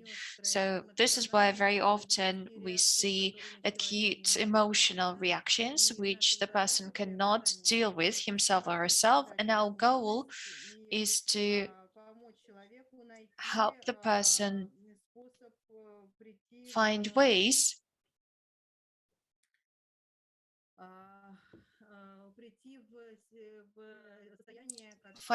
to go back to the state which can be considered optimal for the situation.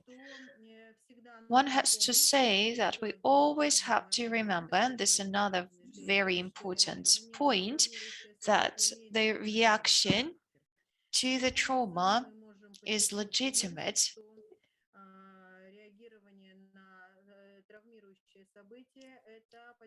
A person's reaction to trauma is almost always a normal reaction to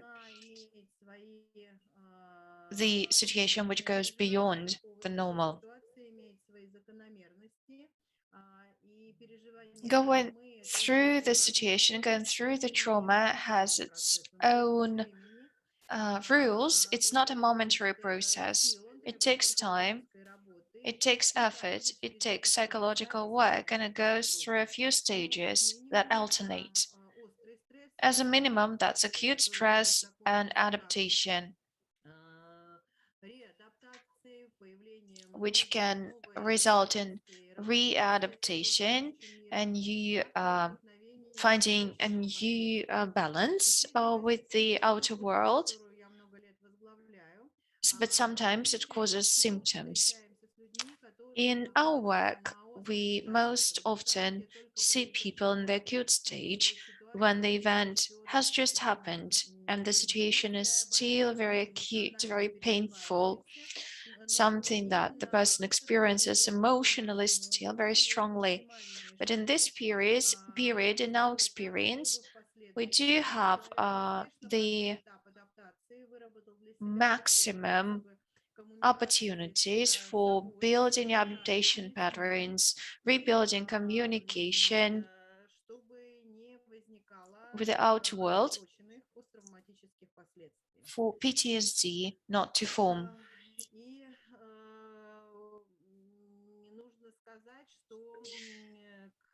One has to say that unfortunately,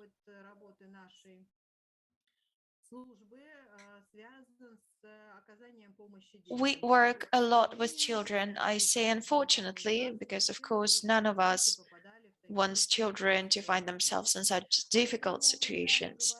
So this is why when we talk about working with children, we have to take into account a few characteristics, a few parameters. The models of providing help are built on the Vygotsky system, and it takes into account the age periodization, which is adopted there. Most often, when working with emergencies, we work with children of three ages: preschool, primary school, and adolescents. One has to say that any age period will be evaluated with three main parameters, which have to be taken into account when we deal with children. First of all, the primary activity, the activity that serves for the main needs of the children. Also, to provide help in emergency situations, we have to understand the social situation of the development, the communication with the peers and with parents. We have to understand the social life of the child, where the main resources are to process the traumatic events. The first age group is preschool, 3 to 7 years old. The primary activity is playing based on narratives and roles. Their parents play a very important role, as well as their peers. What are the conclusions we can draw here? We know that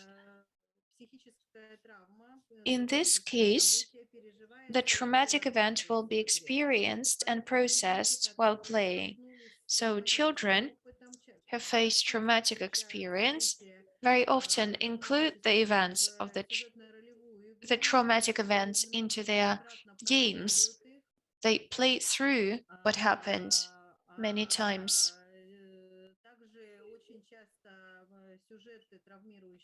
Also, very often the narratives of the traumatizing situation find themselves in their appear in the drawings that children make and in other things they do. Our goal is to make everything we can to avoid PTSD. So we are very careful with working with the environment, with the family that the child is in.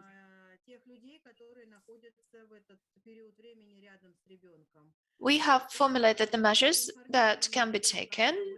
The parents and the adults that are around the child need to inform the child, making the information digestible for this certain age group. Very often, parents try to silence, try to ignore the problem, and in these cases, children suffer emotionally. Another important recommendation is giving the space for the child for the emotional reactions that they feel, because the palette of emotional reactions of a child is quite big, and very often it is different from adults' emotional reactions. And it is important not to taboo emotional expression and emotional support, of course, from the adults who are near the child matter a lot. We give these recommendations for caretakers, for caregivers, for children, for children's parents, teachers, grandparents.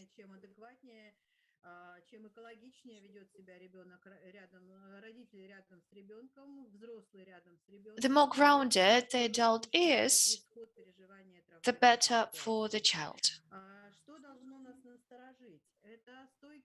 What may worry us: stable regress in development, neurotic symptoms emerging, behavioral change, and the lack of interest in what is happening around the child.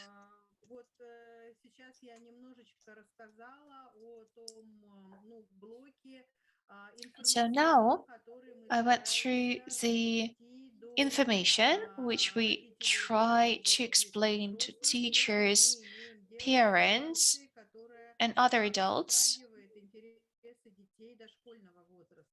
When we work with preschoolers, when preschoolers suffer from trauma, we have similar information leaflets for other age groups, primary school and secondary school.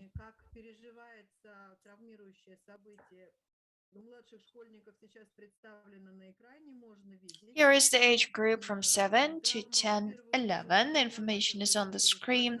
The trauma is processed through learning. For this age group, it is really important to understand what happened and why it happened like that. And as support measures, we recommend adults to answer the questions, to talk through a situation, and to build the temporary perspective, to explain what is going to happen next, and explain to the child why the child experiences the feelings that they have.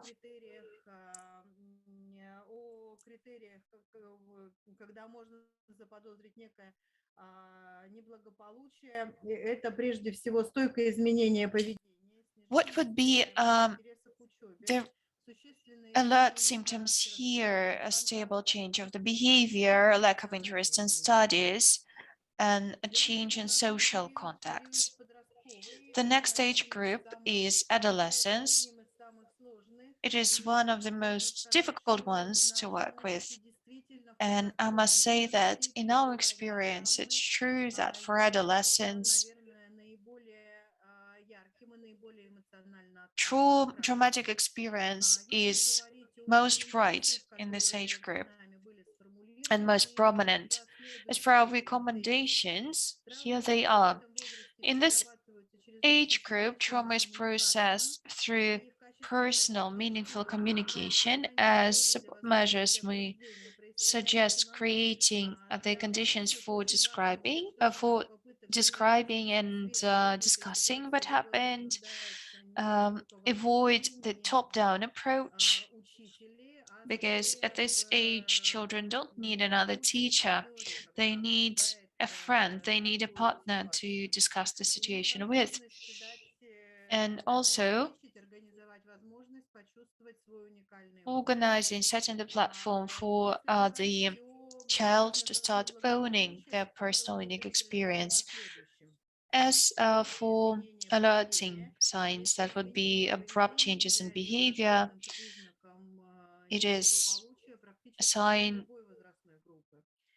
of difficulties for any age groups, any signs of substance abuse, closeness, depressed mood, unwillingness to leave their room, unwillingness to talk about what happened, irritation, anger, aggressive behavior.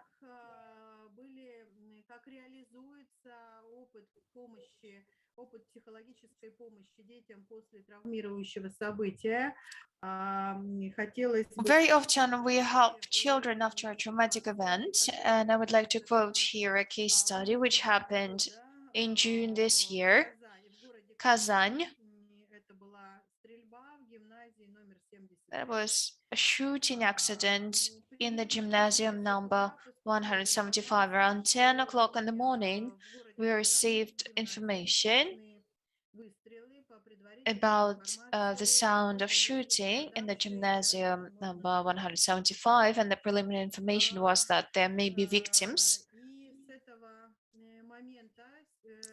Starting from that point, psychologists were already engaged in everything we did. As for our structure, we have psychologists in every city in Russia who can be the first to get to the emergency location. We do have nodes, we have hubs where there are more experts, and they can travel to minor towns, to villages if necessary, and there is a big center in Moscow which can be used if necessary. So we have a kind of a three-stage structure, and we can engage as many experts as we need in the case of emergency. So around 10:15, the information was received. At 10:30, the experts arrived at the location. And in this situation, they provided psychological help on the spot. They worked with the witnesses of the situation. At the same time, from Nizhny Novgorod, a big hub of ours, and from Moscow too, simultaneously, we sent groups of experts to enforce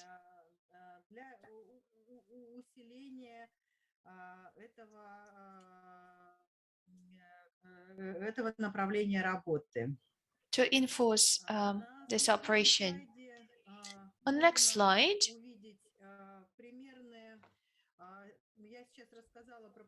so now I went through the preliminary stage.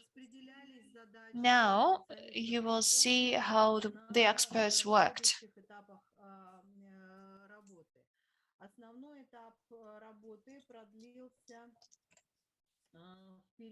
The main bulk of work happened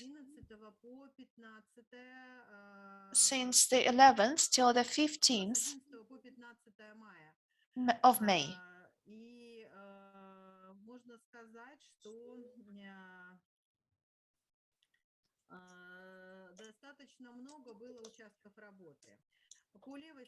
We must say that there was a lot of work to be done.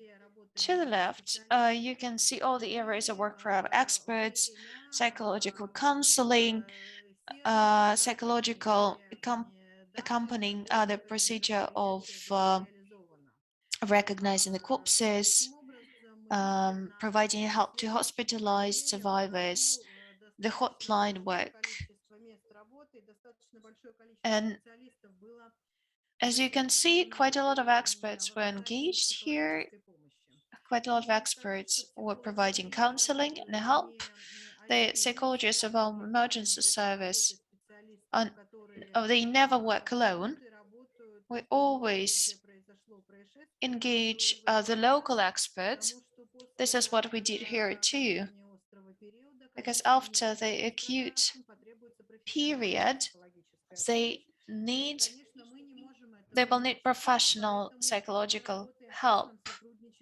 This is why we work in close collaboration with psychologists.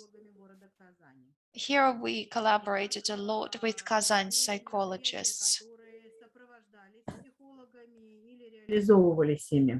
Это психологическое сопровождение So these процедуры. are events in which psychologists assisted. They assisted in the procedure of recognizing the bodies of the deceased. They were helping people who were admitted into hospitals and individuals who were working with the police.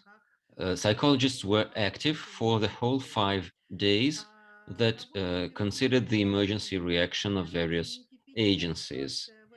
We also arranged a phone hotline.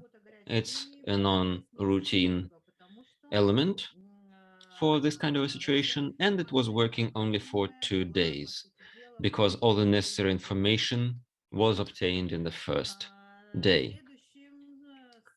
The next aspect of our work was psychological support at funerals. Very soon, if you look at the dates,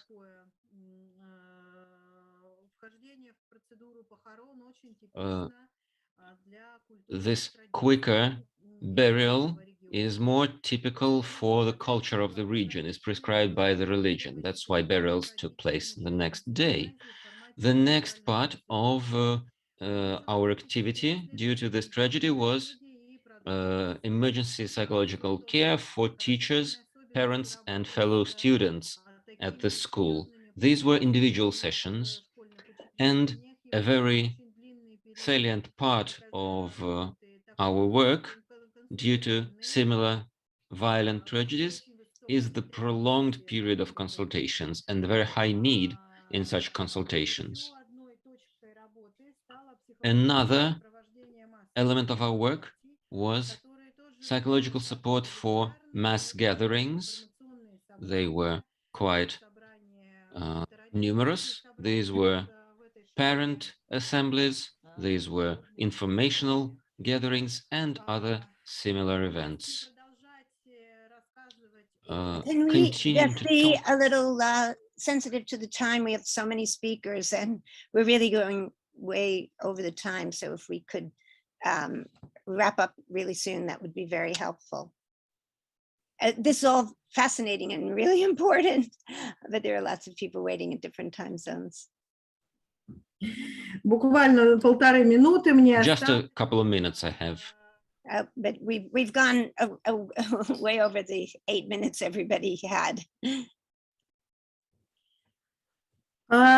Организация взаимодействия со службами, задействованными в оказании помощи и ликвидации. We worked with other first responders, coordinated interaction with other psychological departments of the emergency ministry in Kazan. We took part in parent assemblies and took part in building a system for a long-term psychological support. In the final stage of our work, we had various assemblies with teachers across the city, put into place a system of psychological education and awareness improvement, and conducted several gatherings to plan for long-term assistance. If there are any questions, I will be ready to answer them. Unfortunately, I will need to leave the session for a short while, but I will be back and I will see questions in the chat and will be ready to answer. Thank you. That's wonderful. Thank you so much. Could you stop? That was fascinating. Could you stop sharing screen so that I could get back to my screen? That would be great. And wonderful points that you were making about using the photographs and using all the family and a hotline and many of these extremely important issues that you shared with taking care of funerals and all the techniques that are being done in Russia that are tremendously important. So in my talk, which I'm going to do very quickly because I know that we have so many wonderful speakers to speak about, I'm going to talk about helping children cope with the complex traumas of natural disasters and epidemics, and the techniques for building resilience. There's a chapter in Dr. Darlene Nemeth's book about rebuilding executive functions for children and a model training for psychosocial support for Syrian refugee children in Jordan. And so let me quickly say that in the video, you'll see project with children all over the world, in Haiti, where Father Wismick will talk about, in Sierra Leone with Ebola, at the earthquake in China, in Iran, that you'll hear about later, in Japan at the tsunami, and in Jordan with Syrian refugees. So let's go quickly think about the themes, the customs that the themes that are going to be presented in this video in terms of being together and in terms of hope and in terms of resilience and contact comfort and in terms of a silver lining. So here is the example of all those techniques. Natural disasters, poverty, epidemics, refugeeism. These are some of the traumas people all over the world face. Trauma of all kinds certainly creates a lot of upsetting emotions, but simple psychological techniques based on solid psychological principles help in the healing. Very important is creating safety, a sense of empowerment and strength, reconnection to community, and love in this structure, but especially for children is a sense of joy, fun, and happiness. I've gone through it. I lost 9 of my family, my mother, my wife, my brothers and sisters. People stigmatize us that we are Ebola worker. We're in the street right now, so I'm not happy about that. Memories of those dead bodies, cause fear to us. These fears are relieved by this exercise into some joy. Hello everyone, I'm Victor Conte. I'm a strong man. The purpose of the camp is to empower ourselves. To avoid the traumatic risks of HIV, this joyful exercise. I know HIV. I know HIV. We know HIV.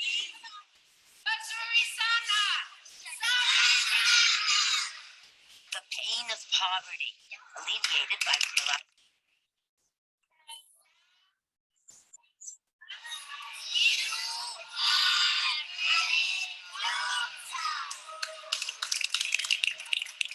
They got a chance of feeling good. For refugees, as others, saying you're happy and others recognizing it makes everyone happier.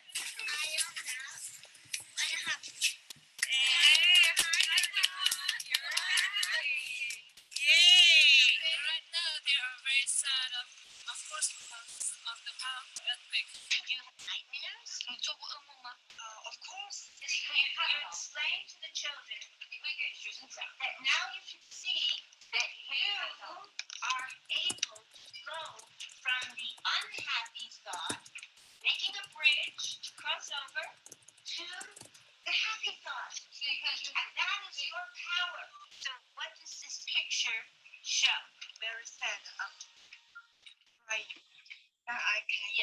follow this bridge and go through this mountain song and happy bird.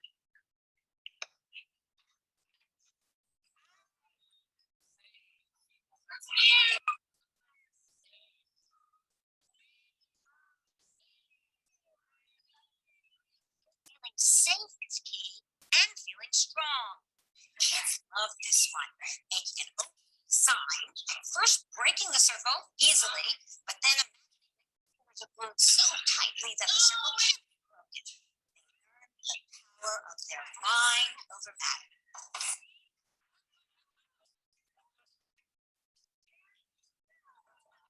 Adults also need love and caring. Like that.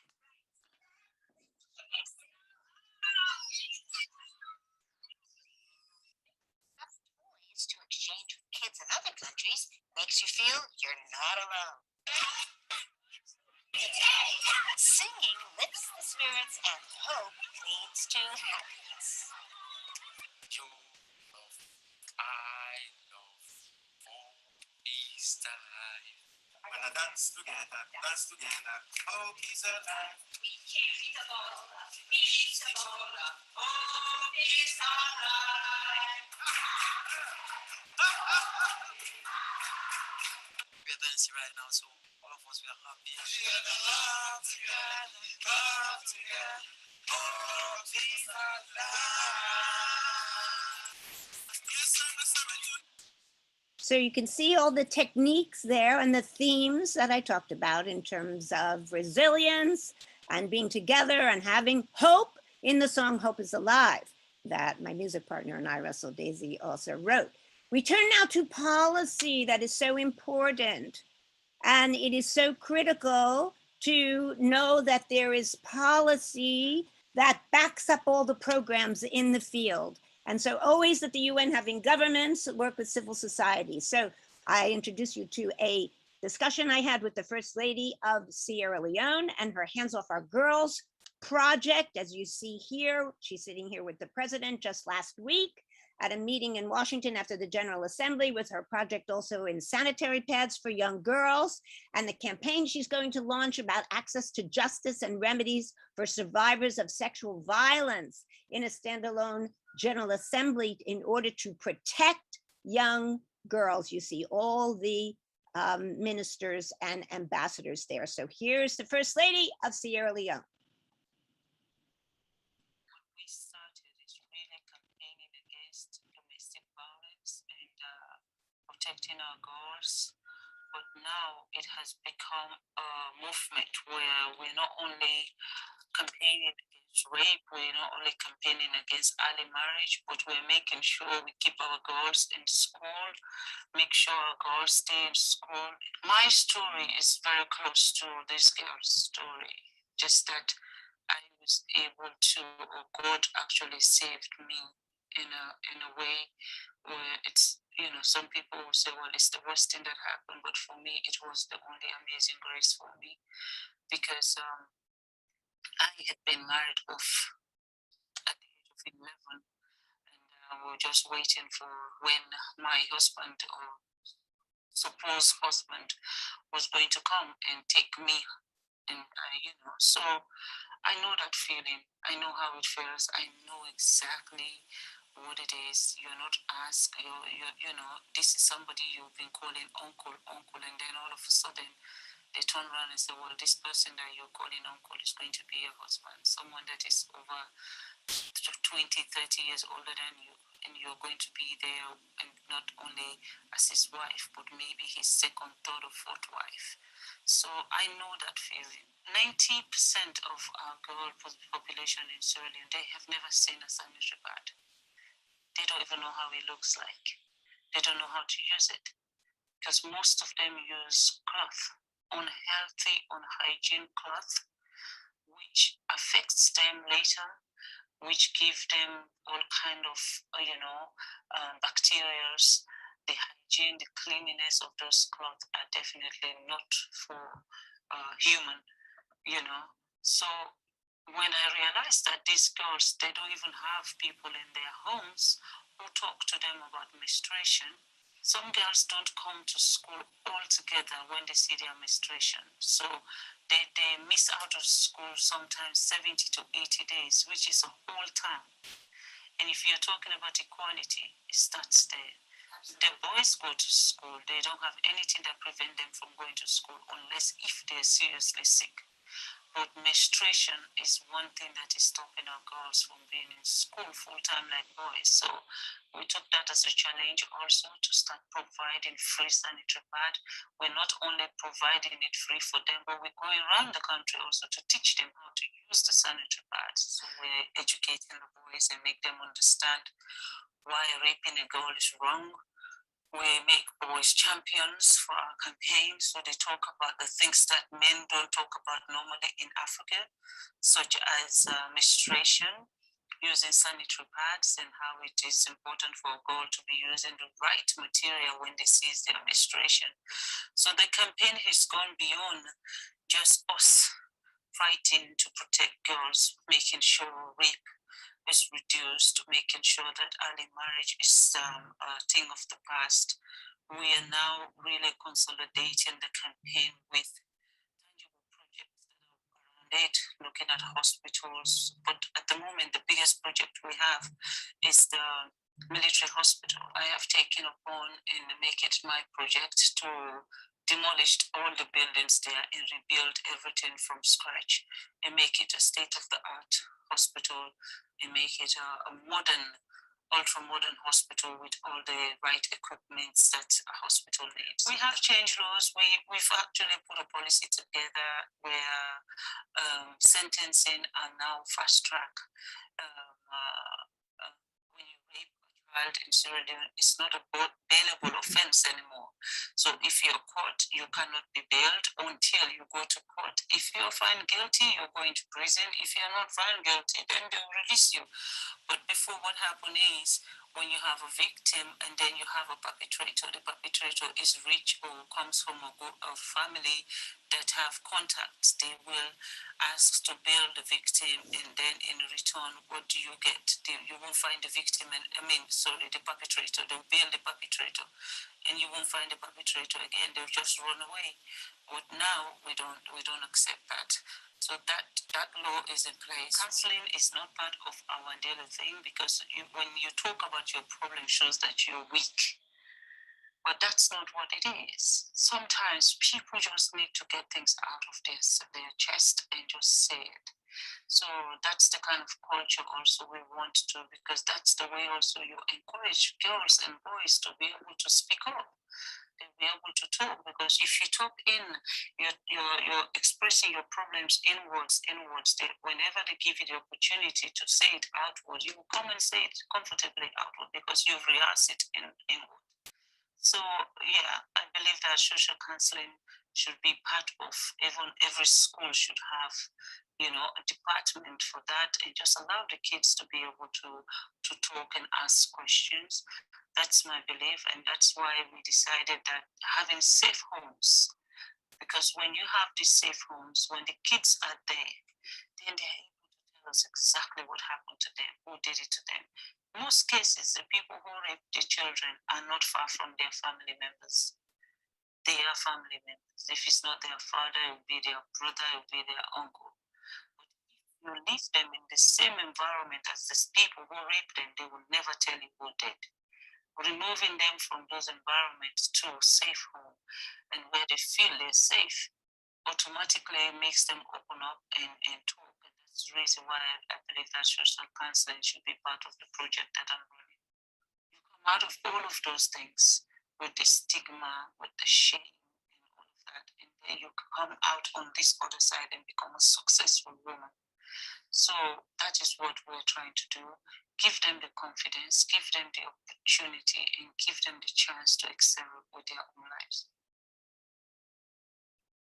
How powerful, in fact, to think about that, to have the first lady of an African country leading this campaign, making lots of traction. Think about how she's involving her husband, the president of Sierra Leone, who's going to be the face of this project, consistent with SDG 5, which is in the agenda about the empowerment of women, to be against women and girls, violence against them, and thinking about changing the laws, that this is men being involved in this, a powerful man making policy, changing policy, the First Lady sharing her story. It is a very important campaign that is going to become a General Assembly resolution and really change the laws. And we will actually hear how Dr. Gautam, who will speak, is also changing policy. So this is critical. I'm proud to be part of it with the Ambassador of Sierra Leone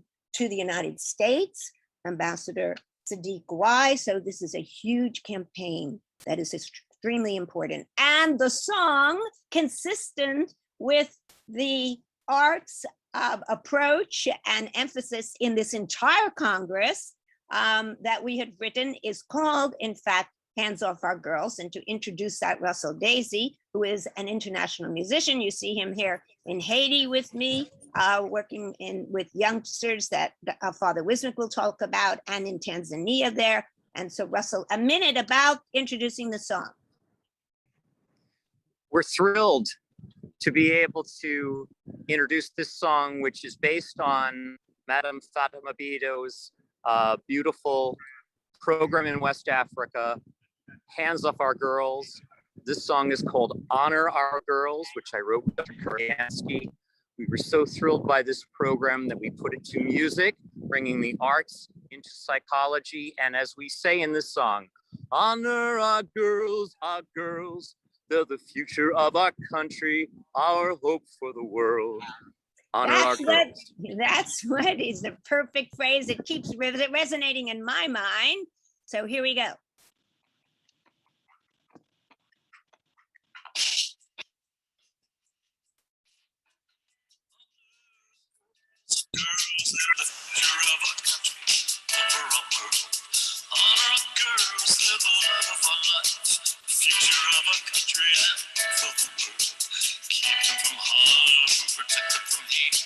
Hands off our girls, no time to wait. Respect our girls, support them each day as they build miracles and magic for our world every way. Honor our girls, they're the love of our life, future of our country and hope of the world. Intelligent minds, beautiful souls, loving and kind as they reach for the goals. Farmer or banker, nurse or preacher, merchant, lawyer, designer, or teacher, or president of a nation. Anything's possible with good education. Honor our girls, they're the love of our life, future of our country and hope of the world. Honor our girls with a seat at the table. They're certainly willing, certainly able. Honor their strength, protect their power. Nothing can stop them when they are empowered. Empower our girls, they're the love of our life, the future of our family, the center of our community, the soul of our society, core of our country, and our world.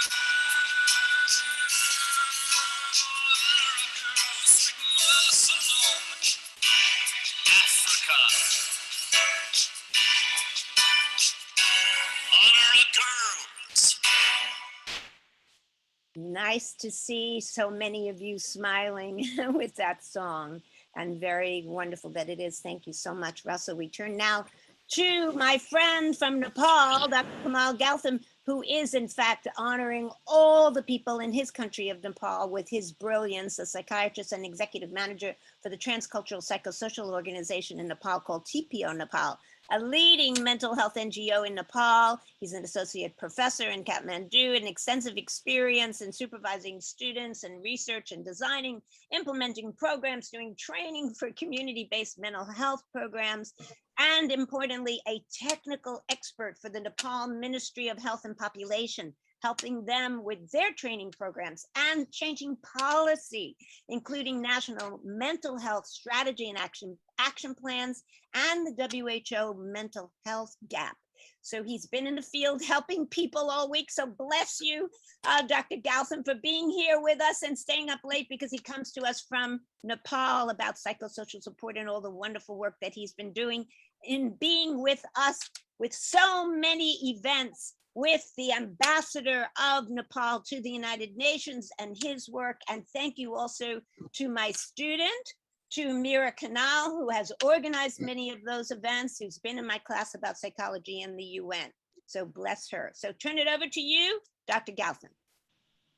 Yeah, so thank you, Professor Dr. Judy. And I'd like to share my screen for the presentation. And today I'll be presenting you all on the mental health and psychosocial support responses to children, a case study of TP Nepal. So myself, I'm Dr. Kamal Gautam, working as the Executive Director for this organization. So to talk briefly, Transcultural Psychosocial Organization Nepal is one of Nepal's leading mental health organizations. It was established in 2005 with the aim of promoting mental health and psychosocial well-being of children and families affected by conflict. And our office is situated in Balwatar of Kathmandu, and we are present in all the 7 provinces of Nepal, catering mental and psychosocial support services to the vulnerable population.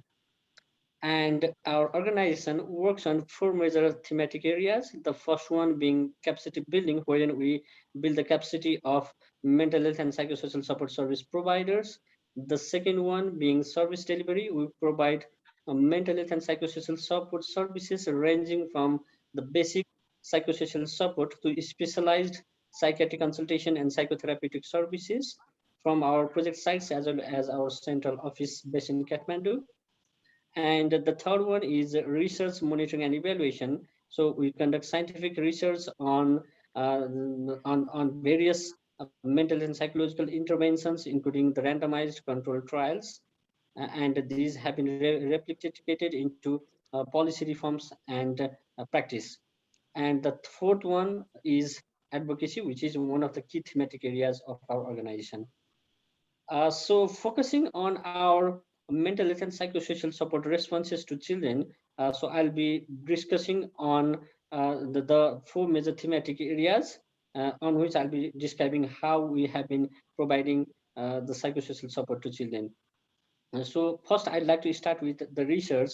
So I'd like to divide the research into 3 different headings, where I'll discuss on the feasibility and pilot studies, and the tool validation studies, and the randomized controlled trials, which have been focused on children and adolescents and generating evidence on what could be the best practices for rendering mental health and psychosocial support services to children. So the first one being feasibility and pilot studies. Currently, TP Nepal is implementing one research project called #Health Action in Schools for a Thriving Adolescent Generation. So this is based on WHO's Helping Adolescents Thrive, and this has been funded by the UK Medical Research Council, and we are implementing this in collaboration with the Stellenbosch University and World Health Organization and UNICEF. So in this program, we are targeting the children between 11 to 15 years of age, wherein we have two different packages. One focuses on TEP, thriving environment in school, how we could promote the positive environment in school, and the second one being the thriving and helping the children thrive. And so this is a multi-layered systemic intervention that will be done at school as well as in communities, and will test the feasibility, acceptability, and appropriateness of this intervention, and so that and see how it could promote positive mental health in children and adolescents, how it could prevent mental disorders, especially the anxiety and depression, and also substance abuse, which has been a major challenge in a country like Nepal. And the second one, Sati. So this is a study to adapt interpersonal psychotherapy in children and adolescents with anxiety and depression in Nepal. So this study was funded by the UK Medical Research Council and was implemented in collaboration with the King's College London in a central part of Nepal.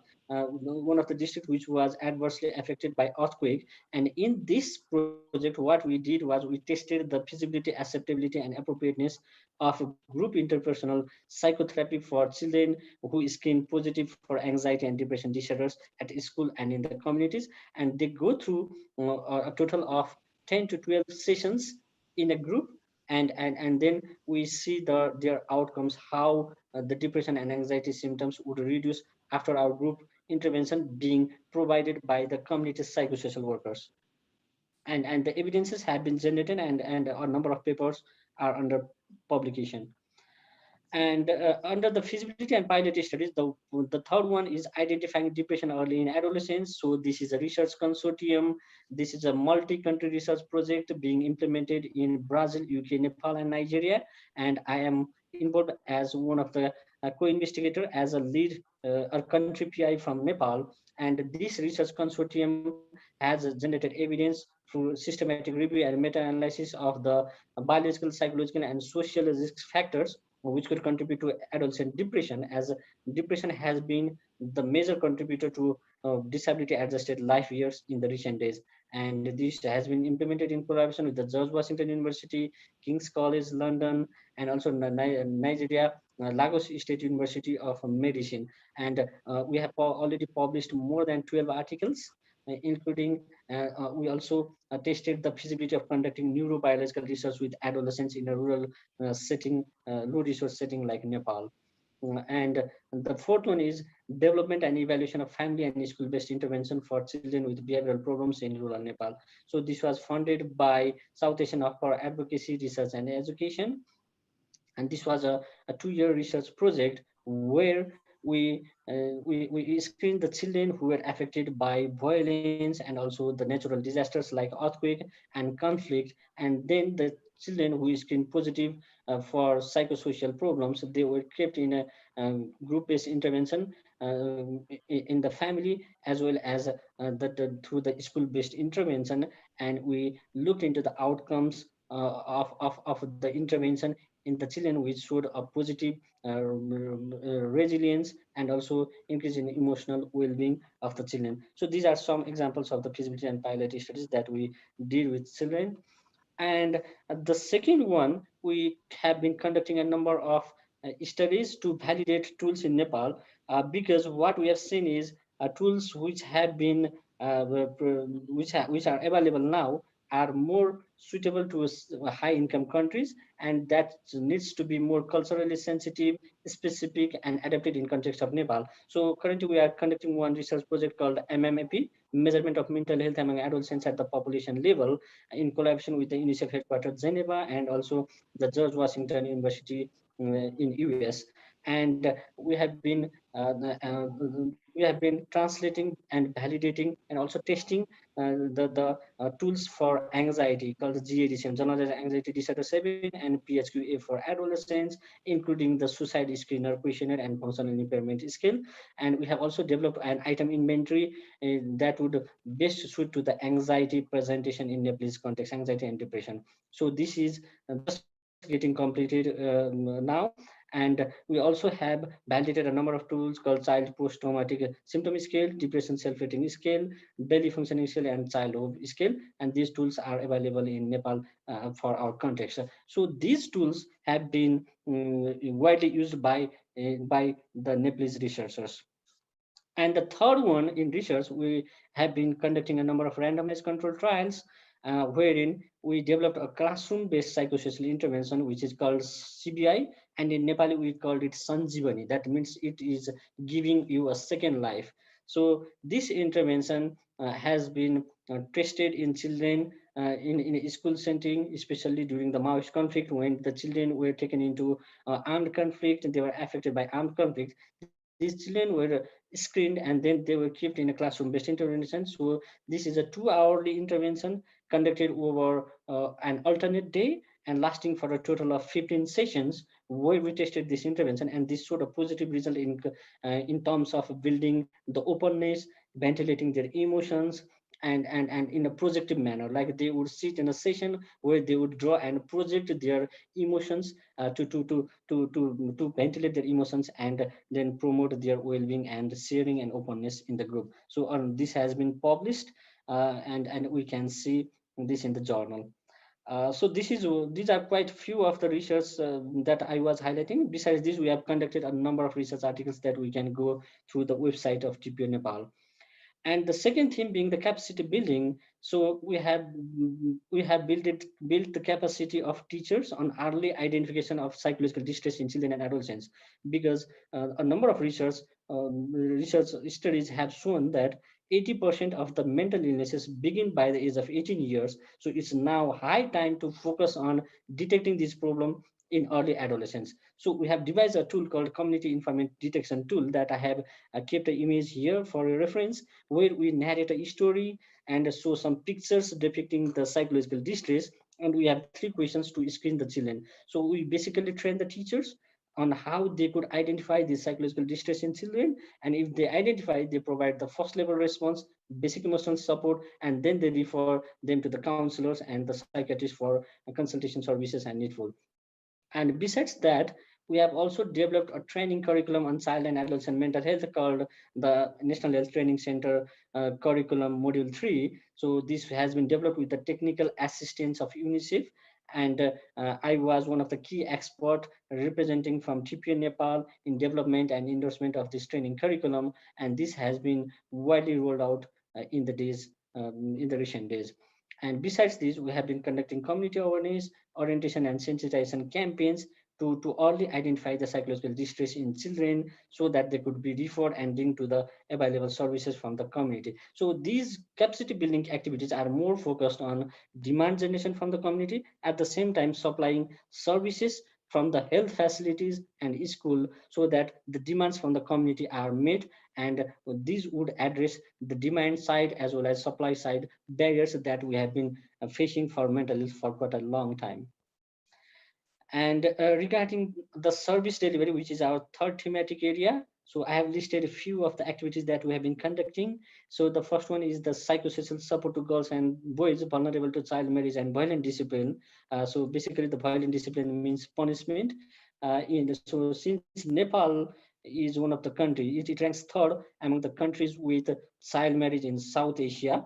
So this is a major issue. So we have been focusing on how child marriage could lead to other psychological distress, psychosocial problems, unintended pregnancy, and also adverse sexual and reproductive health. So, and this can be used as a model to train the teachers and also build the capacity of parents on avoiding early marriage, and also how positive disciplining techniques could be used instead of the violent discipline that could have adverse psychological impacts. So this is one. The second one is a psychosocial support to children affected by conflict and verified minors and late refugees. So this is basically the support that was provided to children and adolescents who were taken into the armed conflict during the Maoist insurgency that ran for 10 full years. And others interventions, including the group's interventions like the classroom-based intervention, and the majority, I would like to highlight the group healing intervention. So I think this intervention could be new to all of you. So this intervention has been developed by TP Nepal on our own, and this is the 7-day intervention provided in a group of 16 to 20 people, where we have 3 different sessions organized over duration of 2 days, 3 days, and 2 days, where the psychosocial counselors, they provide group interventions and they can heal. So people affected by trauma, they feel healed, and the effect also last. And this is being tested, and currently we have sought for the ethical approval to test this evidence in children as well as adults in Nepal. And other was psychosocial support for children affected by HIV/AIDS. So this was done in collaboration with the Ministry of Health and Population. And regarding the mental health and psychosocial support during COVID-19, so since Nepal is prone to natural disasters, landslides, soil erosion, earthquake, a number of children and families were displaced, many were orphaned, and we have opened a child-friendly spaces in communities where a number of children who have no shelter and no protection, they have been kept and they enjoy in a playful therapy, and they are provided psychosocial support and also educational materials on continuing their education. And we have also translated the healthy at home, healthy parenting posters and healthy at home in our context, and this has been widely used all over Nepal. And we have been providing telepsychiatric consultation services to children during COVID-19 because they are engaged with in gadgets, and also some it has been noticed that they are also suffering from some sort of violence while being at home. So we have been providing the psychosocial support to children over telepsychiatry services as well.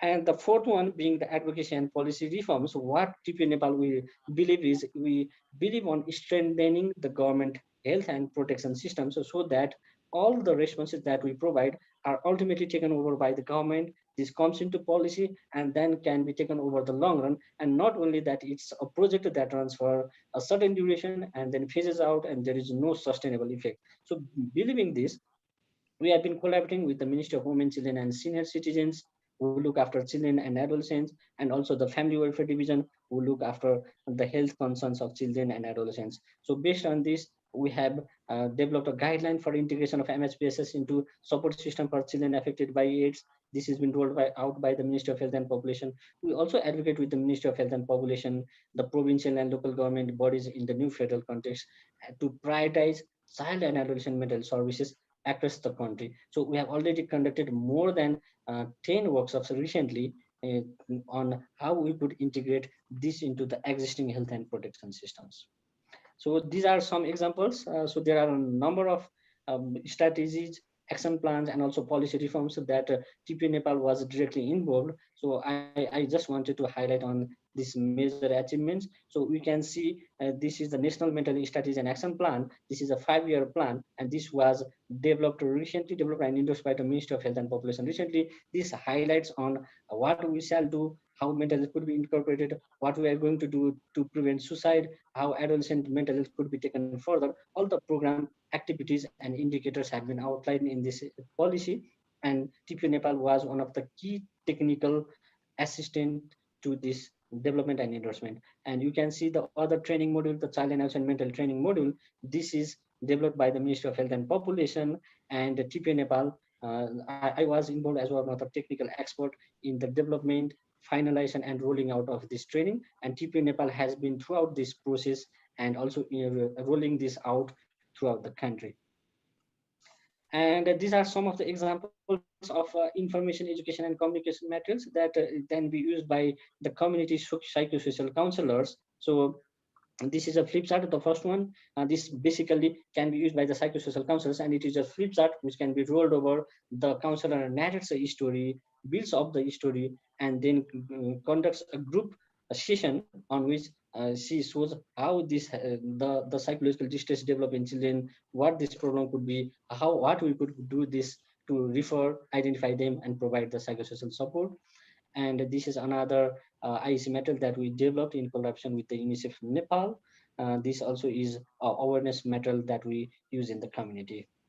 And with this, I'd like to sum up my presentation. And here are a number of citations to find the articles that I presented here. You can see a number of book chapters on adolescent depression, also the IPT, and also identifying depression early in adolescence, and also the conflict, some sort of biological research, and the group interventions where TP Nepal has published and generated evidence. So this could be sourced and looked into the website to if you want to learn about it in detail. So these are some citations that I want to put forth. So with this, I'd like to end up my presentation. It's over to you, Professor Judy. And if there are any queries, I'm happy to respond. Thank you. Kamal, that is astounding. I mean, to think of what you're accomplishing in Nepal. I love that country. Think about also the government and their policy, prosperous Nepal, happy Nepali, which fits so much with everything that you're doing. And the fact that you're creating these models that can be used and applied is brilliant. Your country is filled with gods and goddesses that when I've done a lot of work there, I like to let the children know this is the history of your culture. the removal of obstacles of Ganesh and the female goddesses that are wisdom and empowerment. And we look towards youth. I just want to introduce for a sentence or two my student who has worked on 6 phases of Kamal, Dr. Gautam's presentations at all kinds of UN events with the government, with the ambassador of Nepal, and with other youth groups. So Mira Kanal, what is it like as a youth being involved, since at the UN, we must have youth at the table? Thank you, Dr. Judy. That was such an impressive presentation, Dr. Gautam, and the incredible work you're doing. You know, with the 6 phases that we've been working on, we've been collaborating with nonprofit organizations and the government, and the youth is really a new generation looking forward to change, looking forward to health equity, and a new generation of Nepali women and men coming together for change. So collaborating that with the governments and the nonprofits has been really heart-touching and an amazing experience for me as a student. So thank you so much, Dr. Judy and Dr. Gautam. Well, you've done an amazing job, and you indefinitely prove how youth has a contribution and are so brilliant in expanding these multi-stakeholder partnerships that you've done. So bless you, Mira. And someone who has also created tremendous model in his country, in Haiti, another country close to my heart and where I've been many times, is Father Wismic Jean-Charles, a very close friend of mine, a PhD educational psychologist and a Haitian Catholic priest, headquartered in Rome, but coming to us from Malawi in Africa, where he is now training priests around the world, and definitely in Africa now. I appointed him as a representative to the UN of the International Association of Applied Psychology. Now he's helping the world and his country, which I've known about because I've assisted him in providing psychosocial support and trainings to help children after the major earthquakes in Haiti just recently in 2021, and starting from 2010. Russell's you've heard from before, has come along in many of these events. And Father Wismic, you will hear from him, energetic, hardworking, creative, knowing the needs of his country, caring about it, and developing a center for spirituality and mental health, which he's going to tell us about. Father Wismic, love you. Thank you. The floor is yours. Unmute. Wismic, unmute yourself.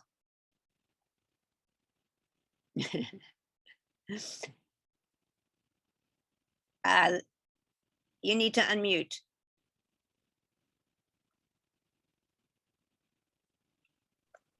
Okay. Yeah, there you go. Hello, everyone. It's good to.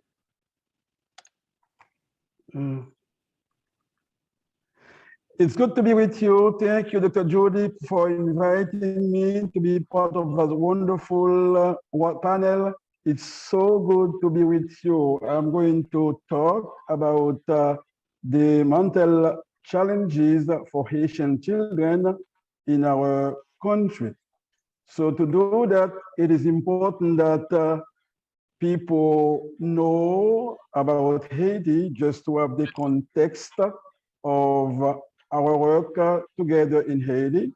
So Haiti has a population of 11 million people, and our language is French and Creole. And as you can see, this is a very poor nation in the Americas. So this is important to understand the context of our work, because we work in a context of poverty. And not only we have poverty, we have all those things in terms of kidnapping, COVID, hurricane, earthquakes, all those things. So just to understand how we work in ongoing trauma context. So this is the context of our work, a context of poverty, of earthquake and COVID. And the last thing that you have heard, the assassination of the president of the country on July 7th. So this is the context of our work. So most people have heard about Haiti only after the earthquake on January 12, 2010. But we were on the ground before the earthquake, during the earthquake, and after the earthquake. And our approach is a holistic approach. As you can see, you see that we provide food to children. We work in education because we understand that our approach should be holistic. So as I said, we were on the ground before the earthquake, and just 4 days after the earthquake, we are there. Our team went to Haiti immediately after the earthquake. Not only the earthquake of 2010, but there was the one, there's the hurricanes on in 16, and we were there. As you can see some pictures, it was just 4 days after the earthquake, this one, and we work with children, we work with local community, because we understand, because for the earthquake, some people, some psychologists, they came from outside and they left just after days. We said it's important that we build local capacity. So to do that, we train volunteers to work with children. As you can see, Dr. Judy and Russell, they came to train volunteers because we said we need to train local leaders, that they understand that our work continues after the psychologists from outside left. And we do that. The principle that we have used to do our work is collaboration, because we understand that we need to involve all the stakeholders. So you have seen, we have a project that called Global Kids Connect Project. So with Dr. Judy, we connected kids all over the world, that kids understand that they are not alone in the trauma, because the theme that we have used in our approach is hope, community, and resilience. So with that, kids need to understand that other kids all over the world are with them and understand them and suffer with them. So since in Haiti, so we are few psychologists, and the psychologists came from the US, from Canada, from France, from Germany, from Spain, from Belgium, and they came on mission just for 1 or 3 months, and they left. So we said, no, we have to do something. We need to train local leaders. And we have done a study with Dr. Judy during the earthquake, and that study had showed that Haitians, they had trauma, like depression and PTSD. So we understand that, as I said, we need to work on hope, because as I said, hope, our team is hope, community, and resilience. And we have found in our study that faith helps sustain the people. So we said, okay, we need to do something on that. That's why I created the center, CESA, that means Center for Spirituality and Mental Health. So because people believe, because people practice religion, and we have found that faith help, so we said that we have to use that as a way to build hope, and also a way to build community, because people, they come together and they feel safe in community. So this center, CESA, is a space to train people, is a space to train leaders. So at that center with Dr. Judy, we have put in place a conference every year. So we started just 1 year after the earthquake 2010 with the first conference. And we just had in August, the 11th conference. And Dr. Judy was one of the presenters of that conference. And to have that conference, we have presenters from all over the world, from the US, and Dr. Judy has helped us to get those presenters that they can train our leaders, our teachers. And the other thing that we have done is also to create a department of psychology in Notre Dame, because before the earthquake, there was only just one school of psychology. We said we need to train students that they can offer services to the people. So our model is 3 parts. The first part is intervention. So in the intervention, we said that we need to work with children, that we assist them, that to do that, we need to use local resources. As you can see, those young people, they were trained by Dr. Judy and other friends that they can work with children. And our focus was on children because we said, children is the future of the country. So we need to invest in children. That's the place to start with children. And not only we do intervention, we said it's important to invest in prevention. And to do that, we need to build local capacity. How to do that? Start with the teachers, because they are the ones who are in contact every day with the children. So we need to train them that they can help the children. So it was one of the wonderful activity that we have done and that we're still doing, train the teachers that they can understand, they can identify those children who are traumatized. And our counselors go twice a week to those schools. We have 12 schools, and they provide psychology assistance to those children. Not only we train the teachers, we also equip the grassroots leaders, because those children, they live in the villages, and those villages, there are no psychologists who are trained. So we need to work with those leaders that they have some very basic skills that they can respond to the children trauma.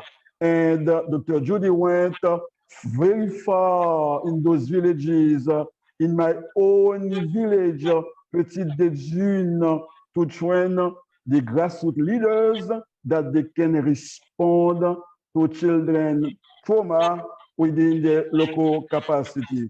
Not only we have trained teachers, grassroots leaders, but also church leaders, because the country is a religious country. So we said, because people believe in churches, we need to empower the church leaders and families that they can assist children to deal with trauma. So this is the phase of prevention.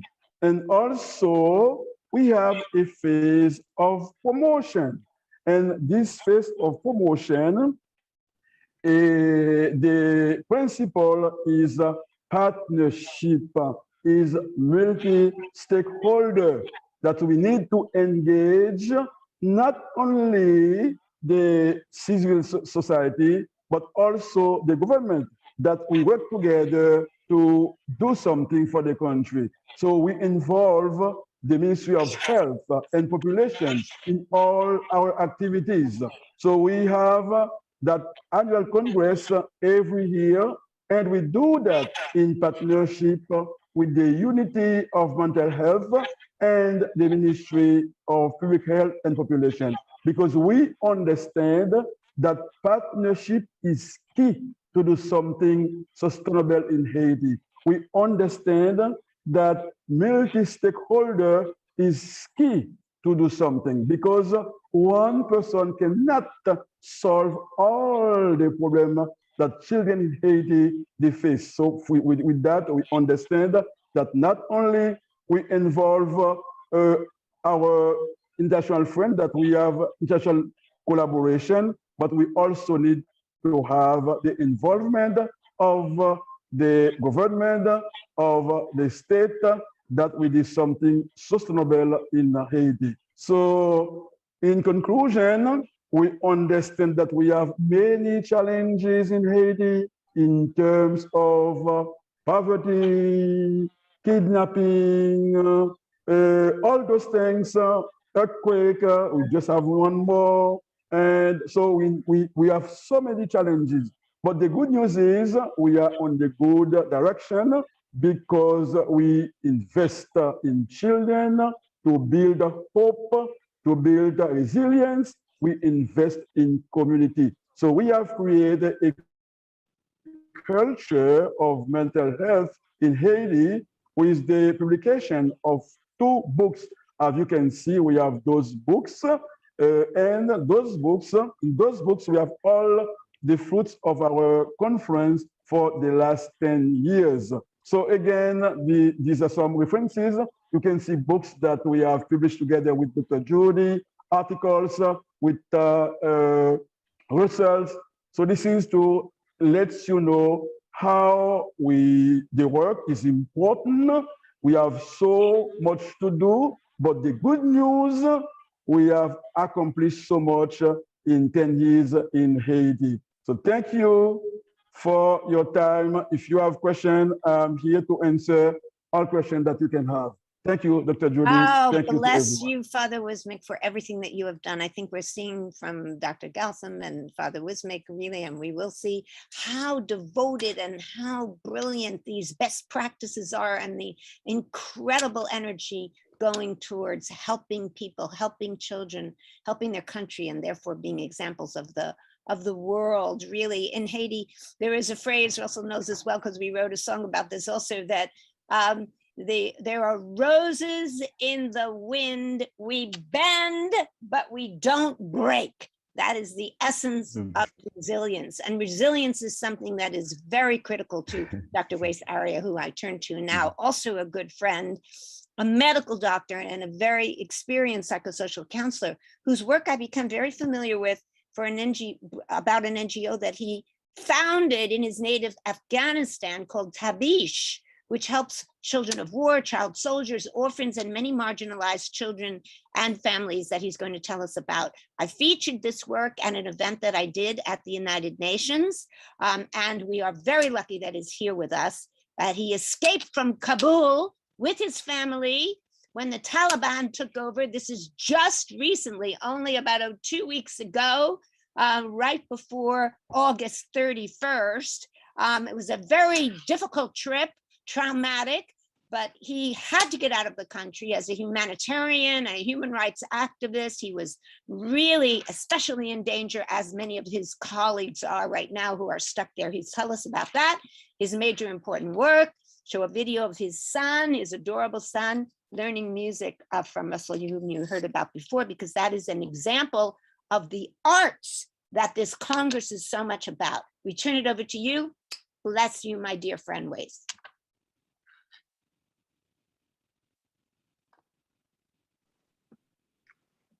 Thank you, Dr. Judy. I pride on all psychologists. Thanks for supporting us.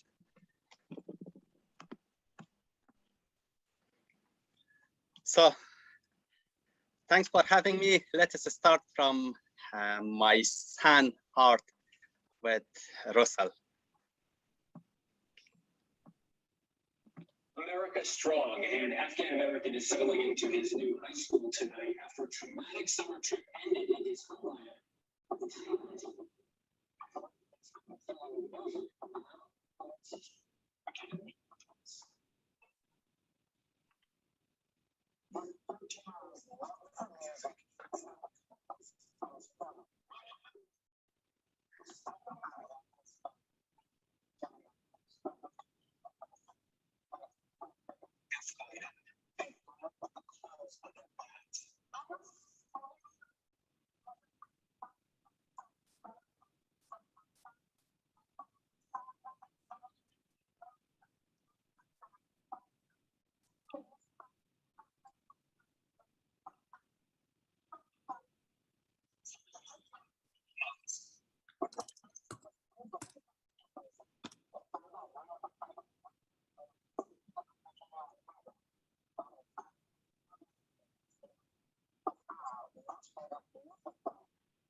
I think the sound is not working there, so I'm just going to talk over it a tiny bit and then we'll go out of the video. Don't start it again, but you can let it go for just a little bit, Wace. What we're seeing now is the experience that Oasis family went through. He was beaten, as you can see was happening there.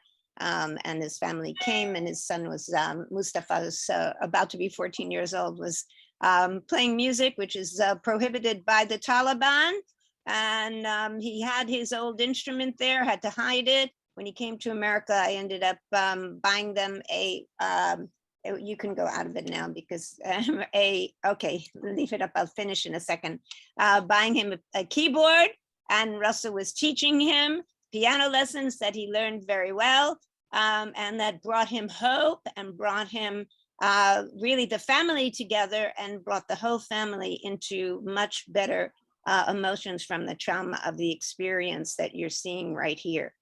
So you might have to turn it off now because we don't hear the sound. So just continue with your presentation. Okay, got it. But his charming thought was, Russell was teaching him a song, I miss my home, Afghanistan. I miss my friends. I miss my cousins. I miss my school. So bless you, Russell, for all of that. Okay. Thank you so much.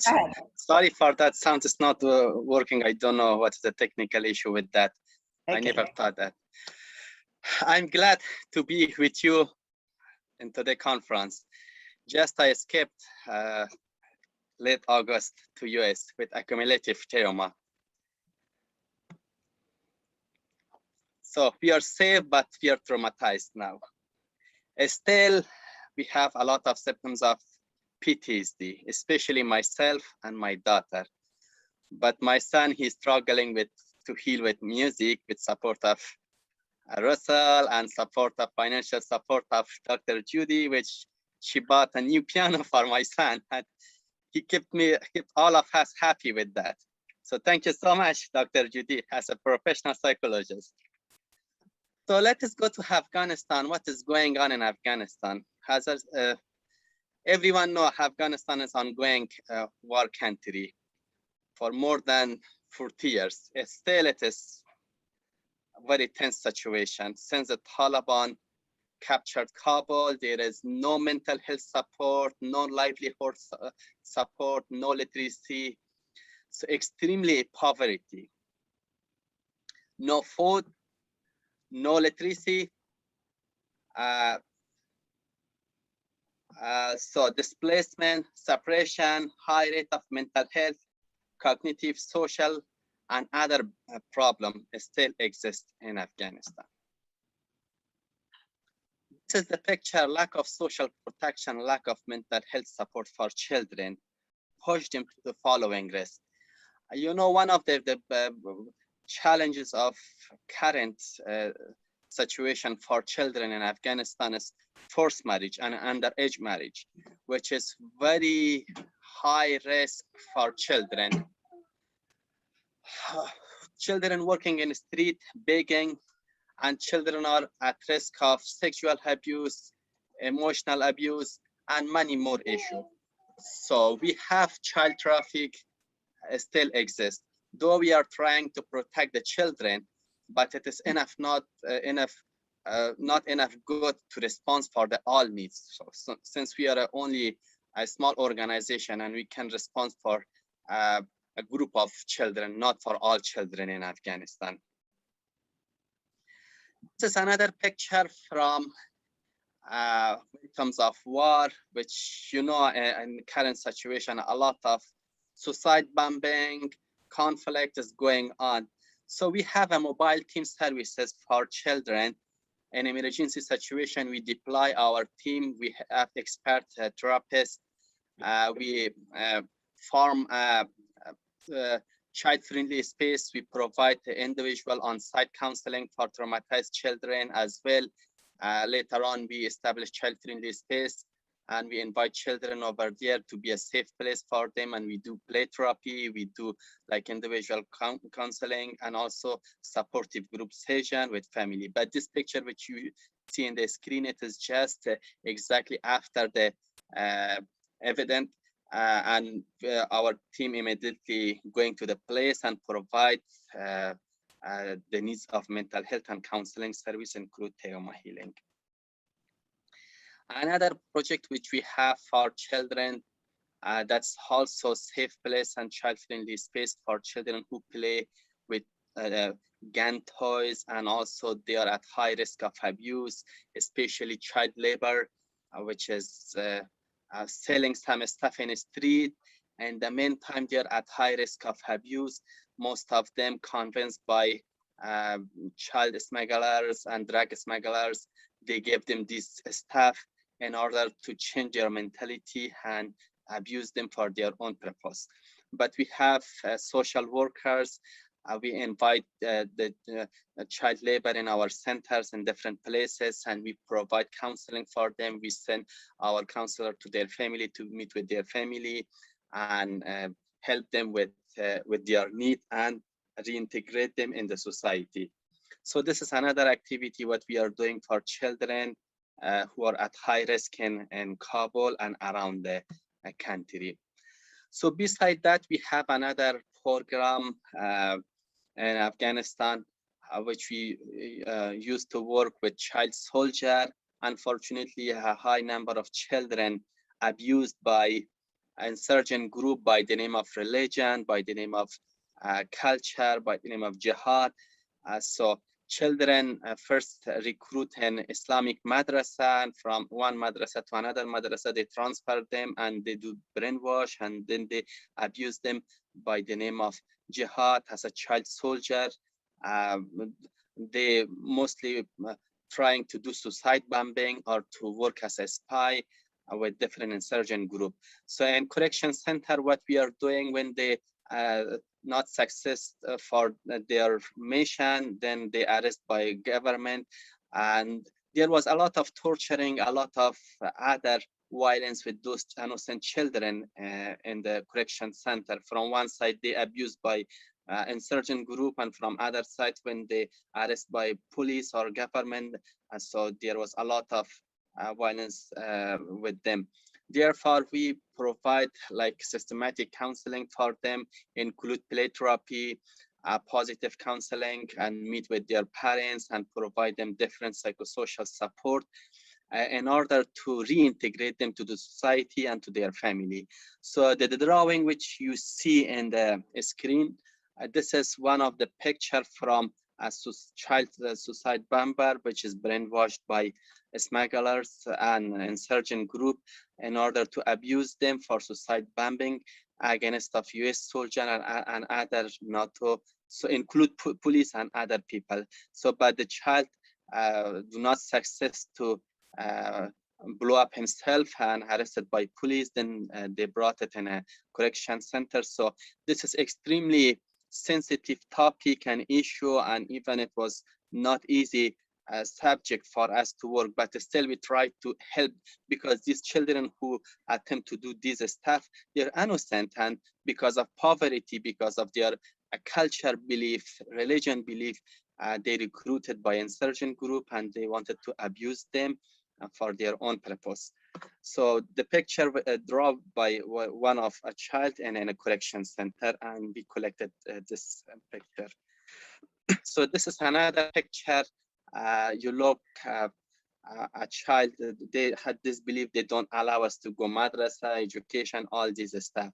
And they draw this picture because their brain just washed for like war, conflict, suicide bombing, all this purpose. So it is not one child, it's a big group of children. Only we used to work with those who are arrested by police because we don't have access to go to madrasa. Only we used to work with those who are arrested by police, and they brought them in a correction center, but the correction center not work for them because they become more danger. And they receive some support by their own group. Therefore, we design another activity in order to protect them and avoid the other people after accomplishment of their detention time. Then we reintegrate them to orphanage house or to their family, and our social worker consistently, at least for 2 years, follow up with their family in order they do not join again. I have another picture from Islamic madrasa. Look, these are all teenager boys under age of 13 and 12, or maybe maximum is 15. Just they came together in our countryside, country border. There is a lot of big madrasa. So just they train them by the name of religion, but there is no religion subject. Mostly they train them in military activity and fight, bombing, or other stuff. So this is the picture from madrasa. But they do not teach them directly these things. So by the name of entertainment, they show them different exercise and train them for as a soldier. Another big issue with regarding children in Afghanistan is opium. Unfortunately, since there is poverty and lack of social services for children, in many places we don't have schools, or the schools are closed by Taliban and other insurgent group. Most of the time when there is any school, they put explosive device and they blow up the school and they assassinate the teacher and give warning to teacher, do not go to school. Then the children don't have any activity, and most of the children are in the street and they abused by drug smugglers for different purpose. They're selling drug in the street because the police not easily capture the children, and they give them a small piece of drug to go and sell. So for the first time they train them to use, then they don't give them money, but instead of money they give them some drug to first they use for themselves and sell for others. And other part is the smugglers take the children in opium farm to collect opium, because the elders are not safe to collect, but if the police come, the children, so they don't follow seriously with children. So this is another problem. We have social workers, we working, we have patrol late night, morning, and we stand in different places. So we have our vehicles, we collect them and we give them support, and we give our brochures and we contact their parents. So we collect their phone number, and then our social worker going to their home and ask them if they want to bring their children in our center. And in center, we provide comprehensive support. We connect them in a school. We provide free stationery, counseling, play therapy. We give them some toys to play in order to protect these children. Wait, it's very powerful, but we need to move on because okay, I will finish. Running out of time. So these are the pictures from our psychosocial support center and different places in IDP camps and other places. These are the children who working in a street, but we provide services for them. So this another picture came from. Wait, we need to move. We need to move on. Yeah. Okay. Go ahead, you make a concluding statement. Unfortunately, all these activity has a result of Taliban closed. So, and I'm here and I'm trying to support again. So if any question about the children and mental health in Afghanistan, please feel free to contact me through email or visit our website, and I would be happy to respond to your question. My apologies for shortage of time. I cannot give more details.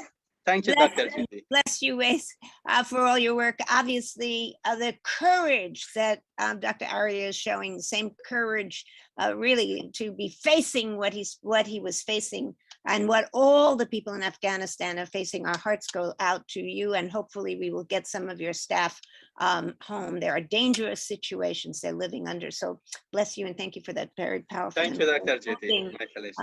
Really presentation. We move now to Iran, where we will hear a presentation from my good friend, Dr. Azra Jahani Tapesh, who is from Iran, where she was the first professor teaching social cognition in Iran at the University of Tehran, and comes to us from California now, where she's teaching undergraduate and doing research in social cognition at the University of California, Davis. She was a child psychologist in the Child and Adolescent Department in Psychiatric Hospital, and came with me on a mission to help the children after the earthquake in Kermanshah, which she will tell you about, along with my very wonderful student, Tanya Medijazeh, who is Iranian and living here in the United States, just pursuing her studies at Columbia University Teachers College, where she took my class on psychology and the United Nations, and now my brilliant teaching assistant and working on a paper with us about recovering from the disasters in Iran. Welcome, and over to you. Thank you, Dr. Judy. So first, to give a brief overview, Ezra, could you go to the next slide? Thank you. So yeah, Iran is ranked as one of the top 10 disaster-prone countries in the world, with particular vulnerability to earthquakes. Earthquakes in Iran have affected millions of people and resulted in hundreds of thousands of deaths, disruption of daily life and the social fabric of communities, and all aspects of people's health, including severe compromise to psychosocial well-being. So these pictures show the aftermath of some of the more devastating earthquakes that struck Iran. On the top left, you see the city of Bam, which was totally destroyed in 2003. And then we see Kermanshah on the top right, as well as the bottom right. And then we see Eastern Azerbaijan province after the 2019 earthquake on the bottom left, and Lorestan province after the 2006 earthquake. So you can see the devastating destruction that ensued. PTSD and depression are the most commonly reported psychological consequences of earthquakes among Iranian survivors, similar to survivors worldwide. 47% of children were found to be suffering from PTSD 1 year after the Bam earthquake. And after Bam earthquake is when more attention was brought onto the mental health consequences of natural disasters and the need to address those. And among the studies that have been conducted in Iran and all over the world, there has been strong support for the critical role of early and culturally sensitive psychosocial intervention in mitigating the impact on mental health and well-being, especially among children.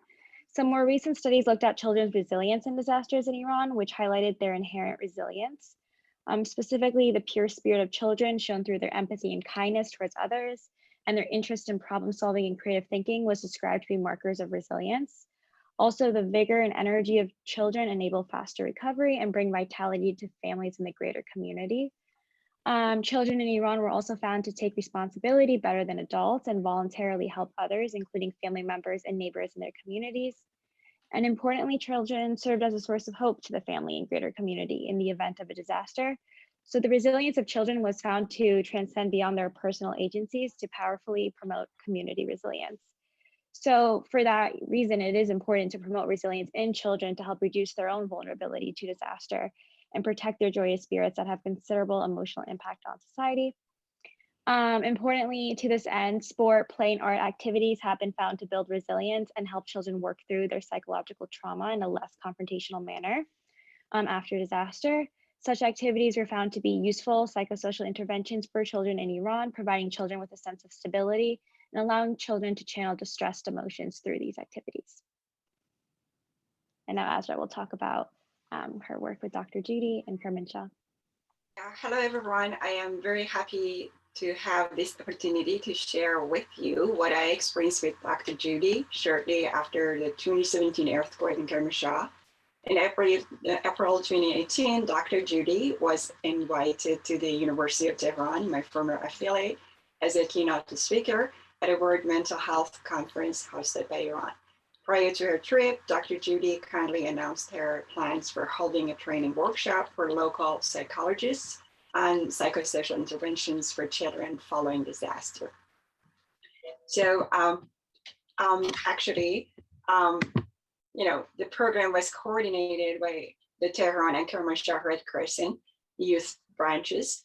Well, there are lots of details in this intervention, but for the sake of time, I will briefly introduce the psychosocial techniques that Dr. Judy used to train local psychologists. So, I'm trying to, present a video to you to give you the sense of the event. I'm going to visualize part of the event for you, right? So just introduce that what you're going to see in this video is 4 different activities during the psychosocial support that we did in the same day in Kermanshah with Red Crescent's youth group and the children. So for example, the first technique we can see right now was a large circle with the children singing and doing activities like a conga line. And then there were 3 activities in a training session with the Red Crescent's volunteers and the children. So, for example, now you can see, like, turning in a circle and introducing yourself with the positive adjectives. And also another technique that they used was holding a pen between the participants while moving and not dropping it to exemplify people in a community helping each other. So this is something like this. And lastly, tossing strings of different colors to prove that we are all united in the community and the word. So I'm trying to just, play the video right now.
Yeah, you can see from these samples in the video that even in the midst of the tragedy, it is important to bring a little joy to the children, and they respond so wholeheartedly, right? Of course, other techniques are helpful and that are serious, but research do show that play therapy is what's called best practices for trauma recovery for children. These techniques you saw are ones Dr. Judy has used all over the world with different children after all kinds of disasters, and research has shown positive outcome. Thank you very much for your time and attention. Thank you. Oh my goodness, Azra and Tanya, that was truly amazing. Another example of the brilliant things that are going on around the world, the tragedy, and yet, as we keep hearing, the resilience. This is something that obviously the children and the communities and the professionals need, but we also need to understand the environment. And so here to explain that and put it in a context is Dr. Donald Nemeth, who is an environmental geologist from Baton Rouge, Louisiana, a good friend also, president of the Envirosphere consulting company, and an expert in climate change and the environment, which is an issue that many people care about. Obviously, we all have to be concerned about because it's behind all these tragedies, and reminds us that we have to see children and all people in the context of their environment, which is very related to the UN initiative now that's called One Health, which is about people, animals, and the environment. Over to you, Donald, my friend.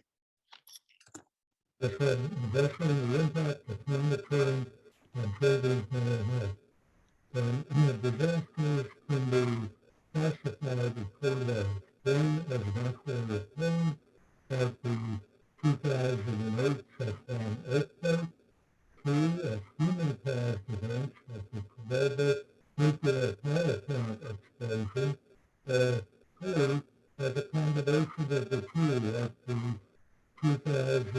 2011 Fukushima Japan event. Each today our Swedish teenagers better than are very actively pursuing the climate action, and our message to patients that there is no climate peace. What do you say they are concerned about the level of oceans and atmosphere, mapping of ice caps, rising sea levels? Donald, your sound, something is going on with your sound. Maybe you could try to get closer to the screen, perhaps, because I think if everybody shakes their head, can they hear? Can we all hear? No, we can't hear. Maybe your assistant could come into the room and see and turn something on to make sure, because we can't hear a thing. It's very muted.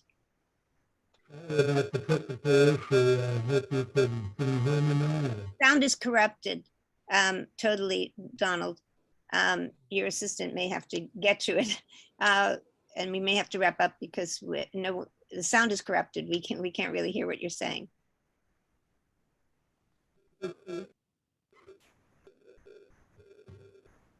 You could try again. No, it's not working. It's not working, Donald. We're going to have to intersperse a video of your speaking into the conference so that we can actually hear it. But we'll do that in post-production. I'll ask Olga to do that because it's impossible to hear. But in fact, I know Donald has an amazing contribution to make in terms of looking at the geology of what goes on in the earth with regard to climate change, which is behind all of these issues that we have in fact been talking about.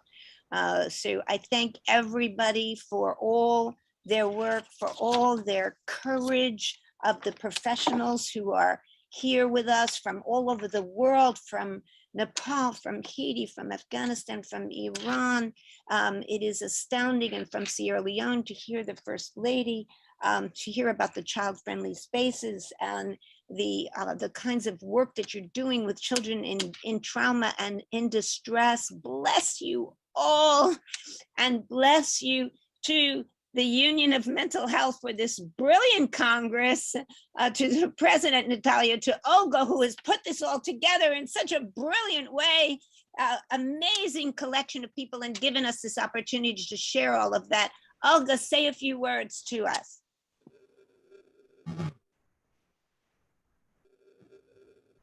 Thank you very much, Judy. Thank you very much, colleagues.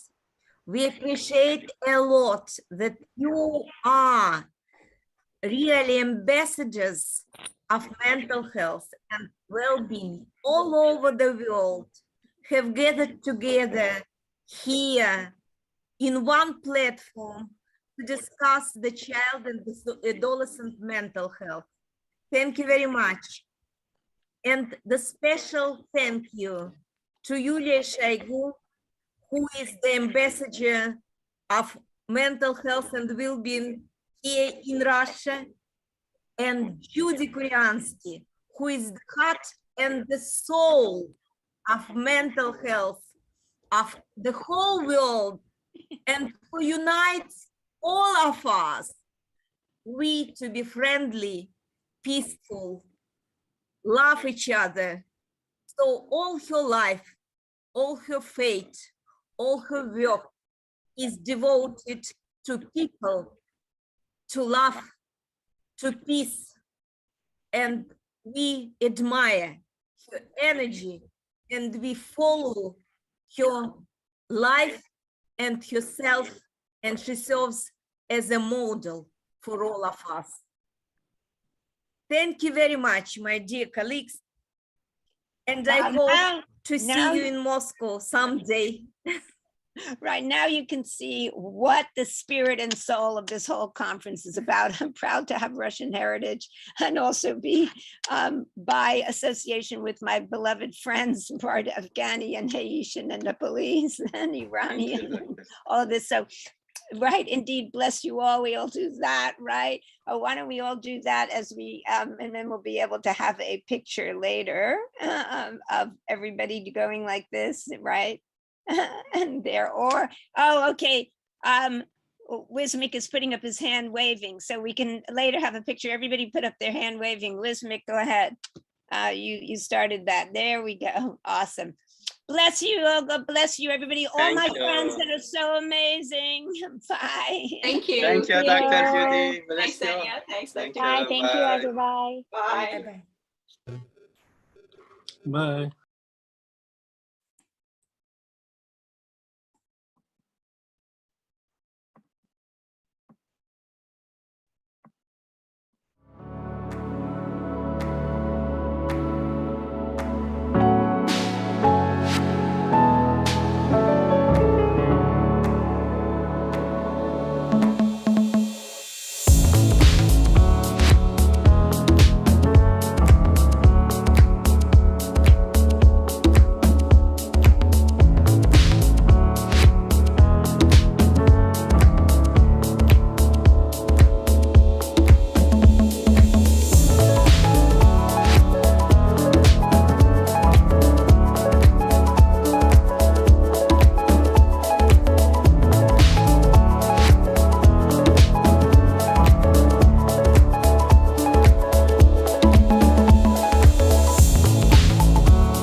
Уважаемые коллеги, друзья, приглашаем вас посетить виртуальную выставку, которая пройдет в рамках 3-го конгресса «Психическое здоровье человека 21 века». В онлайн-формате для вас доступны демонстрации услуг и товаров партнеров конгресса, каталоги, брошюры, презентации, результаты клинических исследований и другие необходимые для ежедневной практики данные, интерактивное голосование, анкетирование, опросы и конкурсы, контактные данные представителей компании, онлайн-чаты, звонки. Для перехода на виртуальный стенд экспонента нажмите на логотип интересующей вас компании. Ждем вас в разделе «Выставка» на портале Конгресса.